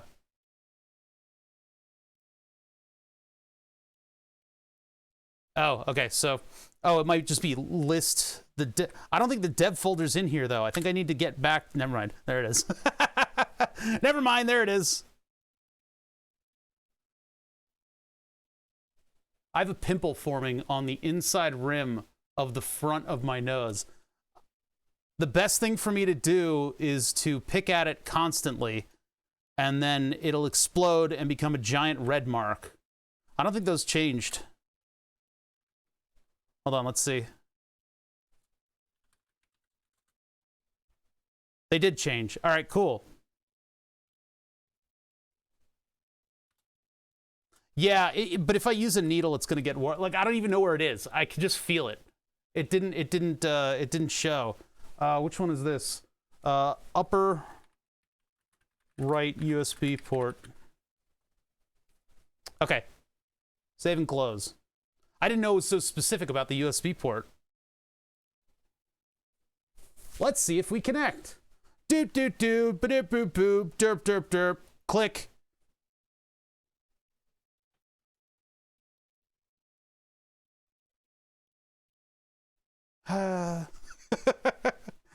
Sigh. Well, we don't get a temperature. Nothing is happening with the screen. The Raspberry Pi is doing its thing. All right.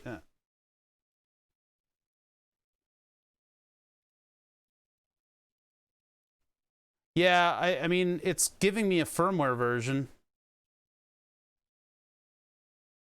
Let's go to control. No, not control. Terminal.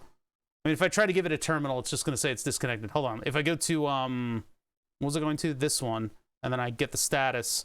Yeah, MCU unable to connect. So that, I mean, that like, what else is there to Clipper? The MCU can't connect. So I think maybe firmware needs to go in there.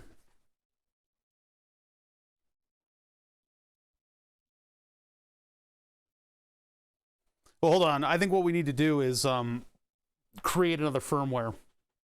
Stretch my arms here.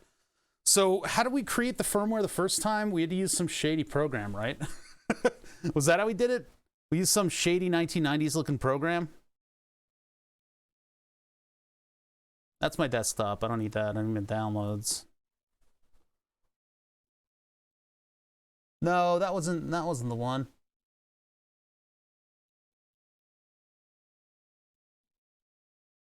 Client CSV. All right, so we need that firmware.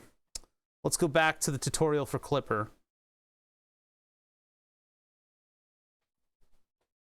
Yeah, this is the part that I skipped over. It's common for each printer to have its own unique name for the microcontroller. The name may change after flashing Clipper. So return the lsdev serial by ID command, and then update the config file with the unique name. For example, update the MCU section to look something like this. Serial, dev serial, blah, blah, blah, blah, blah. After creating and editing the file, it will be necessary to issue a restart command in the Octoprint web terminal to load the config. A status command will report the printer is ready. It did not. If the Clipper config file is successfully read and the microcontroller is successfully found and configured, it is not unusual to have configuration errors during the initial setup. Update the printer config file and issue a restart until status reports the printer is ready. Clipper reports error messages via the Octoprint terminal tab, blah, blah, blah, blah, blah, blah, blah, status, blah, blah, blah, blah, blah. So let's go back a little bit here. Nano, CP, BBB. Config reference. All right, so we need to go back to flashing the micro. Oh, yeah, that's right. We do that via the Raspberry Pi. So, all right, let's go back. Shorty's link has a few SSH commands. 3d.org. Is this the same thing we were... Yeah, this is literally the same page, right? Look at it. It lines up perfectly. My God. He's guilty. All right. yeah, we already had it open from yesterday, so I'm going back to this one. It's like where they compare two bullets. Like, the scratches are the same. All right, so the above will download clipper, blah, blah, blah, blah, blah, blah, blah, blah, CD clipper, make menu config. So we go back to our terminal, CD, K, tab, clipper, pop, and then make thing now, go computer. No rule to make thing, stop! It's mad at me for being flippant. All right, so make menu config. Man, it really didn't like me doing that. All right. So, do we need GPIO pins to do stuff? Like, this was one of the ones that was unclear to me with this. But anyway, microcontroller architecture, STM32. Correct. Processor model, 32F407. Hello, Mhava. How you doing? We've got introverted follower mode on, so we're not alerting followers. If you are in fact an extrovert, you are a weird mutant in society and should probably call yourself out by saying hi. But otherwise, those of you who are embarrassed by seeing your name on screen, you can follow with impunity. Nothing's gonna happen to you here. You're in a safe zone. STM32F407 6.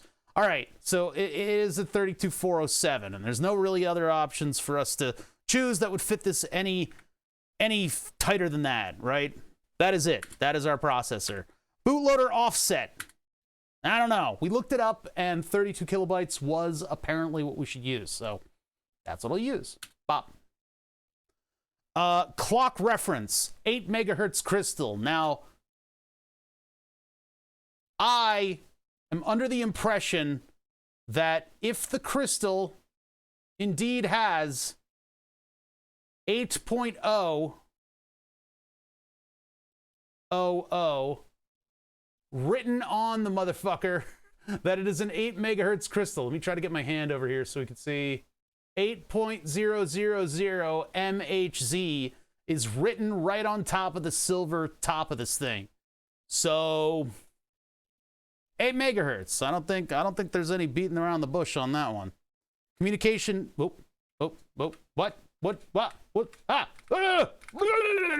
Okay, sorry. Communication interface. USB on PA11 and PA12. We can actually check that. We can actually check that now that we have the whole schematic up.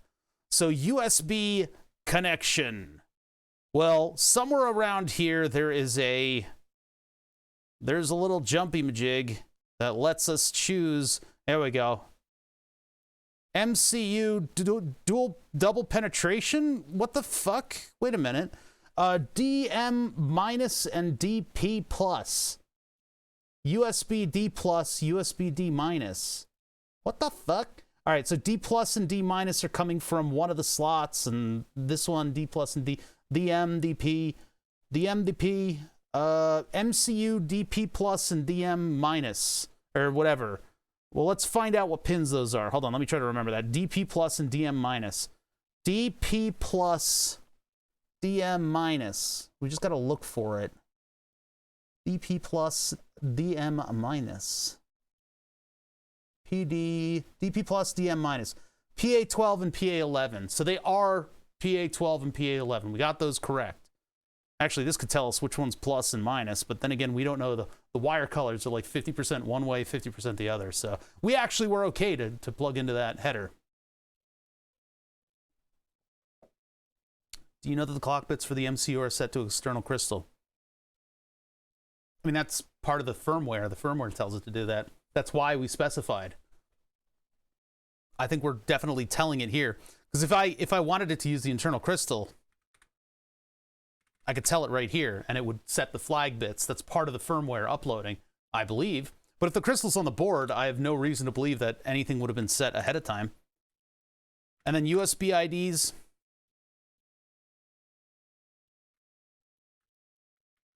I don't know if I need to, I don't know if I want to worry about that. Vendor ID, device ID, chip ID. And then this is the other one, GPIO pins to set at microcontroller startup. So I'm wondering if I need something here.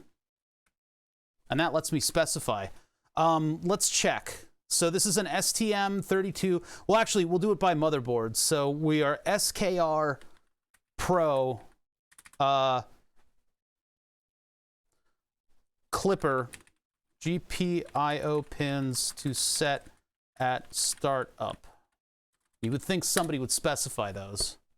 ADXL345 SKR Mini, how to flash the board. GPIO, blah, blah, blah, blah, blah, blah. See, okay, what is this? PC3. If I do that, I get this error compiling with make. Make flash doesn't work. Building out compile, blah, blah, blah. It did not look like there was a Clipper log file attached to the ticket. Ah, God, these people. The log file is engineered to answer the most common questions. Unfortunately, too many people have opened tickets without providing the log. I'm here to shut down your question. Even though it didn't need a log.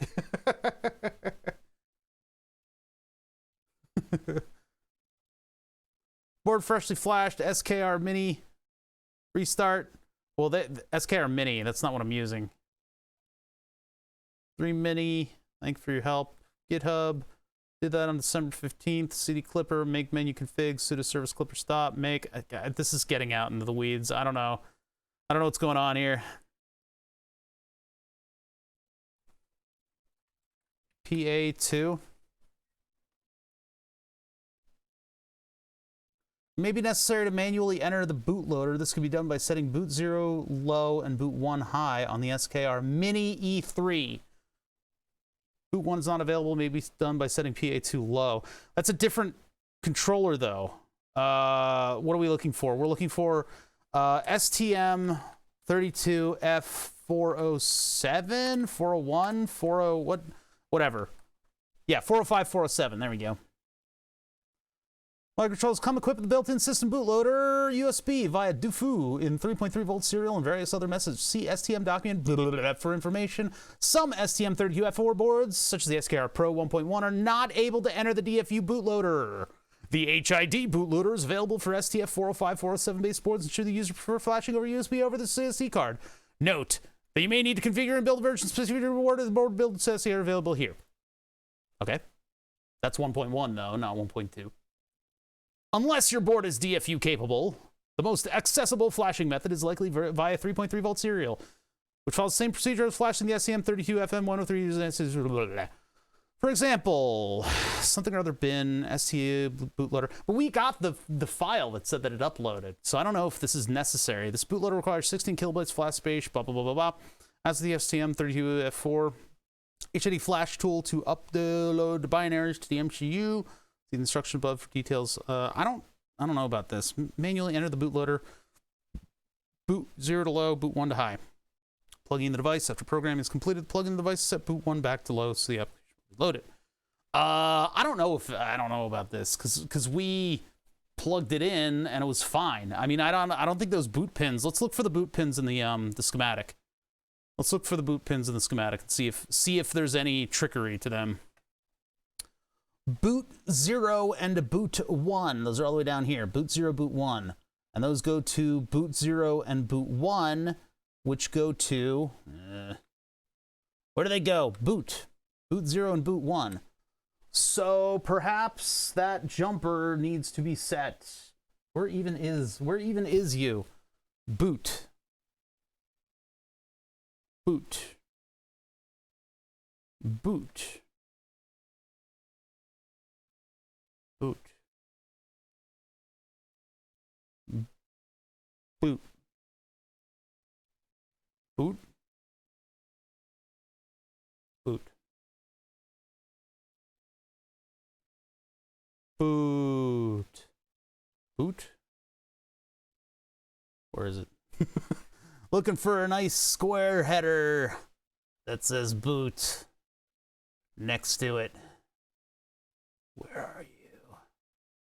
Where are they? Oh, that made me cough. I can't do Christian Bale Batman voice. 1 second. Oh my God. Okay. They're there. Boot. That's these two right here. They're the boot pins. Boot 1 and boot 2 are not connected at the moment. There's no jumper on there. Boot 1 and boot 2 have a 100K to ground, and they're floating. And then they have a 3.3 volts. So they're being pulled down to ground through a 100K, and we can make them high by putting a jumper in there. And that would be this header right here next to the extension. All right, all right, all right. Progress, opposite of Congress. Let's see. All of these windows are wrong. All of these are wrong. So, all right.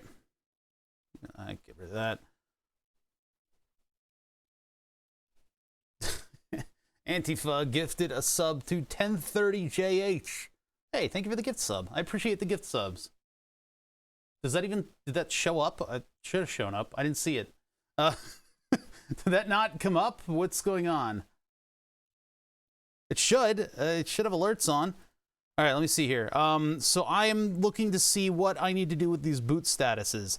That, I think, is the missing link here. Because I think we have the firmware loaded. So what happens after that? May be necessary to manually enter the bootloader. This can be done by setting boot 0 low and boot 1 high and plugging in the device. After the programming is complete, unplug the device and set boot 1 back to low. So we need boot 1 to go high, and then it might set the device. So boot 1 is the, I don't know which one it is. Boot 1 is,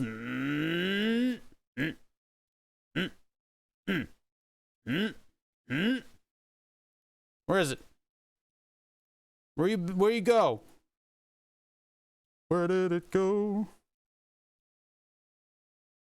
Jesus. All right, you get out of here. We don't need you anymore. We don't need you anymore. We need that. We don't need this. That one we're following, sort of. That one's in case I have to pee. And then this one, nope. And then this one, nope. And then this one is all this stuff. There it is. Boot 1 is the one closer to the edge of the board. All right, boot 1 is the one closer to the edge of the board. So go back to here. This is on. Let's turn it off. And then let's put a jumper closer to the edge of the board. Even though we don't have the flash card in there, even though it seems to have loaded stuff from the flash card and changed the file type, maybe I need to boot it with this. So we try that. We let it start up. I don't know what I'm looking for here. I don't really know what I'm looking for here. Should I try to connect to it like this? I don't think so. There's no really... Oh, there's an indicator light all the way over here. I don't know what that's doing. Why is that one on? Maybe because nothing's plugged into it? Strange. I mean, by each axis, there's an indicator light. And so one of them is turned on. That's very strange. There are no other real, like, indicators on this thing, are there? I mean, there's one right there. I don't know what that one is. There's another one right here. I guess these are the heaters. And then those are the other, yeah, those are the bed heater indicators. Do we get like a I'm thinking indicator? I don't think so. Okay, and then I guess I'll turn it off again. And then set it to low. Or no, wait. Do I have to connect with, hold on, I'll turn it on again and we'll connect with, my BL Touch just made clicking noises. The screen, no. Fix the board, yes. The connection between the two things, no. My hangover, gone. Even though I was a sentient hangover when I started. I don't know what's going on here, and it might be bootloader related. We solved some of the other issues, like getting that USB ID, which is what the instructions actually told me to do. We're getting there. I mean, these are the usual growing pains, and these are fairly unique to streaming growing pains in that I don't read the instructionals when I go through them properly or follow the steps. So MCU unable to connect. God damn it.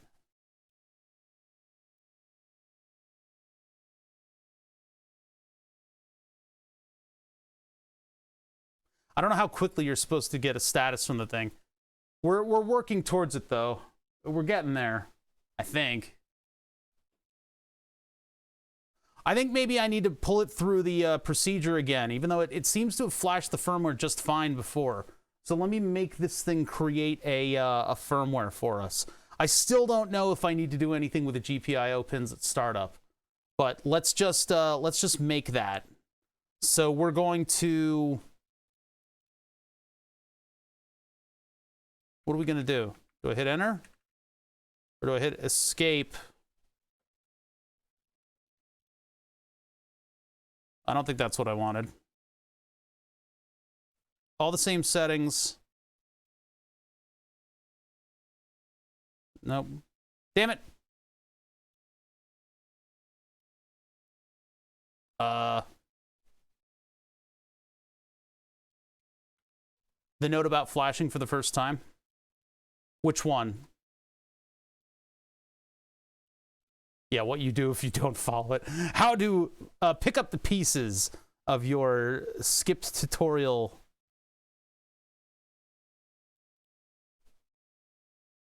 This one. Okay. Hold on, I'm gonna cry, cough. All right, I'm back.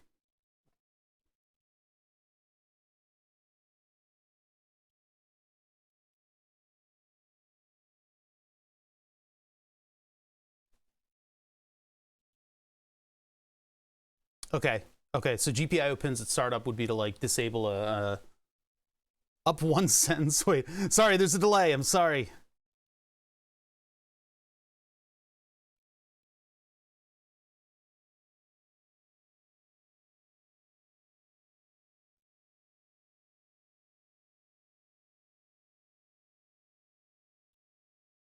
Is this what you're talking about? Or are you talking about this? Sudo service clipper stop. Make flash device serial by ID blah blah blah blah blah. Sudo service clipper start. I don't know about that. I mean, I could try, but I mean, I've got boot 1 set, so maybe I could do that. That's not what the USB port is, though. Oh no, sorry. When flashing for the first time. Oh God, sorry guys. When flashing for the first time, make sure that Octoprint is not connected directly to the printer. Whoops. Boop. I'll try restarting it again, but I think what I'm gonna have to do is load it up onto a flash card and I'll just try busting it in there again. I don't get any like thinking lights on this thing though.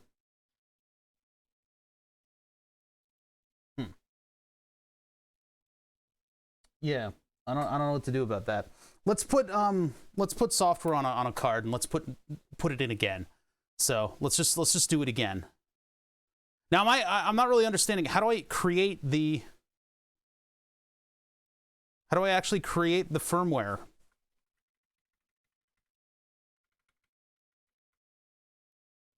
Quit.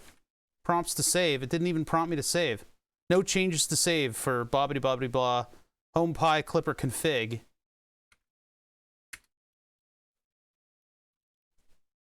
But does that, I mean, I'm looking for it to make that bin file. I guess I copied it. Yeah, I guess it's like editing it live. I don't know. All right, hold on. So let's grab the memory card all the way over here.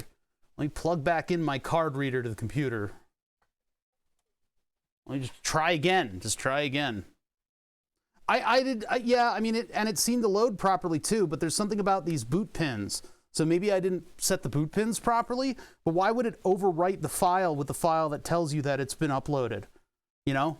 But I don't know. Boot 1 and boot 0 are low in order to assert that you need to run the software, but then if they're high, then it's if boot 1 is high, then it should load stuff in. So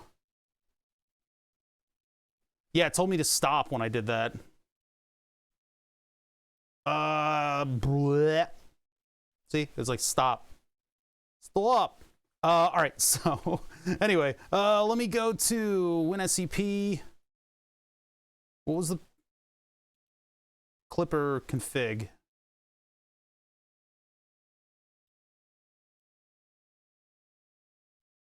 No, that's not right. What the hell? It didn't, where's my firmware? What is that called again? Ugh, man, okay, hold on. Oh, that's right, I have to use the make command after that. I'm forgetting steps, I'm sorry. I have to say make do thing.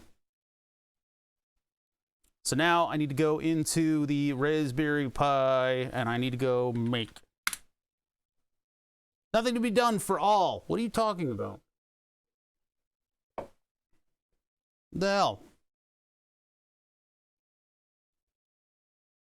Right, I unplugged the Pi now, so I can't flash it directly from the Pi, which is fine. What I'm trying to do is make the file, and then I'm going to put the file on a memory card and then load it in. I don't know why it's not rebuilding. It's like, there's no changes. There's no, nah, let's not do it. What a piece of shit program. Fine. Why don't instead we go make menu config, and I'll set. No, I don't know. I don't know. USB IDs. Let's go. There you go. Yeah, 1, 2, 3, 4, 5 serial number, and then Q. Yes, and I'll do it again. I'll just set it to be serial number.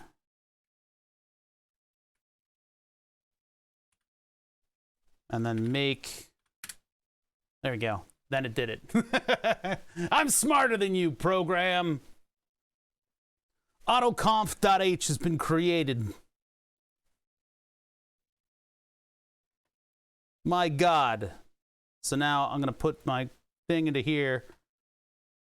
Funny that it's called.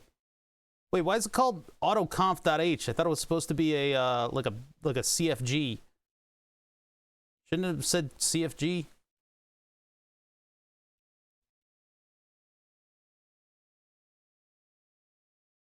Necessary to determine the serial port to connect the microcontroller for blah blah blah blah.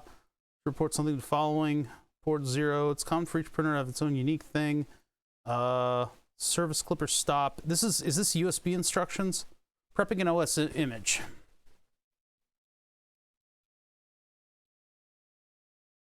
Building and flashing the microcontroller. CD clipper. Menu config. Select the appropriate microcontroller. View any options provided. Run. Make. If it's necessary, determine serial port connected to the microcontroller. Well, we're not doing that. We're doing we're moving the file over. Have its own serial name. God damn, this is weird.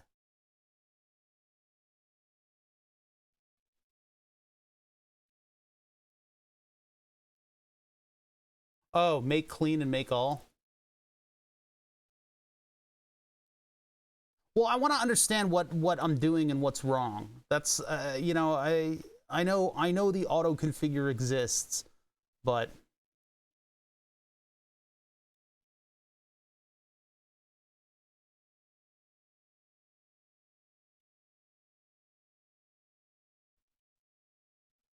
so I'm looking at the bin, right? But that might be the wrong one. Clipper.bin.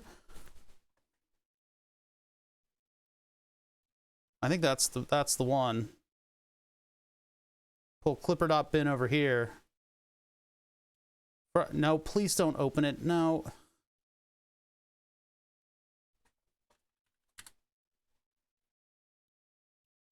No.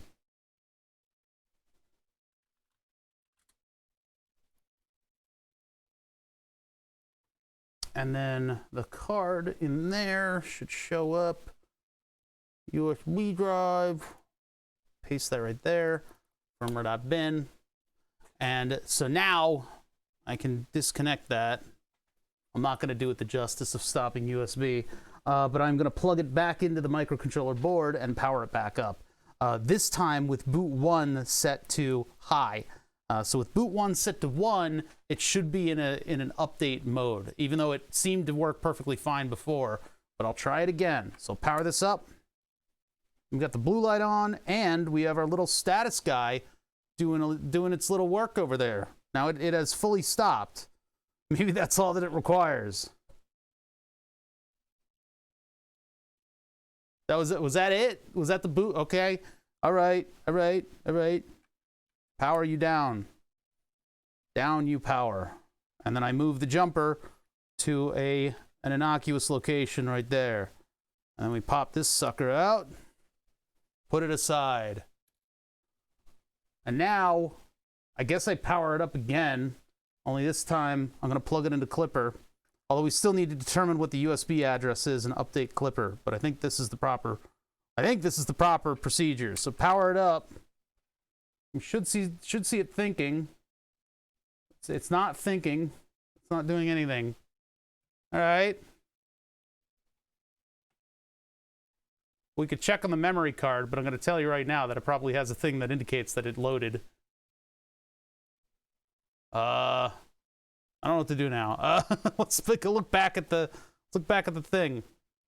The thing that tells us to do the thing.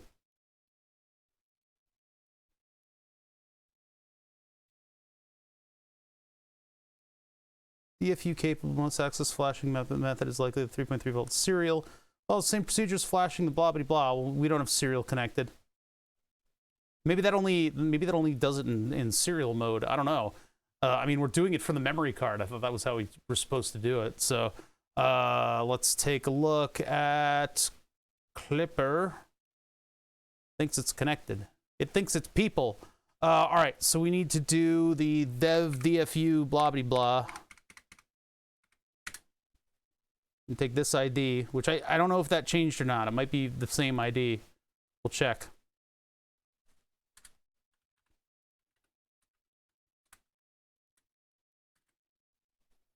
Same ID. All right.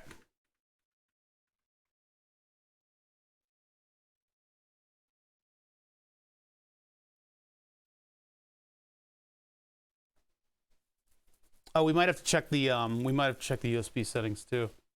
Because, yeah, I'm not seeing any status light stuff go on. So it's like, I can't connect. So we look at our settings. Serial port, temp printer. What are we supposed to put in there?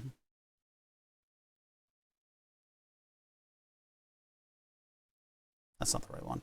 Where'd the tutorial go?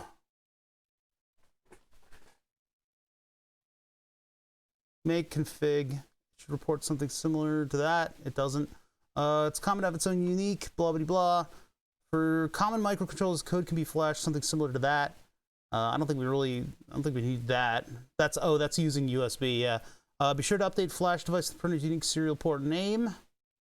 Flashing the first time, make sure that Octoprint is not connected directly to the printer. Configure Octoprinter. Blah, blah, blah, blah. Configuring Clipper. Where MCU serial by port. What am I doing with the settings in Octoprint?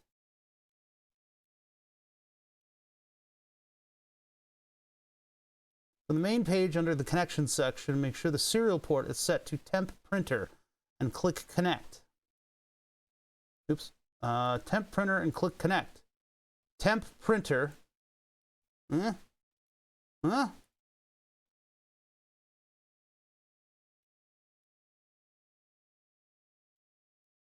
Directory, printer.cfg, log file. Yeah, I mean, everything's there. Oh, man. Oh, man. Why isn't this working? Get the status. It's unable to connect. So could it still be a flashing issue? But I mean, in the memory card, if I plug the memory card into the computer again, I don't know if it's going to reload. I might have to unplug and replug the entire memory card reader because it's an old one. Yeah, I'm going to have to unplug it and plug it back in. Bop. Bop. Plug it on, unplug it, plug it back in. USB drive. There's a .cur file sitting in there, which means that it flashed properly. I am connected via USB directly. It has the appropriate address. Clipper does. I was flashing the microcontroller, which I think I've done. My jumper should be in the right spot for it to read from that USB. Unless I've got it really wrong. I don't think I do, though. The only thing that I could really do is if those were in the completely the wrong position. But I don't think they are. Printer config, MCU serial. And we got that on there. Even though our ID looks completely crazy, but that's probably because it's using... Yeah, see, USB clipper, STM, blah, blah, blah, and then it uses the serial number of the chip. Dev serial by ID. Run it again. Still there.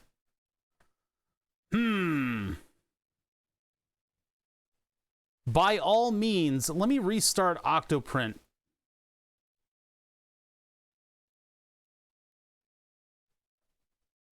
Proceed, and we'll see what happens.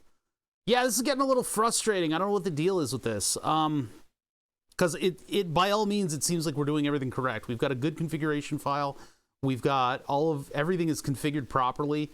Things should be connecting properly to where they need to go. I do not know. I do not know what could be happening here. I thought I saw something by the window, but it was just just me blinking. All right, reload. My connection settings are totally normal. USB is directly plugged into USB, so there should be no faffing about with my pinouts here. We should just quite simply be connected. Connect. We get actual temperature readings, or are they just terminal? Yeah, T equals 0. Which means that if I go to the status page... Man. I'm going to restart the firmware. Click the button on that. Disconnect. Connect. Status. Still unable to connect. Huh. Okay. Big Tree Tech SKR Pro V1.2 USB connect. Clipper. USB connect clipper.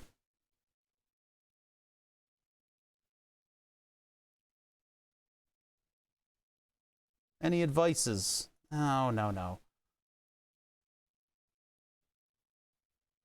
Document provides bootloader, third party, blah, blah, blah. At Mega 2650, at Mega 1280.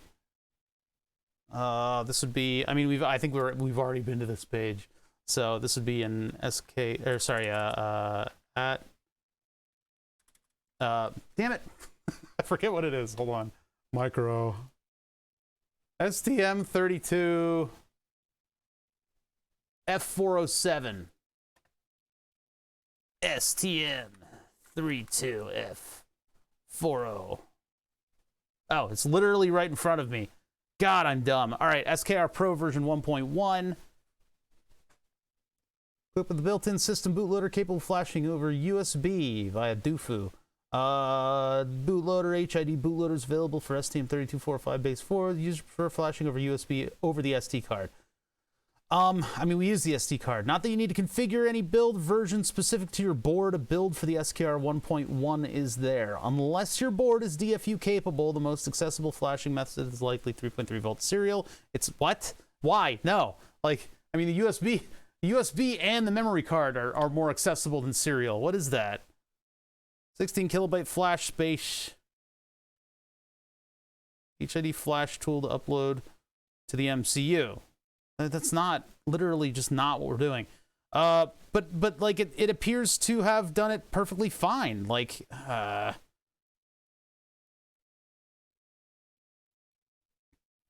unless, I mean, maybe the bootloader's cursed, but I don't think so. Like, could it have made the wrong bootloader? Because I mean, it's got the STM32F407, 32 kilobyte bootloader. Actually, wait.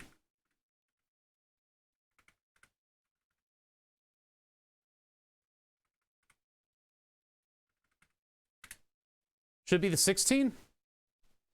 After programming, unplug and reset I did, yeah. Unplug and reset the jumpers. I did that.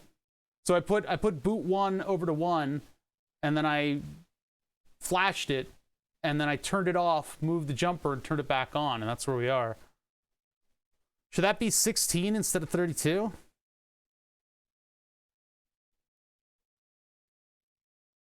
Because it says it only requires 16 kilobytes for the bootloader. I don't know if that means that it's... So let's try that one then. Let's try that one. Maybe that's the error. I don't know. Who knows? I don't know. I don't know anything. I'm going to unplug this once the power's all down, and then I'll move the bootloader pin 1, boot 1 over to 1. Now let me just double check that.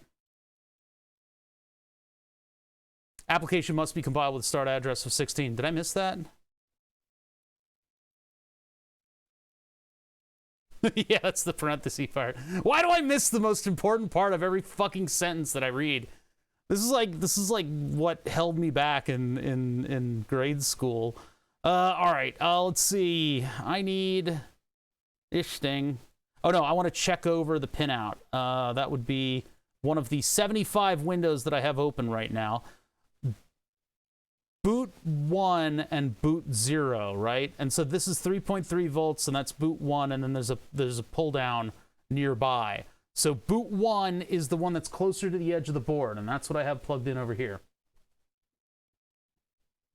That's blocked by chat. Hold on. That's I'm just making sure you guys are coming along with me on this one. That right there is plugged in. That one right there, and let's get closer. Let's get a little closer. It's kind of hard to see. Right there. Boot 1. Set. Let's get this SD card ready to go. Firmware.cur. You are deleted. Yes. Okay, so now with 16 kilobyte offset, we get the Raspberry Pi with the 8 megahertz crystal with the STM32 with the ID set the way that we do.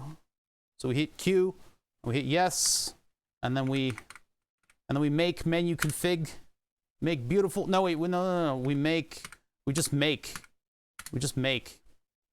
autoconf.h, etc., etc. Look at it. Look at it go. Look at it go. It's doing it. It's doing it. It's working. Holy shit! It is doing a lot actually. Making Pog. It's Pog fishing so hard right now.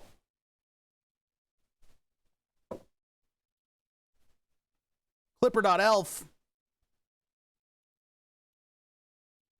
This is pod racing. I'm sorry. No, this is not hacking. That's the wrong movie. You've got the wrong movie, Shorty. Sorry. Sorry. You're gonna have to leave. I don't think you're on the roster today. All right. USB drive apparently is open, and then we go to the Raspberry Pi. See, the thing is, I can't just drag and drop it into the memory card. It actually has to go to a desktop. It actually has to go to a folder on the desktop. He's Hacker Manning. I didn't like that movie, guys. I didn't like that movie. I didn't like that movie. I thought it was too forced, way too forced. A movie that's not forced would be Turbo Kid, although that one is close. You watch Turbo Kid, and that's fun, weirdo, anachronistic, nostalgia kind of bait. Whatever the hell that other one was with Hackerman in it, too forced, too forced.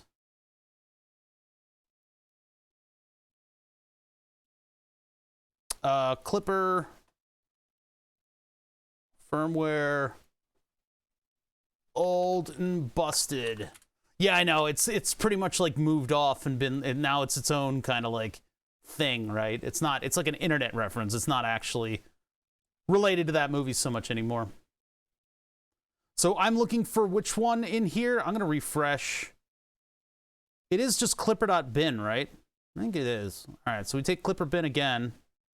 Let's yeah, clipper.bin, creating hex file. All right, so clipper.bin, we renamed to firmware.bin. Firmware.bin, and we got the jumper set. Clipper bin, firmware bin, put it in the bin, throw it just right there. By the way, these are all the Creality CR10 like instructions and stuff that come with the Creality printer. I haven't had any other use for this flash card, so it's pretty apropos that I just pulled this one out of the bin and it happened to be the original flash card. Okay, USB drive is all set. So now we very carefully, as not to wipe the entire drive, unplug it without... oh, God! Oh, that's so bad for it. All right, let's plug it into this now. And then I need to power it up with the boot 1 jumper set, right? Boot 1 jumper is set. I don't even know if I need to do this. Let's be frank. Actually, let's not be frank. He's kind of a dick. We did this before without this, right? It doesn't wipe them. It makes them go silently to read only. God. I've had stuff like that wipe before.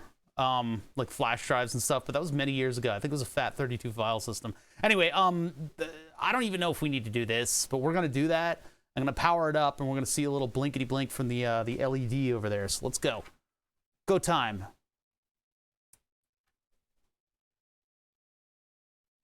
That is not a lot more flashing than we got before, and I think that's all it needs. I don't know how long we're supposed to sit here with our thumbs up our asses. You guys have your thumbs up your asses, right? I'm not the only one. I'm not the only one to do that. You guys are doing that too, right? You're not? You're not doing that. Oh, I thought we were going to do that. Damn it. Now I'm out here embarrassing myself. No more blinking lights. At least we know where the blinking light is. It's right there. But it's not blinking, so I'm going to power this off. Bada boop, bada bing. I'll eventually run out of power. There it goes. And then I'm going to move this jumper off just so it's hanging out. But I don't think boot 1 and boot 0 have anything to do with, well, whatever. Whatever. Let's just take that out. And I guess I'm going to power it on again. Do I power it on without USB connected now? Or do I connect USB and power it on? Let's be careful about this. Let's be careful about this. Let's go to our flashing instructions.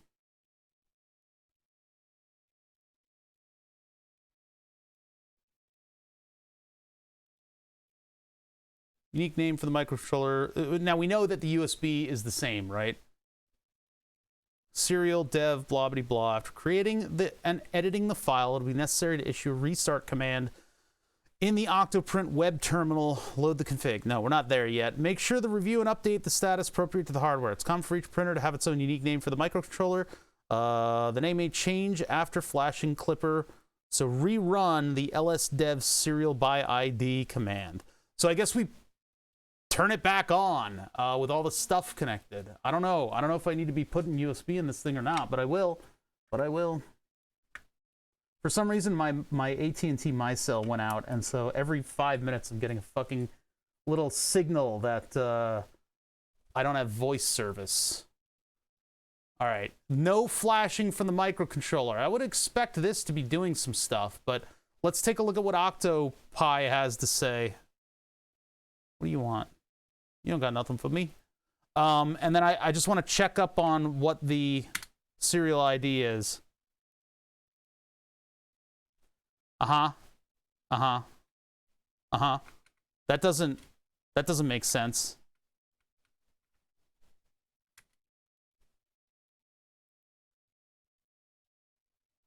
That doesn't make sense.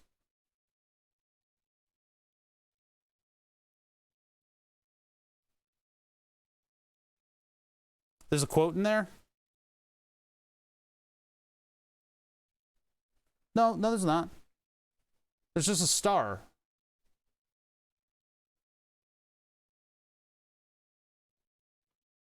I'm literally using the up arrow to do commands that I've done before. So status? Yeah, that's, I mean, that didn't, let's try reconnecting. Unable to connect. Reboot system. We're gonna fully reboot the Raspberry Pi. I don't think so. I'm giving it a full directory. Maybe that is why. We'll give it a second here. Let's let it restart the whole Raspberry Pi to see what happens. I mean, this thing, I don't know. It shouldn't be that moody about what the order of operations is here for connecting.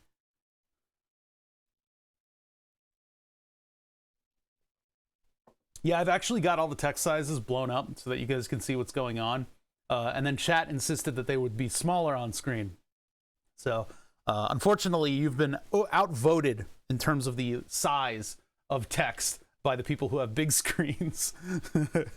I'm on some people's TVs, too. That's the weird part. I see myself, some people take screenshots of, like, watching Oh Bother in their shop, and they've got me on a TV, and I'm like, what the fuck? Why am I up there? Maybe the bootloader settings are wrong? I mean, there's four. There's four of them. There's four of them. And the appropriate file ends up in the appropriate file ends up on the memory card. All right, let's see. Hold on. Let's see if we can just CD back a little bit. Oh, are we not reconnected? I restarted the whole thing, so I probably just need to open up another PuTTY terminal. Yeah, so now I can... That's not a good sign. That ain't good. That ain't good. Try to plug it back in. Give it a couple seconds. I've had you on the treadmill. At least one of us is getting fit.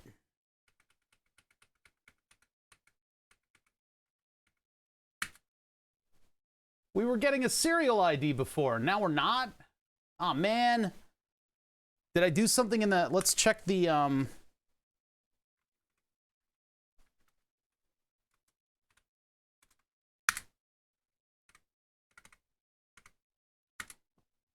Check our menu config for USB. Yeah, it should be doing it from the chip ID, but it didn't. I'm a little worried about this. Why are you still buzzing at me, fucking asshole phone? What's going on? It's still no voice service. All right.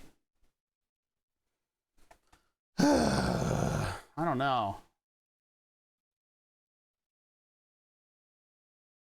I don't know. Why are people adding me on my own thing?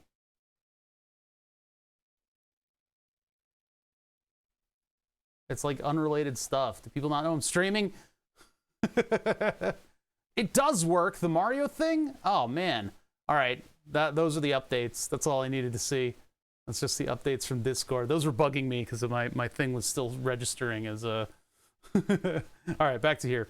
Back to here, back to Clipper. Back to Clipper hell.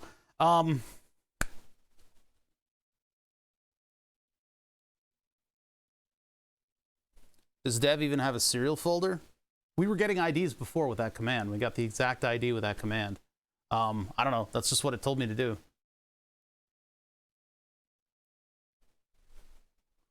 I don't know. Let's not get too far into the weeds in the Raspberry Pi commands, because I mean, when we flashed it with 32 kilobytes, the USB port worked. I don't understand that. If there was some other issue there. This is reading a firmware version, and yet there's no data coming back. When we check the status, we get unable to connect. So, what other tools do we have at our disposal here? And the only thing that I can come up with is that it's yeah, the kilobyte change seems to have been a regression in that we're not seeing any USB ports anymore.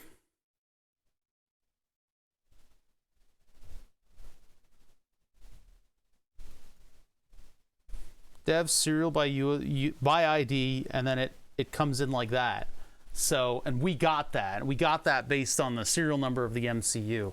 So it seems like we need to go back to 32 kilobytes, which is against what they recommended for version 1.2, and it's against what they recommend for the specific microcontroller. It's not my USB connections, because we have a USB cable connected directly to the thing. None of the remaining external connections should be having any influence on it at all, unless there's some kind of a short out, in which case one of our power lines, our power LEDs, would probably show something happening, and nothing is showing anything happening. So we've got pretty much just like a textbook snafu, right? Unless somehow I have my USB settings on the wrong pins and there's absolutely no connection at all. That could be a possibility. But let's see. So SKR Pro version 1.2 USB jumpers.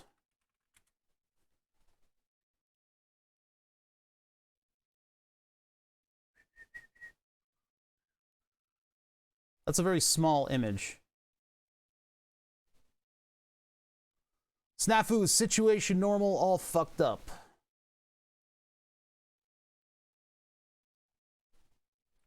User manual.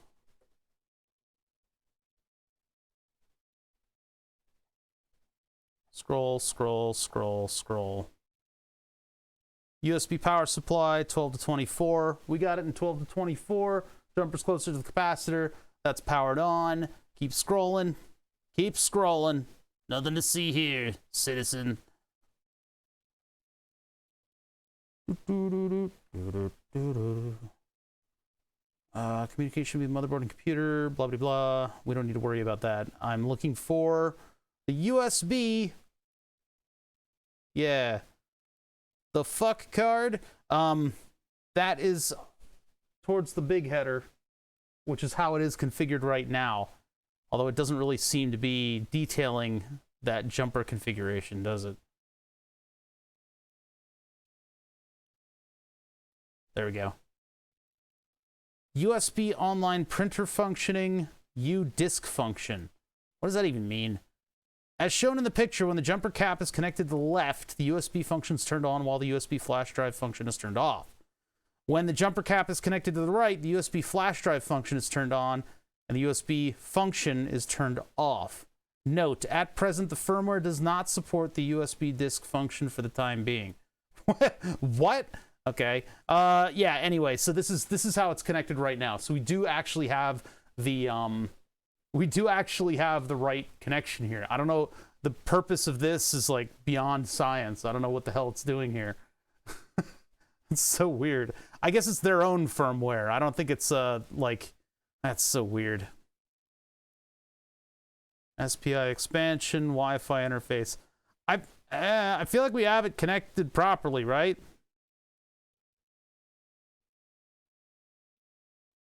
What? Oh, wow. When you don't use stall guard, you actually have to cut the pin on the driver. Well, that's fun. Yeah, not too much else is controversial here. So I don't get it. 32 kilobyte. Wait, what do they recommend? Control Shift T, Control F. 32 KB.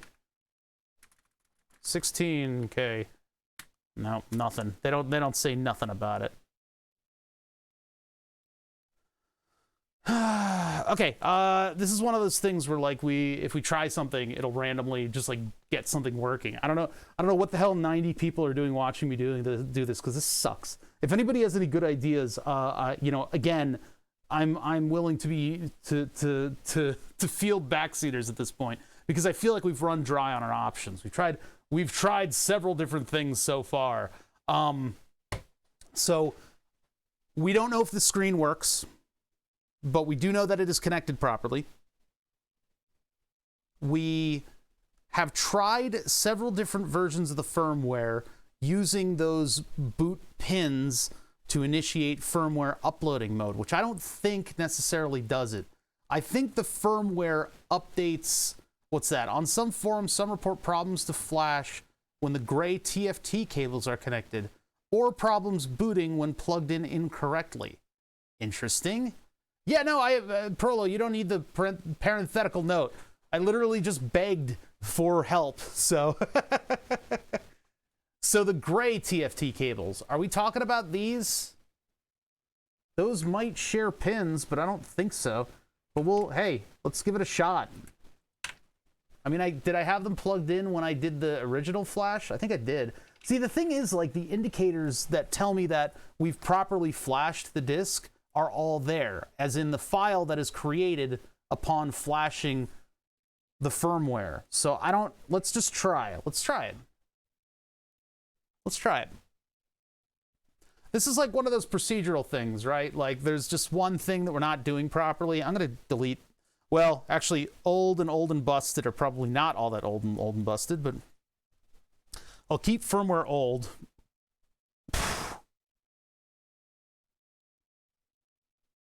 And then we'll take this one over the same software. Call that firmware. I'll turn your software into firmware. Firmware.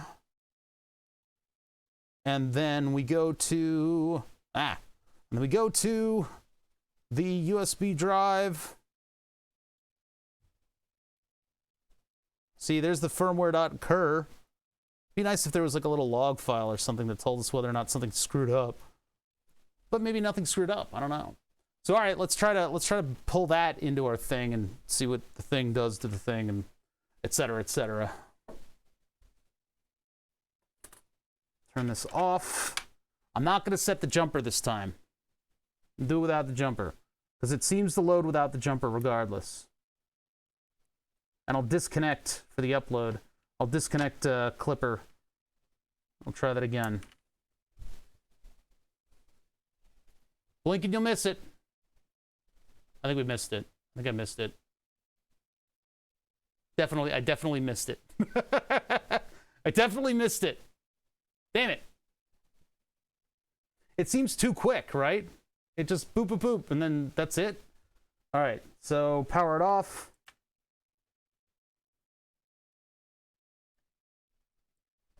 And then plug this in to the flashcard reader. Take a look on the flashcard reader. Somewhere, the problem is somewhere in this process that we're doing right now. Be great to just find somebody who's done this before. Firmware.cur is in there, so it's loaded up. So we can go to Octopi, and I'll start it over again. I will go to Octopi. Where the hell is it? I'm going to restart this. Reboot system executed properly, successfully rather. We're going to wait for that to reboot. And I'm going to power up the motherboard. I'll plug in USB.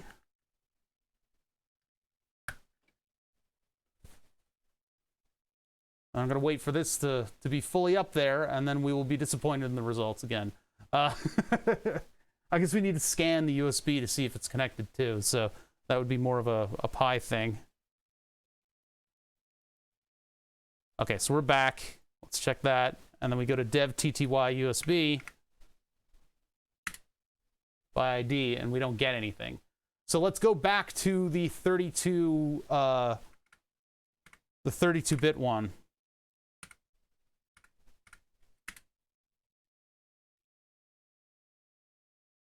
No rule to make. Oh wait, CD Clipper. Menu config. Bop. STM32 407, and we go to 128K MKS Robin Nano HID bootloader, and then the other one's 32 kilobit. So I don't know. I guess we'll go to that one. Clock reference. I mean, we literally can see the clock reference is an 8 megahertz crystal. There's all kinds of other ones, but it's definitely that. COM is PA11, PA12. We verified that. We know that that's where those are. PA10 and 9. CAN bus on PA11 and 12? No. Serial? No. USB. All right. USB IDs. We're setting it from the serial number from the chip. So it should be the same number every time, and it kind of has. And then we're not doing anything with that. So if I quit, and then I hit yes, and then it, oh yeah, and then I hit make. Make. I'm too good to keep typing things twice. I hit the up arrow 500,000 times.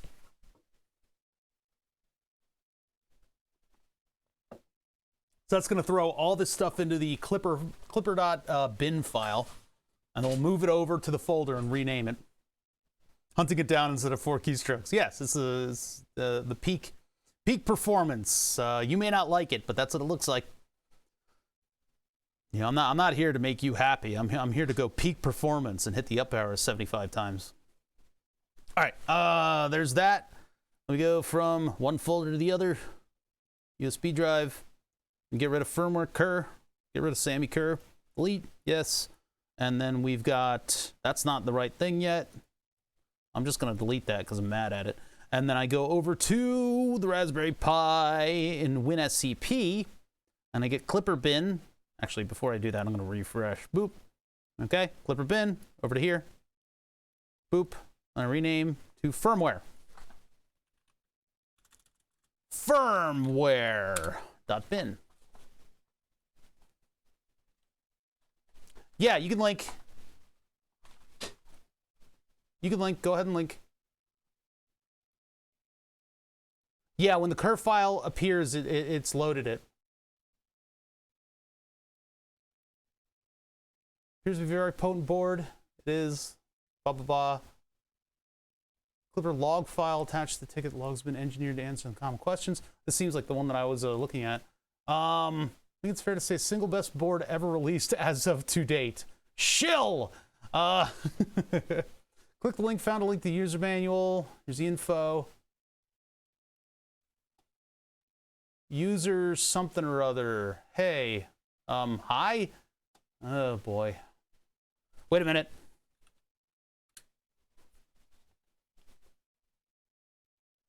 Nah, they didn't get all huffy at the word. Firmware just sends. Oh, they've talked here before. Oh, that's right. That's the person that we think is a bot because of the name. We used to get bots with names like that, and when you mention the word bot, they get all in a tizzy. Okay, so somebody here had the same issue. How far down do I need to go to see this?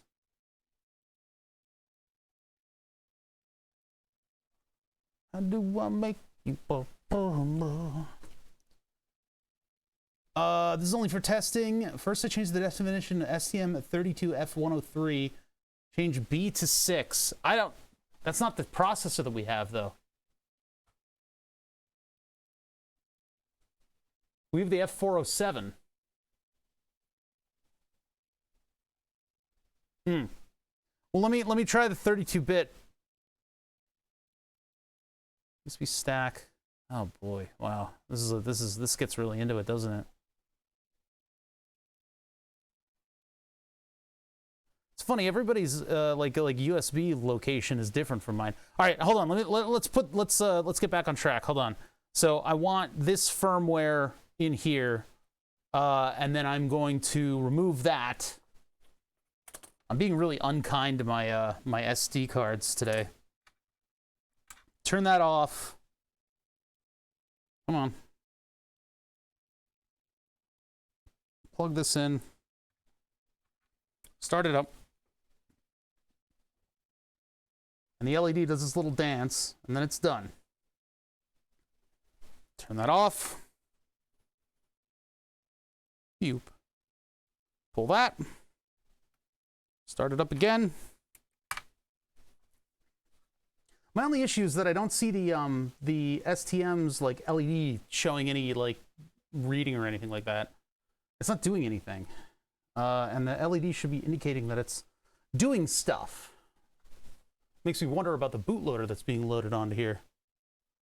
Now, if we look in the folder, I'll probably see the thing again. But let's see if we can find the USB. So if I go to CD Clipper,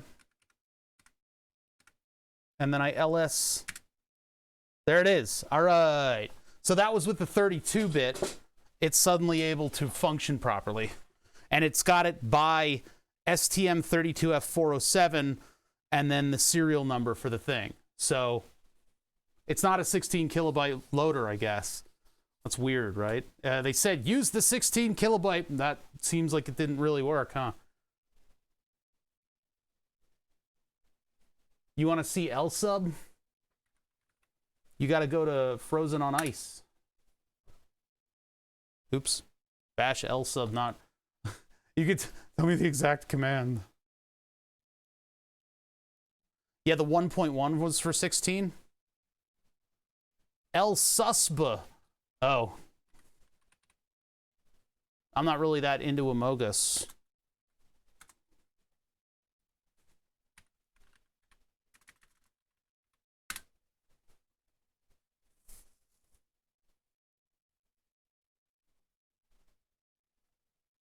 I don't know what I'm looking at here. Am I being doxxed? I don't know what any of this stuff is. But there you go. It's been on screen for a little while. Hopefully you can utilize that. Okay, so... yeah, it's listing the controllers. Open Moco. I don't know what that is. Okay, supposedly we've got firmware loaded in this thing now, right? Right?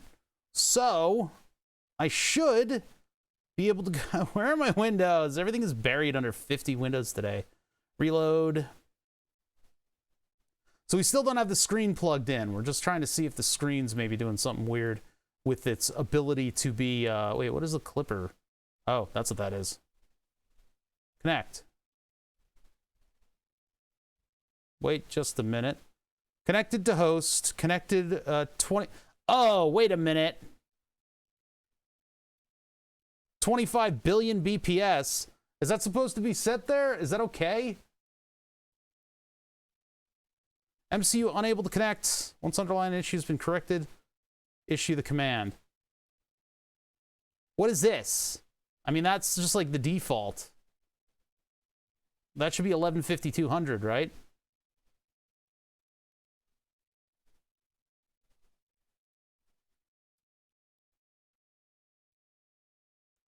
$250 billion. No. That's right. There's no Control F. There's no Control F. Let's see. Control F. Yeah, it's not configured. It's going with default. All right.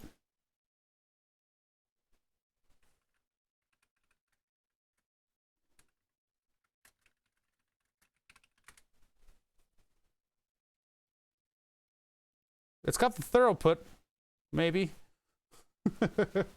How do you set it on, so Clipper?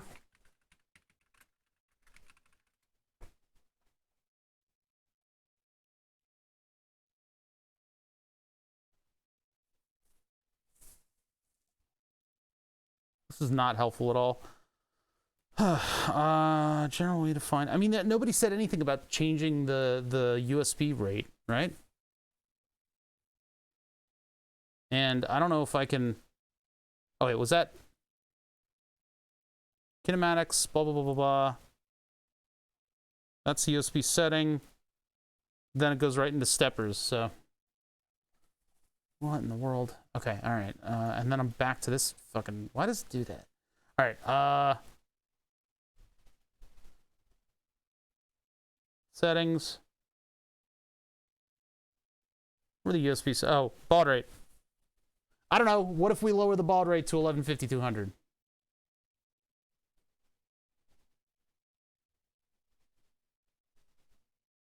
Huh? Octoprint does connect to the Clipper server, not the board. What are you talking about? Recommended baud rate for Clipper is 25 billion. This baud rate works well on a microcontroller board the Clipper supports. Okay, so never mind. That's not it. That's not it.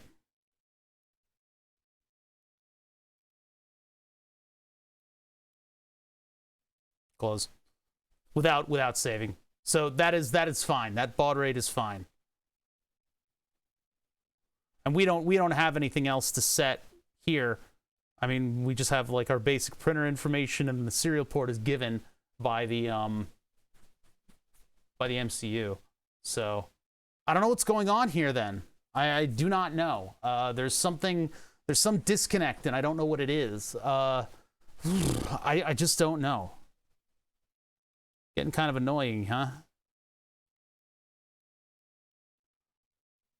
I mean, it's like standby, connecting, connected. It gets a firmware version. So let's take a look at that. Commits, yeah, that's just the Clipper firmware version, huh? But if it reads it, what does that mean? Does that mean that something's actually happened there? There is actually a log file. Yeah, let's look at the log file. Good call. Like, bother, do the basics, like the very, very basics. It's not in config, right? Where's the log file? Is that in, no, wait. Where's that log file?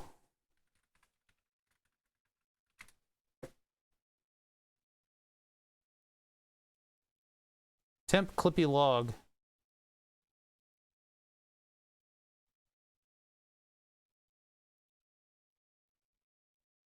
Hold on, we have to deal with spam. All of the Windows spam that I have is making my computer feel like it's 1995 and I got pop-ups again. So it would be in a temp. Config docs, blah, blah, blah, blah, no temp there. Pi, Clipper, Octoprint, printer configure, oprint. That's probably not temp. Oh, there's clippy.log. Starting clippy, args, blah. ARM7 processor, Python 2716, huh? Start printer at Saturday, February 12th. Serial dev, Clipper, blah, blah, blah. Printer, kinematics, Cartesian. So this is all these are all the information. Gets through all the information. Display data, default 16:4. Oh, maybe I shouldn't have that stuff in there. Virtual S card, extruder, and then max extrude ratio there. MCU, starting serial connect. Unable to open, unable to open, unable to open, unable to open, unable to open, unable to open, unable to open, no such file directory, blah, blah, blah, blah, blah. MCU error during connect. Trace back to the line that contains the address. So are we getting our USB like from bad places that we shouldn't be? What's the deal there? What do you think? Are sure the last firmware update works? I think you switched on and off, but you didn't unplug USB to the Pi.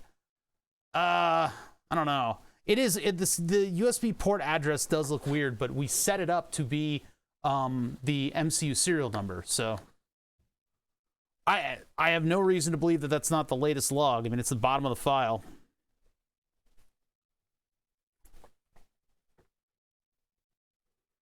Build file, home Pi, clippy, blah, blah, blah. Last MCU build. Build file, blah, blah, blah. MCU unable to connect. Clipper.elf. Oh my god. Yoink. Wait. Clock frequency, 168. Wait. What is that? Oh, that's after the, yeah, that's not the physical clock. Firmware restart, blah, blah, blah. Yeah, error during configuring the printer. Clipper state not ready.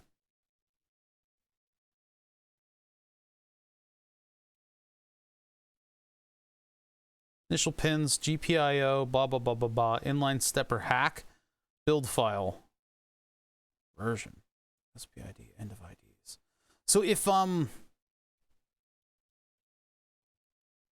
what?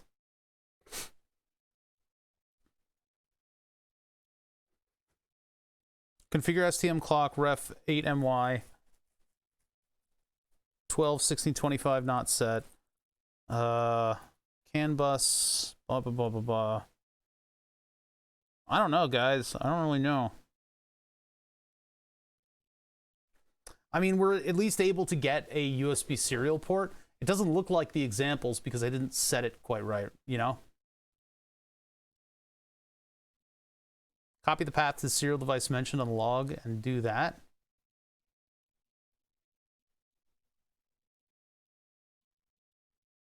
Yep, that's exactly what we did.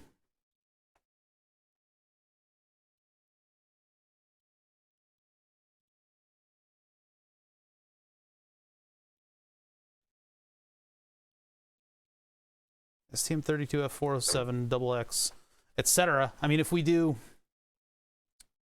one of these, and I do CD clipper,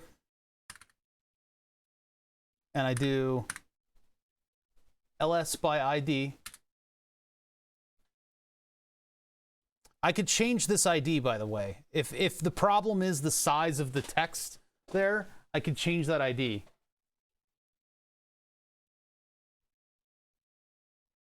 Flash the board through the Pi instead of using the SD card. Yeah. I'm not totally sure about how that works. What the hell, man? I don't have the screen plugged in if that's going to be the issue. Nothing else is connected to any of the other serial ports except maybe... No, that's a servo port, so that's not anything. Where do we go wrong? What is the problem here? I don't know. Is it cursed? Does this board just not do Clipper?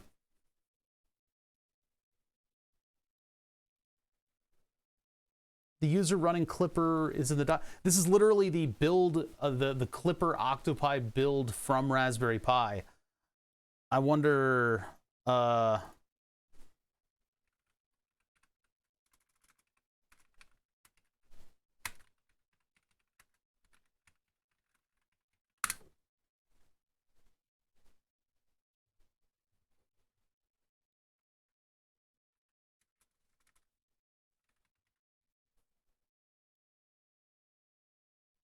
LSDev, serial port by ID. What do we got? Start by installing Octopi on the Raspberry Pi, or later see the Octopi releases for release information. One should verify that Octopi boots and the Octopi web server works. After connecting to the web page, follow the upgrade blah blah blah 1.42 later. After installing Octopi, upgrading Octoprint will be necessary to SSH into the target machine. Run a handful of system commands if using Linux or Mac OS. Blah blah blah blah blah. Putty. Git clone Clipper. We didn't need to do that. The above will download Clipper install. Or instructions to assume blah blah blah. Use the Max machines. Building Flash for the microcontrollers. CD Clipper. Menu config. We did that. We set all the files and made them and all that stuff. The SD card is indeed out. Yes, I've been doing that every time. Making sure to, actually, because in the past we left it in. Port something similar to this. USB 2 serial IF00 port 0. Ours is a little different than that, just because we set it up to do based on the serial number of the chip. But it is still, well, it says IF00. It doesn't actually specify a port over here.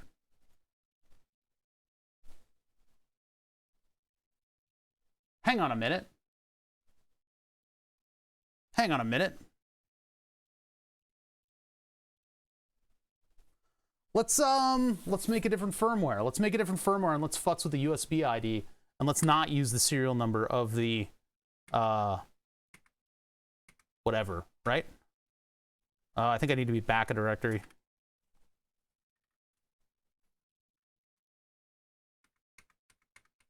And then we run make menu config. What are you talking about? Oh, do I have to be in Clipper for that? I guess I do. So we'll, instead of typing it again, I'm going to hit up until I'm there again. Make menu config, and then instead of USB serial number from chip ID, let's just use the device ID. Cool. Yeah, we'll use that. Doesn't even matter. Wait. I'll just uncheck that. USB serial number, it's definitely 12345. Yeah, that's definitely what it is. All right. Q. Yes. And then we make. Now we make. Chat. We make. Where's make? There it is. Bop. Beep boop bop beep bop. And make it does. Indeed. Here we go.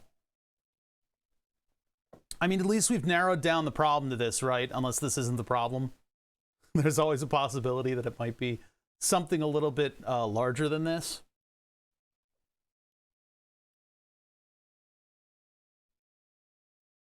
I don't think it would be something where, like, if I power it over USB or not. We shouldn't have power going in through the USB port, though. And I'll unplug USB for the flashing. I wonder if there's something wrong with the upload. But I don't see any reason there would be anything wrong. Does the SKR board have serial and debug ports? It does. I mean, I don't know if I don't know if I can easily read from them. Yeah, I know. There should be something flashing. There should be something blinking to tell me stuff is happening. All right, so let's load up the SD card again. Like I said, I don't like this whole SD card flashing thing because it feels like you're not involved in the process. I do prefer to flash things over like a TXRX or like a port or something like that. But I'm trying to do this. I'm trying to do right by this thing, you know?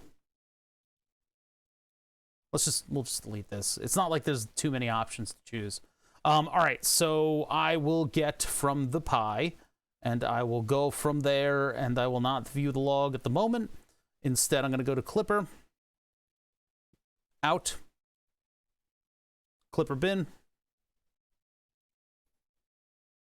rename it to firmware.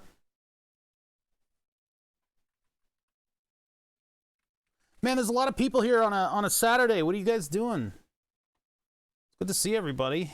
All right, so firmware's over there. And then we got to open up the flashcard directory. So I got to plug this all in. Plug this all in. I got a dead chat. Everybody's bots. Everybody's bots. Or they're all watching more entertaining streams. Same shit I do every day. Nothing. Avoiding my responsibilities. Well, welcome. You're amongst peers. Gonad, I still have to send you those fucking pedals. I'm like, oh, I'm so bad at mailing stuff. I should have done that today. Anyway. You're making me feel better about the state of my issues. Oh man, this problem's really giving us troubles. Hold on, everybody, I got a solution. And you pull up my stream, and I'm just like, what the fuck? What the fuck? What the fuck? And I'm on in the background. What the fuck? What the fuck? And they're like, yeah, I actually feel a little bit better now. I'm not a bot. Got a captcha? No.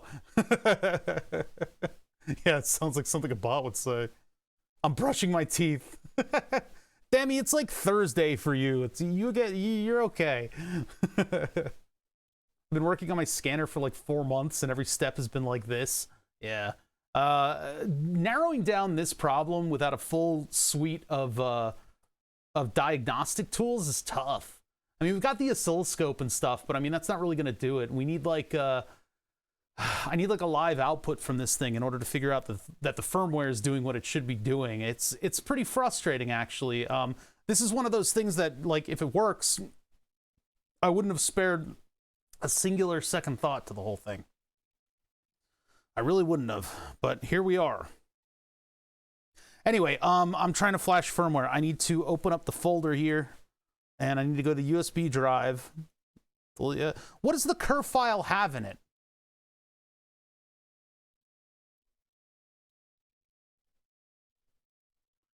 Illegible bullshit. All right. What even is the cur file? I'm probably sure that I can like read it with something else. Well, no, not quite programming anything, because with like Arduino, if it even initiates the program, you're at least overwriting everything that's there, and you know that it's executing your code. And then I can go in and I can make it turn on an LED. It's the first thing that it does. And you're like, okay, it turned on the LED, so we're there. And that's a shitload of diagnostics. Yeah, is that the compiled bin? True, there's a certain amount of shouting that we need to do. I'm getting really frustrated with this because this is not Clipper stuff.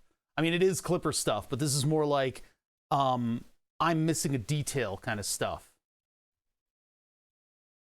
Occurs the firmware binary renamed after it's been burned. Aha. So it's literally just a write over of the extension. Okay. All right. So here we go. So take that. That's in the memory card. Unplug the memory card like a psycho. And then I plug that into SKR. Like this. Bob boop. Now the screen is not connected.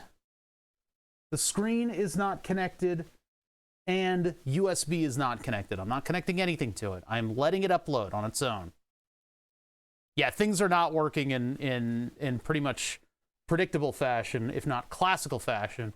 And I think it has to do with the firmware, but we haven't really narrowed it down properly. So we're kind of muddling through it to try to figure out what the hell is going on here. What could possibly be going on here? All right, so I'm going to turn it on. We're going to hit beepity bop, bop, bop, bop. And now that's in there, right? It's got the firmware that it needs. And I turn it off and wait for the caps to discharge. Beep. And then I'm going to pop out that memory card, and then I throw it in the garbage because we're done with it. We're not, but I'll just throw it aside for now. And then I do what? I turn it back on. Boop. Absolutely nothing out of that LED. I'll give it a minute to think about what it did.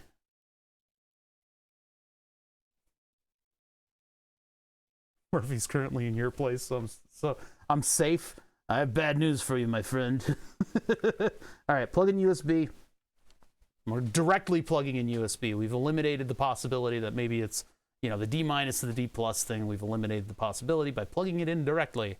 So if we plug it in directly and we go to Octoprint, we can see that absolutely nothing is going on here. Connect. Hey, we actually immediately got an error. We immediately got an error because our USB address is different. So let's figure out what the good USB address is. That's a data point. That's a data point. So let's go to lsdev serial by ID. Well, that's a little bit less, I guess it just overwrote the serial number. But there's still no dash port 0 on that. Does it matter? It might. If I copy that, and then maybe I would be very miffed if this was the detail that we're missing. Right there, that dash port 0. If dash port 0 is the part that's missing, I'm going to be kind of pissed off.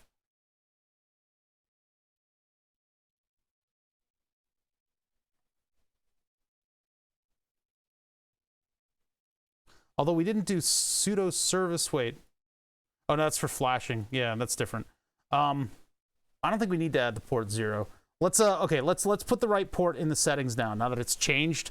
We haven't really done much. I mean, it hasn't really done much. We just have a simpler... Oops, that's the wrong.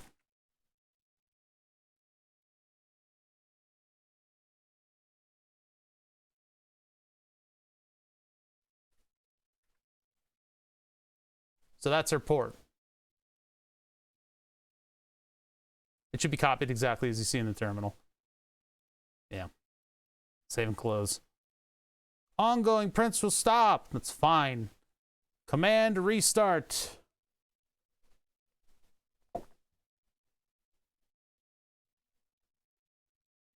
Connect. Status? Fuck. Come on, man. We tried everything. Let's look at the log file now. That requires us to go all the way to root, and then we go to temp and clippy log. Blurt, serial errors. Are these from before or are these new? Not set, not set. That one is set. Blah, blah, blah, blah, blah. Build file, home pie, blah, blah, blah, blah, blah. MCU build version. Build tools, etc., state not error configuring the printer. Configure and restart the host name. Firmware restart command to restart the load. MCU unable to connect. Build file is that. I don't know what's going on. I don't know what the problem is. I'm gonna have to reevaluate this and maybe think about it on Sunday or something. I was hoping that we'd have enough stuff today to go for a long time because we have problems to solve here. Clock reference frequencies is 8. STM32F0 trim 16. PA1 and PA2. Chip ID, yes. Config USB serial number 12345. I mean, these are the settings that we've had. I've read a whole lot about Clipper and Octoprint not getting along. Just rule it out. I would try to use Fluid or Mainsail as an interface. I mean, this literally came from raspberrypi.org. So I don't know. This should be fine. Really should. Board directory, last, I mean, this is the big one. Unable to open the serial port as listed. Although this is the old one. Wait, this is the old log file. Hold on. Can I like F5 this thing? Like just closing it and opening it again?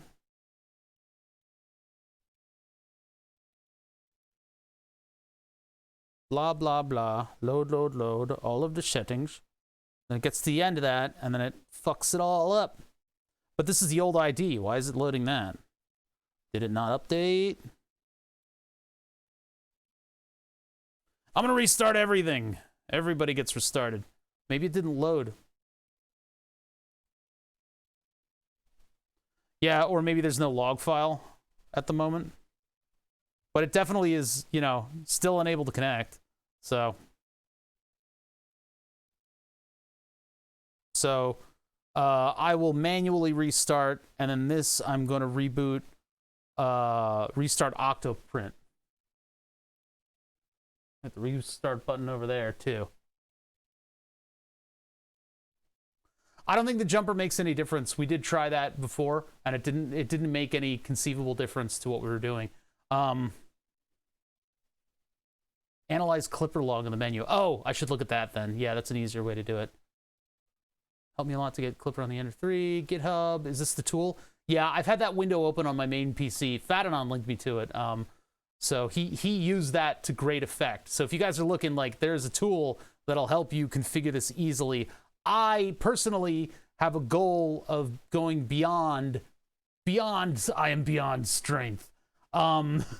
Finn the human.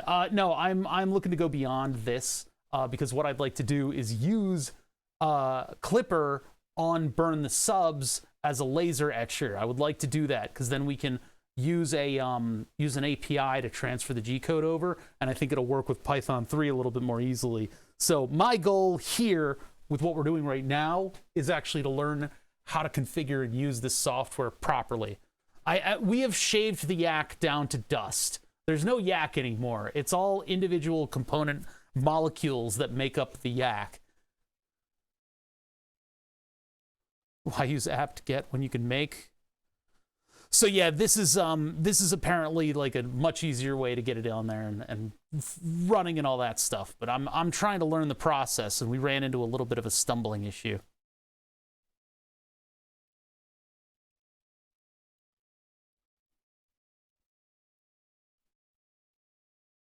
The what approach? No, I'm actually taking the Yandere simulator approach to Clipper, which is to use a lot of if-then statements. All of the ifs-then statements. Just miles and miles of ifs and thens. All right, what am I doing? Going back to Octoprint. And I'm reloading because it's telling me to please reload. We're plugged into it. Everybody's rebooted. Everyone's rebooted. That code still makes me laugh. Yeah. Oh, God, if you looked at it, it's like just miles. Every cycle of the processor looks at every single character in an if-then with one thread going down a billion lines of code. Why is this slow? Connect. I'm connected. Yeah, fucking right, you're connected. Get status, macro, e-stop, analyze Clipper log. This is not... Huh. I don't know what this is. It's not seeing a log. So let's try to get the status. Fuck! God damn it, why? Analyze Clipper log. I don't know, it seems like something else is going on here. Ah, here we go. MCU serial is not the right address. Wait a minute, what the fuck? Editor. Editor. Save. I hit save and close. I just save it straight up. I'm gonna restart and then we'll check to see, because it, like, the log doesn't have the right stuff in there. Hold on, let's see here. Let's go to, Clipper, or no, that would be printer config. That's the right one. Or it's just not updating the log file, I guess.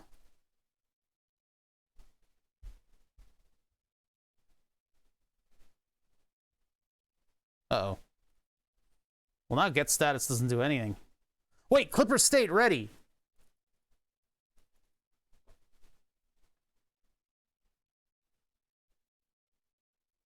Eh?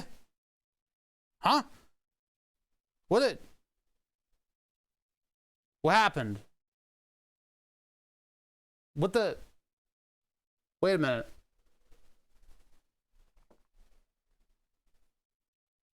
I don't want to refresh because this is the only success I've had today. I don't want to. I don't want to touch it. You hit save and it restarted Clipper. I don't want to touch it. I don't want the truth. I don't want the truth. We have a happy lie here.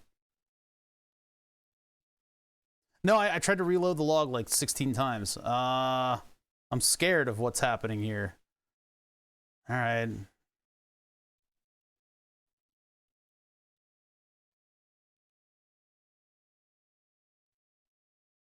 Ah! Oh! For a brief second, we get the proper temperature. Why is it on and off like that, though? Oh my God. I don't know what I did. I don't know what I did. Why are the temperatures on and off again, on again like that, though?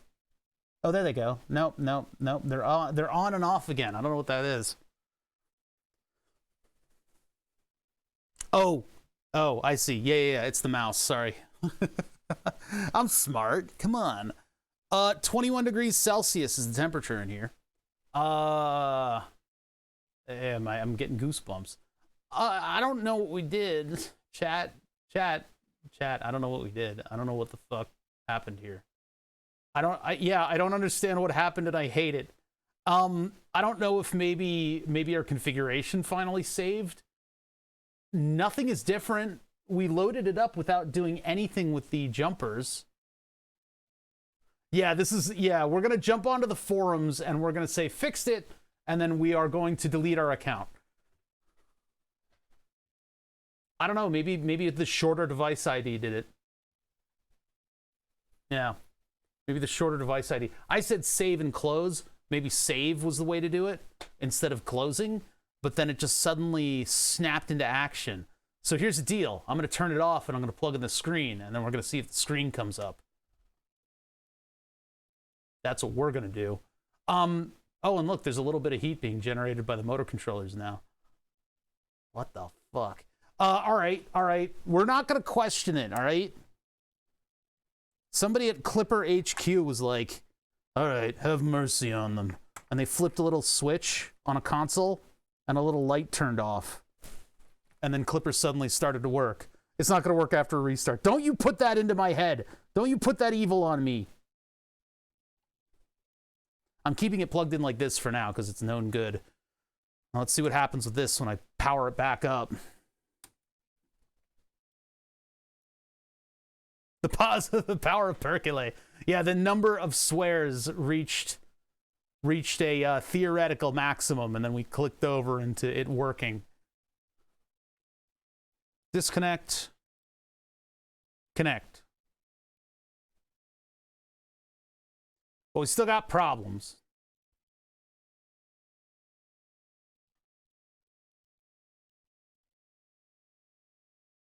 We still have problems. It's not connecting properly.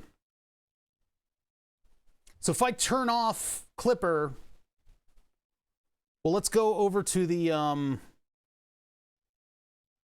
yeah. Restart the host or restart the firmware. How does that work? How does the connection work?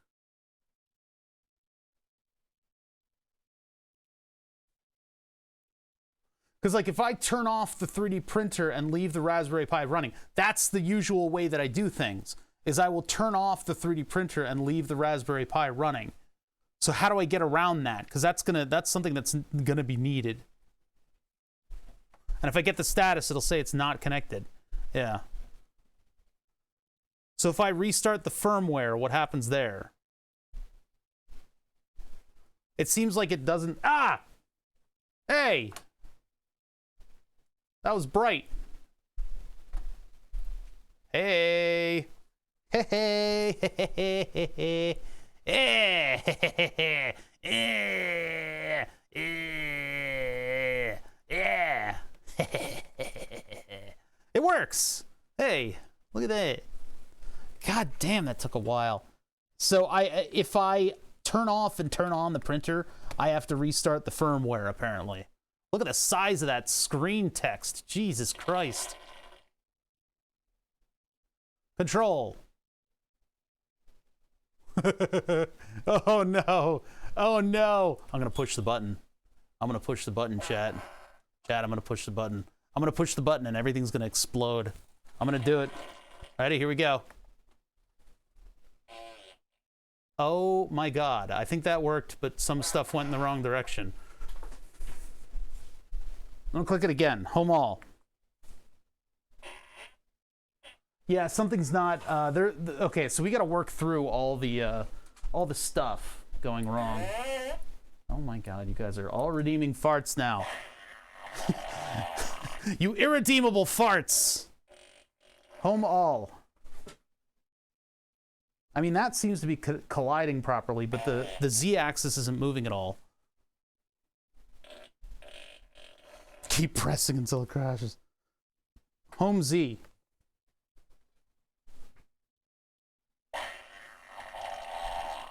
I think my threshold is a little bit too nimbly pimdly, and it thinks it's hitting.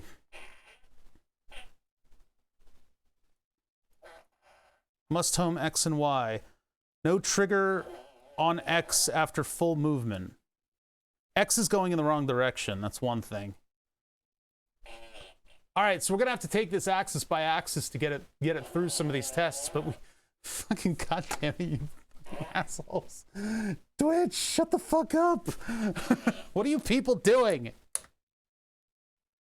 Oh my God. So I'm gonna have to work on the kinematics of this whole thing and get that all sorted out. The right directions, and yeah, you guys are so happy that you lost complete control of your colons and are now stinking up the place. Jesus Christ. I can't even have one molecule of unperturbed air in here. What are you people doing to me? This is a war crime. I'm gonna call the Hague. Schedule a trial for you fuckers. One thing that I'd like to find is the 4-pin NeoPixels. I would like to find an orange circuit board that has pads for them, and I don't know if I have anything like that. I know I've seen stuff like that to illuminate the knob. It would be very convenient if I could find it, because it's going to be very difficult for me to solder to the 4 pins of those LEDs. They're very small. Jesus fucking Christ. As a duchy, I can speak for the Hague. They'll sentence you to 50 more redeemed random farts. Yeah, listen. God damn it. All right. Lost communications, Clipper state not ready. M105 received, firmware start, disconnect ready, M105, and then I need to set some of the sensitivities of either the limit pins or whatever is going on here, you know? I'll have to take a look at that and sort of move through this and get bit by bit. So we've got our Tuesday figured out. I'm gonna work on it on my own so I can actually get ahead. What was the problem today? I don't fucking know. I don't know what the problem was, and it's weird. I think it might have been that I needed to put things in the proper... No, but that... We changed the serial number of USB, and that might have done it. It's fixed, deletes account. Yeah, that's basically where we are. We don't know what happened. Maybe somebody who's in the know would know. We probably had it working for a little while, and we're trying things that didn't improve our situation. It might have been that I needed to click for it to restart the firmware while the Raspberry Pi was plugged in directly via USB. But now that we know that certain facets of it work, and I know how to disconnect the Raspberry Pi from the main board and connect it again and then get it connected, now I can work through and get all of my hardware set up so it can sit below this thing, and then we can work through all the other settings. That's what I'm going to do. I'm going to try to figure this out. I don't know what I'm going to do about the backlighting for the knob. I have NeoPixels, but they're not going to fit behind the knob. They'd be cool to use if I could use the full things. But yeah, I'll have to figure it out. Combo of things like never saved to a new device ID properly as part of it, and then changing the format helped expose the issue. Yeah, that might have been it, is that hitting save and close wasn't necessarily updating the configuration. Hitting save was possibly restarting, helped that. So restarting the whole Pi when you change a configuration, and then plugging into the firmware and restarting the firmware. All of those together apparently solved their issue. I don't know which one it was. Maybe the people who watched my VODs, all 2,000 of you, apparently, which is awesome. VOD watchers are amazing. Skip to 2 streams from now. Anyway, VOD watchers, I love you guys. Maybe somebody who's paying attention with the VOD could point it out to us in the Discord. What went right? Because I don't fucking know. I don't fucking know what happened. What did we do? This is a good stopping point though, because I'm gonna start doing like stapling the hardware together after I go to the liquor store, just because this has been an awful process. This sucked.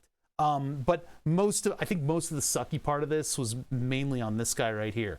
So if you're interested in using Klipper, the fact that this has taken us 3 streams means that it is relatively easy to get configured. You need to know the fundamentals of the hardware you're using, or use something that's common enough that it's easy to configure and run. There are tools that will help you do all of those configuration blocks. I wanted it at a lower level because I'm going to modify things at a more fundamental level for other projects. I now understand how Klipper works, how it goes together, what it does. But for you guys out there with your generic 3D printer that you want to upgrade to Klipper, I think it's totally possible that you do that, and I don't think it's too hard to do. Take it easy, take it a thing at a time, right? And if I were smarter, I would have taken it bit by bit. This problem that we just solved would have been solved first, and then we would have gone and built up all the hardware stuff. So anyway, that's all I got for you today, right? SKR E3 Mini V3, the thing that I got sitting over there, it does indeed, yes. It's actually looking for Klipper and SKR Pro. I would get almost exclusively results for the SKR E3 Mini V3. Now the SKR E3 Mini V3, God, that's starting to sound sing-songy. That board we're gonna put to use.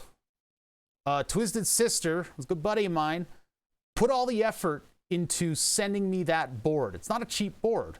Sent me that board. I want to use it. It's shiny. It looks cool. It's got all these neat things on it, right? I want to use that for Burn the Subs. And so what we will do in the near future, once we get this thing all done, is set that up with Klipper so that we've got our Python program with Burn the Subs and all 10,000 threads of it. And then we also have Klipper running on the same thing, and we can send the G-code via API over to Klipper, and it will start operating the board. Oh, I have a 2.0 not a V3. Oh, that's right. Then I don't know. I thought I saw in some of the configuration stuff, I saw stuff about V3, but I'm not sure. Marlin is where I saw the configuration stuff, so I can't speak to it. I'm sure it does. How new is the board? It will soon. Yeah, that's right. So I have a 2.0. I have a Mini E3 V 2.0 E V SKR. Thank you, Shorty. Listen, I don't know what anything is anymore. revb.final. Anyway, catch me on Discord if you want to talk about 3D printers, or actually don't talk to me about 3D printers on Discord, or do. I don't have pronouns. Don't refer to me. Anyway, I'll be kicking around on Jake got it way ahead of time just to make sure Damn it. I had a streak going. I had like a 4-stream streak, and he just ruined it. Catch me on the flip side. Catch me on Discord. Twitter, I need to do more updates to Twitter, but it's not like I'm a social media titan. You know, I'm not making money off of that. I'm just updating people on little bits of projects. When, oh yeah, look at this. Boop. Tweet that. Anyway, in the meantime, I will be on Discord after we get back from the liquor store. Yeah, we got cool stuff going. We finally got Clipper to do things.